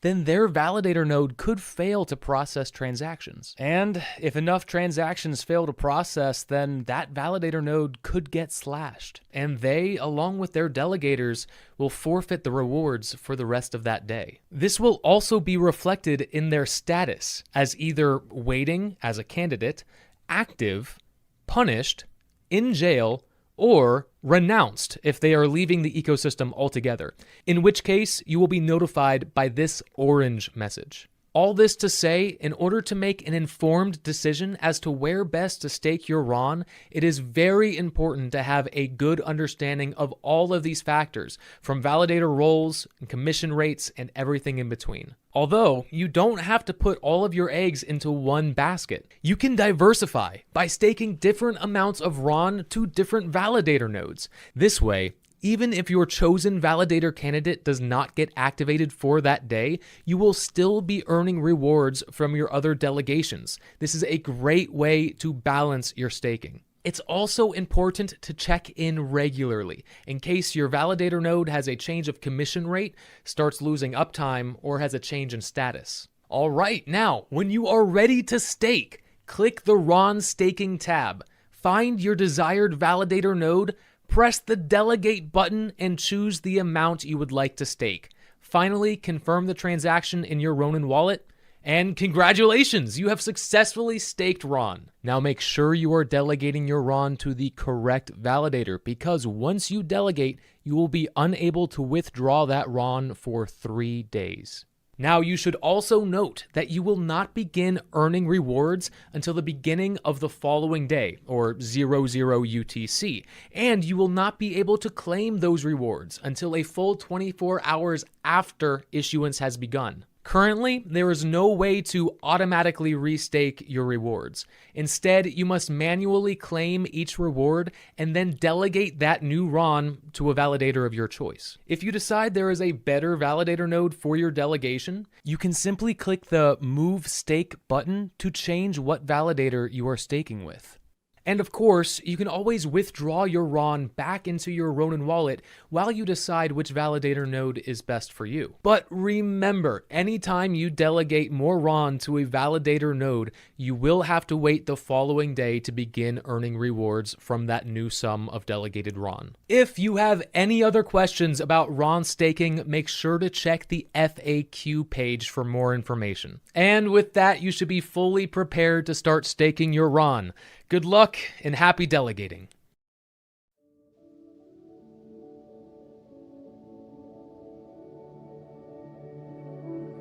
My name is Jeff Zerlin, aka Jihos, and I'm a co-founder of Sky Mavis, the inventors of Axie Infinity and the Ronin Network.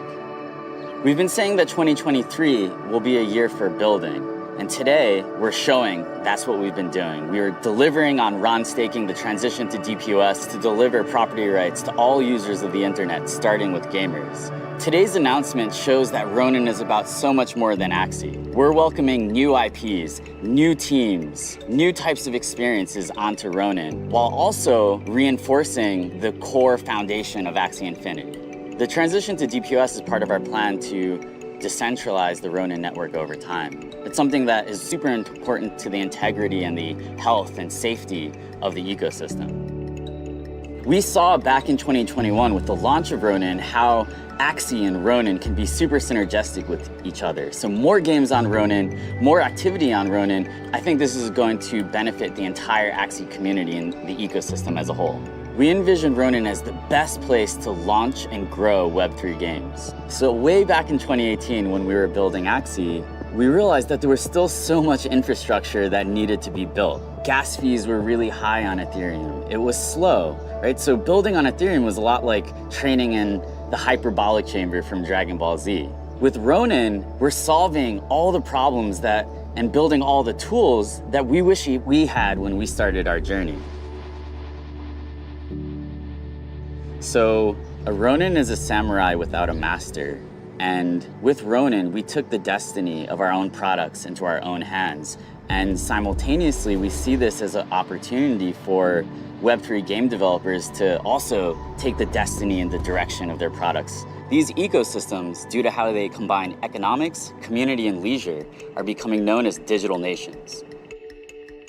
Axie Infinity was hampered by high transaction speeds and slow finality on Ethereum. However, when Axie deployed on Ronin in April 2021, it experienced hypergrowth and onboarded millions of gamers. The community has been asking for two main things on Ronin. One, RON staking. Two, more games, more experiences. And today, we're taking a major step towards a world of infinite experiences.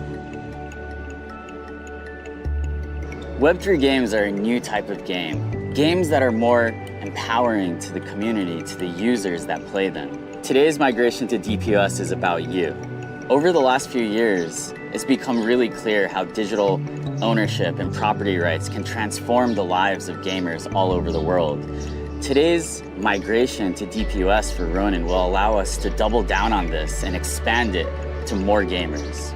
Over the last year, I've been traveling to meet our community in America, the Philippines, Vietnam, all over the world, and it's been really touching to hear the stories of people who have had their lives changed by this revolution. Today, we're making a big step towards making this even more accessible to the billions of gamers all over the world. There are a bunch of ways for the community to get involved right now. First, start staking your RON tokens through a validator. Second, let's help amplify this announcement. Join the community, join the Ronin Discord, follow us on Twitter, retweet this post. And finally, start doing research into some of these games. See which ones resonate with you and which ones you're most excited about. Ladies and gentlemen, now introducing the Atiya's Blessing buff. This is a brand new feature on app.axie that allows you to earn additional moon shards and even SLP while playing Axie Infinity Origins. This is sure to give any player a small edge during the competitive season, so stick around and I'll show you how it works. First off, make sure to log in to app.axie using your Ronin wallet. From here, navigate to the user dashboard on the left-hand side. This is where you'll be able to access the Atiya Shrine. To learn more about the specific buffs that this offers, click the link on the right. Here you'll see that using this feature on a daily basis will help you complete these milestones and improve your in-game buff. Going from a 6% increase of moon shards earned all the way to a 15% increase with additional SLP earning as well. To start completing these milestones, all you have to do is make an offer to the Atiya Shrine by clicking this button here. Then simply confirm the action in your Ronin wallet, as this will include a small gas fee. And congratulations, milestone 1 complete. The buff will last for exactly 24 hours, so make sure to make an offer every single day to get the maximum benefit from this new feature. And with that, good luck, and I'll see you in the arena.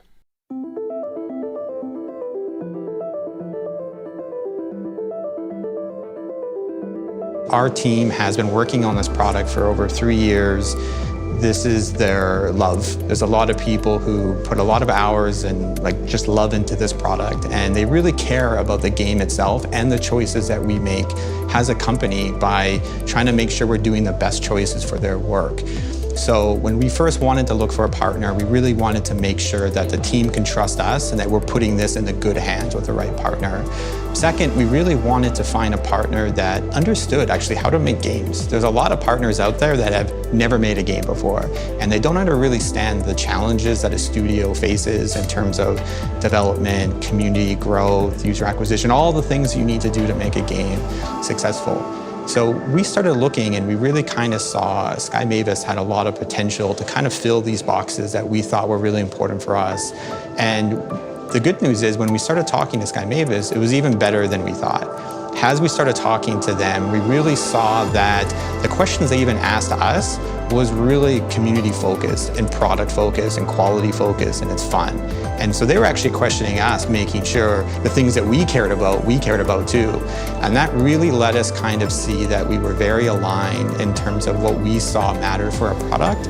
And the longer we had conversations, the more we built the relationship up and really talked about the future, what we could do.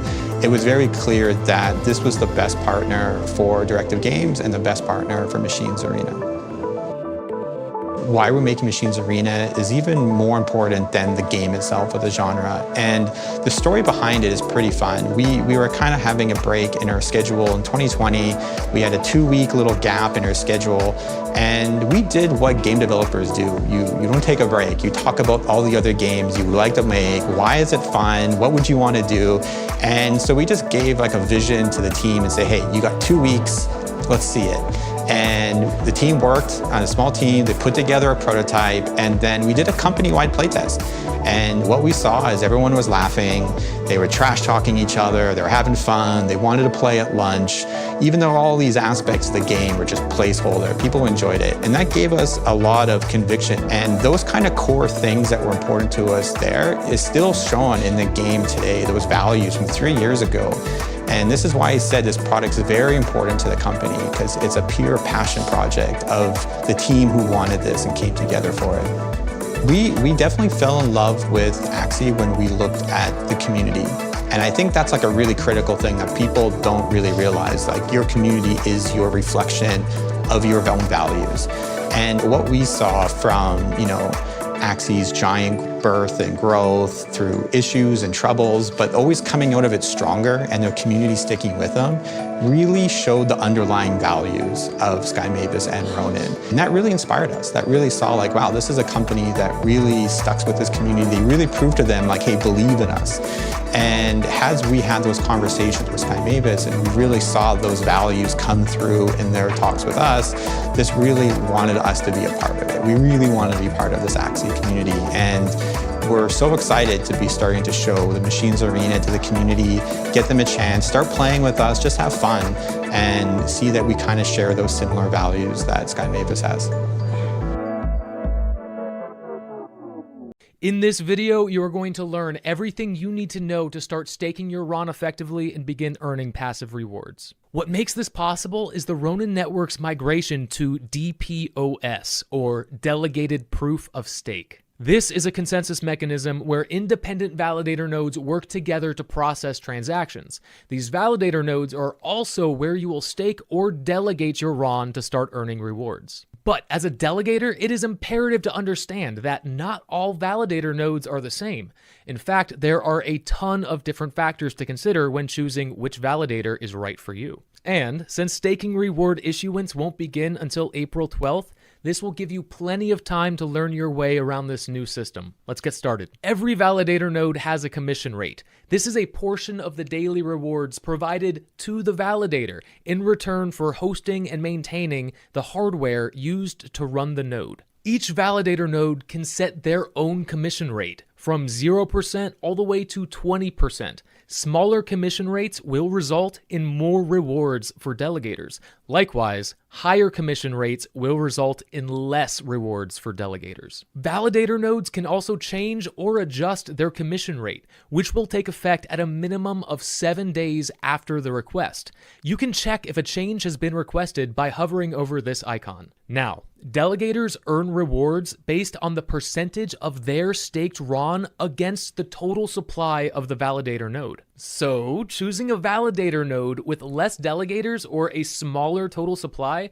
could yield you a greater percentage. Checking the APR is a great way to determine where you will earn the most rewards. Getting down to brass tacks, there are two main types of validator roles that you should be paying attention to. These are governing validators and validator candidates. Governing validators are considered partners, having been screened through a rigorous process of checks and balances, and with names that you might recognize, such as Quest, the Big Yak Axie Club, and Google. These validators are more or less permanent and are considered everyday validators. As long as they perform well and meet their requirements, they should be consistently earning daily rewards. If you see this green check mark next to the validator node, that is your confirmation that this is a governing validator. Now, validator candidates can be launched by anyone in the ecosystem, as long as they meet the validator requirements. These nodes might offer better rewards in the form of smaller commission rates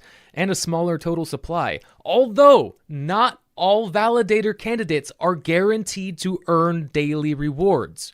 Let me explain. At the beginning of each day, or 00 UTC, only the top 10 validator candidates with the largest supply of staked RON will be activated and begin earning rewards for that day. This incentivizes validator candidates to provide better rewards, to attract more delegators and have a higher chance of being activated the following day. When a validator candidate becomes activated, they are considered a standard validator for that day. Between the governing validators and validator candidates, there should always be 22 active validators each day, unless one gets slashed. Last but not least is validator performance. Now this relates to the hardware and software used to run the node. If their computer drivers are up to date and they have a fast internet connection, transactions will be processed quickly, and this will be reflected in their uptime. A higher uptime means a better performance. But if their hardware or software has issues, or their internet connection just isn't fast enough,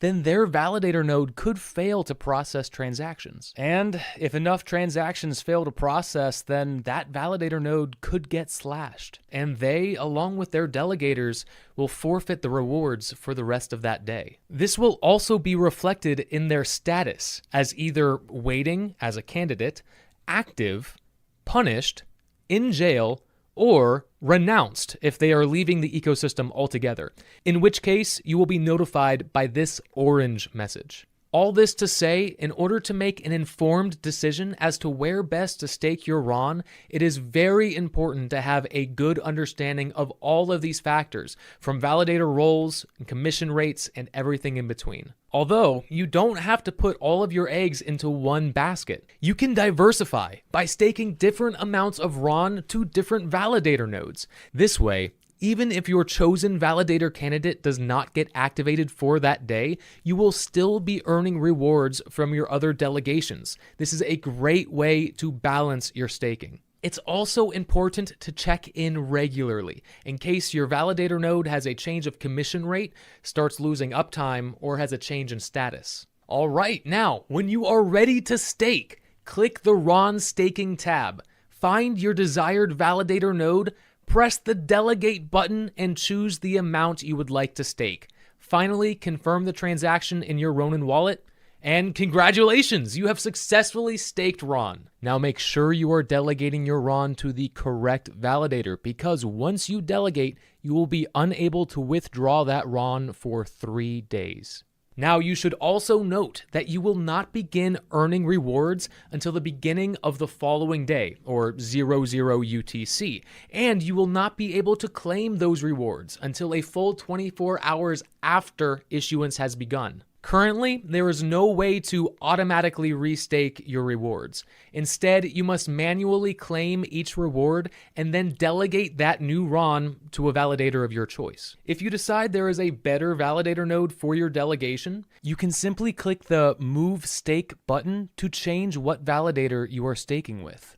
And of course, you can always withdraw your RON back into your Ronin wallet while you decide which validator node is best for you. But remember, anytime you delegate more RON to a validator node, you will have to wait the following day to begin earning rewards from that new sum of delegated RON. If you have any other questions about RON staking, make sure to check the FAQ page for more information. And with that, you should be fully prepared to start staking your RON. Good luck and happy delegating.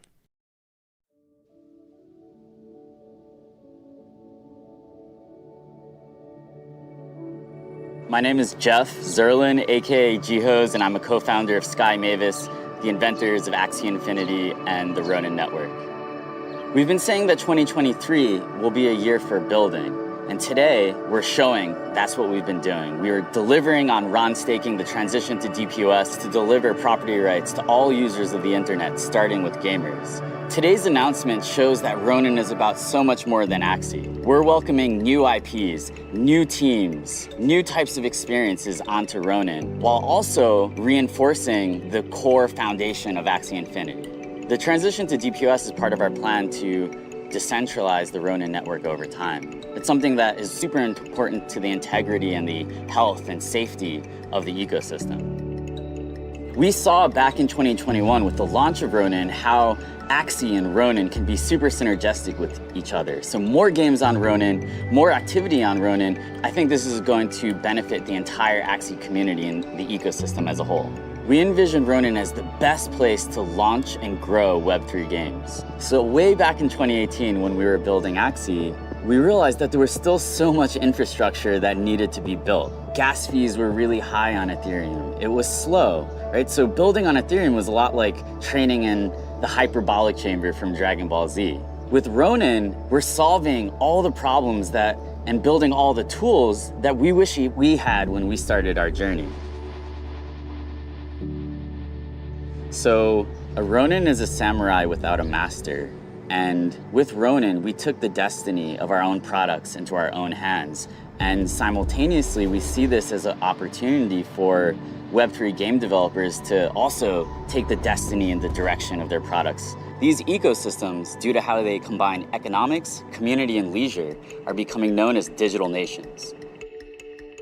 Axie Infinity was hampered by high transaction speeds and slow finality on Ethereum. However, when Axie deployed on Ronin in April 2021, it experienced hypergrowth and onboarded millions of gamers. The community has been asking for two main things on Ronin. One, RON staking. Two, more games, more experiences. And today, we're taking a major step towards a world of infinite experiences. Web3 games are a new type of game. Games that are more empowering to the community, to the users that play them. Today's migration to DPoS is about you. Over the last few years, it's become really clear how digital ownership and property rights can transform the lives of gamers all over the world. Today's migration to DPoS for Ronin will allow us to double down on this and expand it to more gamers.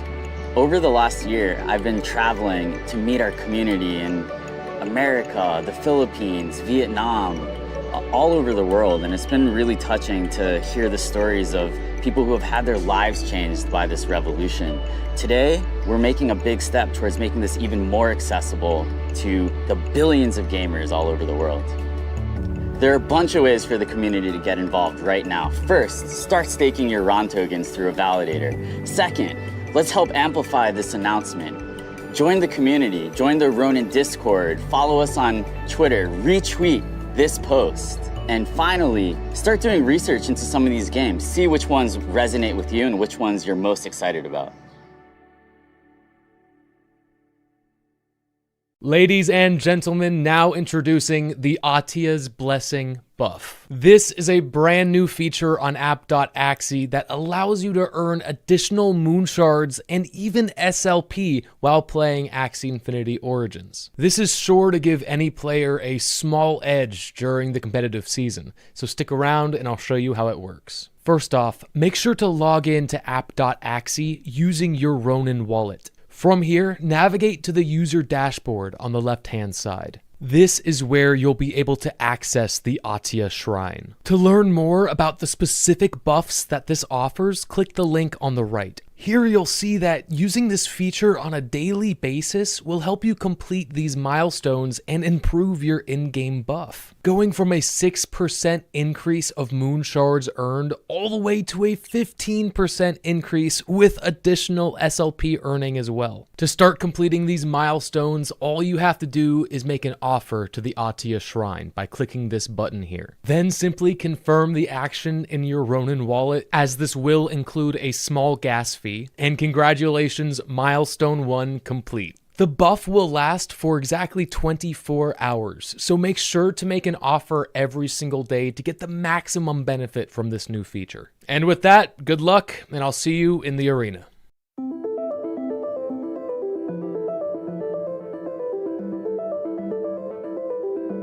Our team has been working on this product for over 3 years. This is their love. There's a lot of people who put a lot of hours and just love into this product, and they really care about the game itself and the choices that we make as a company by trying to make sure we're doing the best choices for their work. So when we first wanted to look for a partner, we really wanted to make sure that the team can trust us and that we're putting this in the good hands with the right partner.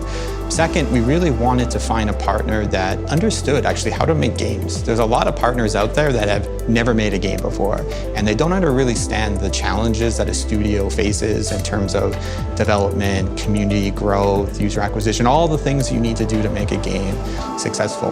So we started looking, and we really kind of saw Sky Mavis had a lot of potential to kind of fill these boxes that we thought were really important for us. And the good news is when we started talking to Sky Mavis, it was even better than we thought. As we started talking to them, we really saw that the questions they even asked us was really community focused and product focused and quality focused, and it's fun. And so they were actually questioning us, making sure the things that we cared about too. And that really let us kind of see that we were very aligned in terms of what we saw mattered for our product. And the longer we had conversations, the more we built the relationship up and really talked about the future, what we could do. It was very clear that this was the best partner for Directive Games and the best partner for Machines Arena. Why we're making Machines Arena is even more important than the game itself or the genre. And the story behind it is pretty fun. We were kind of having a break in our schedule in 2020. We had a 2-week little gap in our schedule, and we did what game developers do. You don't take a break. You talk about all the other games you like to make. Why is it fun? What would you want to do? And so we just gave a vision to the team and say, hey, you got 2 weeks. Let's see it. And the team worked on a small team, they put together a prototype, and then we did a company-wide playtest. And what we saw is everyone was laughing, they were trash-talking each other, they were having fun, they wanted to play at lunch, even though all these aspects of the game were just placeholder. People enjoyed it. And that gave us a lot of conviction. And those kind of core things that were important to us there is still shown in the game today, those values from 3 years ago. And this is why I said this product is very important to the company, because it's a pure passion project of the team who wanted this and came together for it. We definitely fell in love with Axie when we looked at the community. And I think that's like a really critical thing that people don't really realize. Like, your community is your reflection of your own values.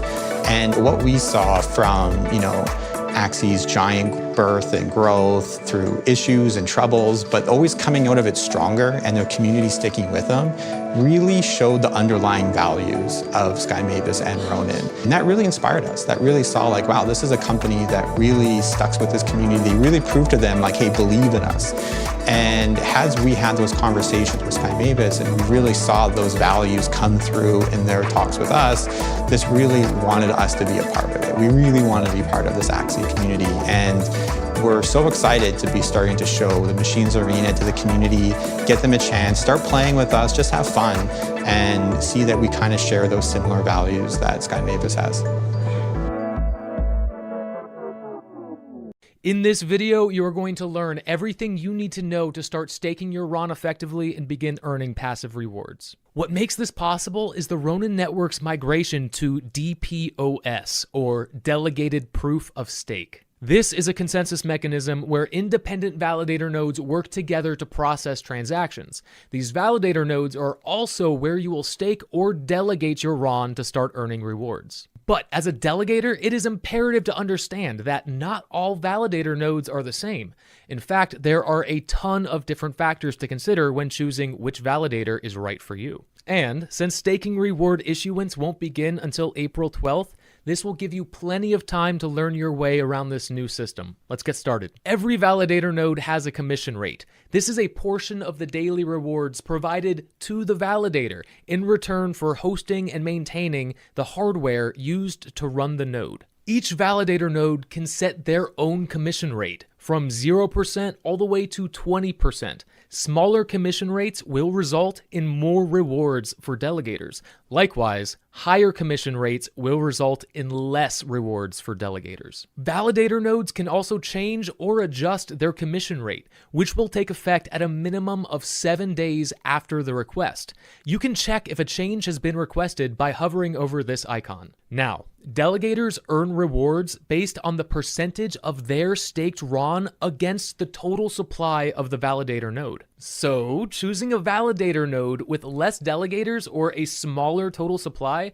could yield you a greater percentage. Checking the APR is a great way to determine where you will earn the most rewards. Getting down to brass tacks, there are two main types of validator roles that you should be paying attention to. These are governing validators and validator candidates. Governing validators are considered partners, having been screened through a rigorous process of checks and balances, and with names that you might recognize, such as Quest, the Big Yak Axie Club, and Google. These validators are more or less permanent and are considered everyday validators. As long as they perform well and meet their requirements, they should be consistently earning daily rewards. If you see this green checkmark next to the validator node, that is your confirmation that this is a governing validator. Now, validator candidates can be launched by anyone in the ecosystem, as long as they meet the validator requirements. These nodes might offer better rewards in the form of smaller commission rates and a smaller total supply, although not all validator candidates are guaranteed to earn daily rewards. Let me explain. At the beginning of each day, or 00 UTC, only the top 10 validator candidates with the largest supply of staked RON will be activated and begin earning rewards for that day. This incentivizes validator candidates to provide better rewards, to attract more delegators and have a higher chance of being activated the following day. When a validator candidate becomes activated, they are considered a standard validator for that day. Between the governing validators and validator candidates, there should always be 22 active validators each day, unless one gets slashed. Last but not least is validator performance. Now this relates to the hardware and software used to run the node. If their computer drivers are up to date and they have a fast internet connection, transactions will be processed quickly, and this will be reflected in their uptime. A higher uptime means a better performance. But if their hardware or software has issues, or their internet connection just isn't fast enough,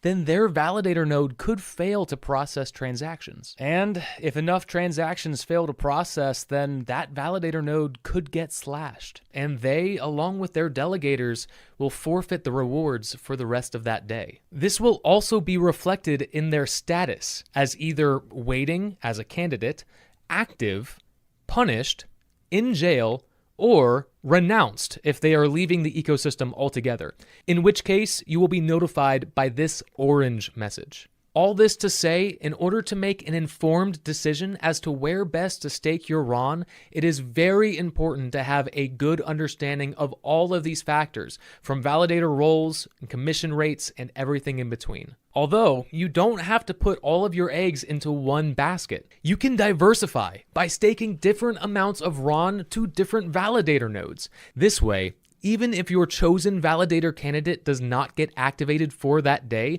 you will still be earning rewards from your other delegations. This is a great way to balance your staking. It's also important to check in regularly in case your validator node has a change of commission rate, starts losing uptime, or has a change in status. All right, now, when you are ready to stake, click the RON Staking tab. Find your desired validator node, press the Delegate button, and choose the amount you would like to stake. Finally, confirm the transaction in your Ronin wallet, and congratulations, you have successfully staked RON. Now make sure you are delegating your RON to the correct validator, because once you delegate, you will be unable to withdraw that RON for 3 days. Now, you should also note that you will not begin earning rewards until the beginning of the following day, or 00 UTC, and you will not be able to claim those rewards until a full 24 hours after issuance has begun. Currently, there is no way to automatically restake your rewards. Instead, you must manually claim each reward and then delegate that new RON to a validator of your choice. If you decide there is a better validator node for your delegation, you can simply click the Move Stake button to change what validator you are staking with. And of course, you can always withdraw your RON back into your Ronin wallet while you decide which validator node is best for you. But remember, anytime you delegate more RON to a validator node, you will have to wait the following day to begin earning rewards from that new sum of delegated RON. If you have any other questions about RON staking, make sure to check the FAQ page for more information. And with that, you should be fully prepared to start staking your RON. Good luck and happy delegating.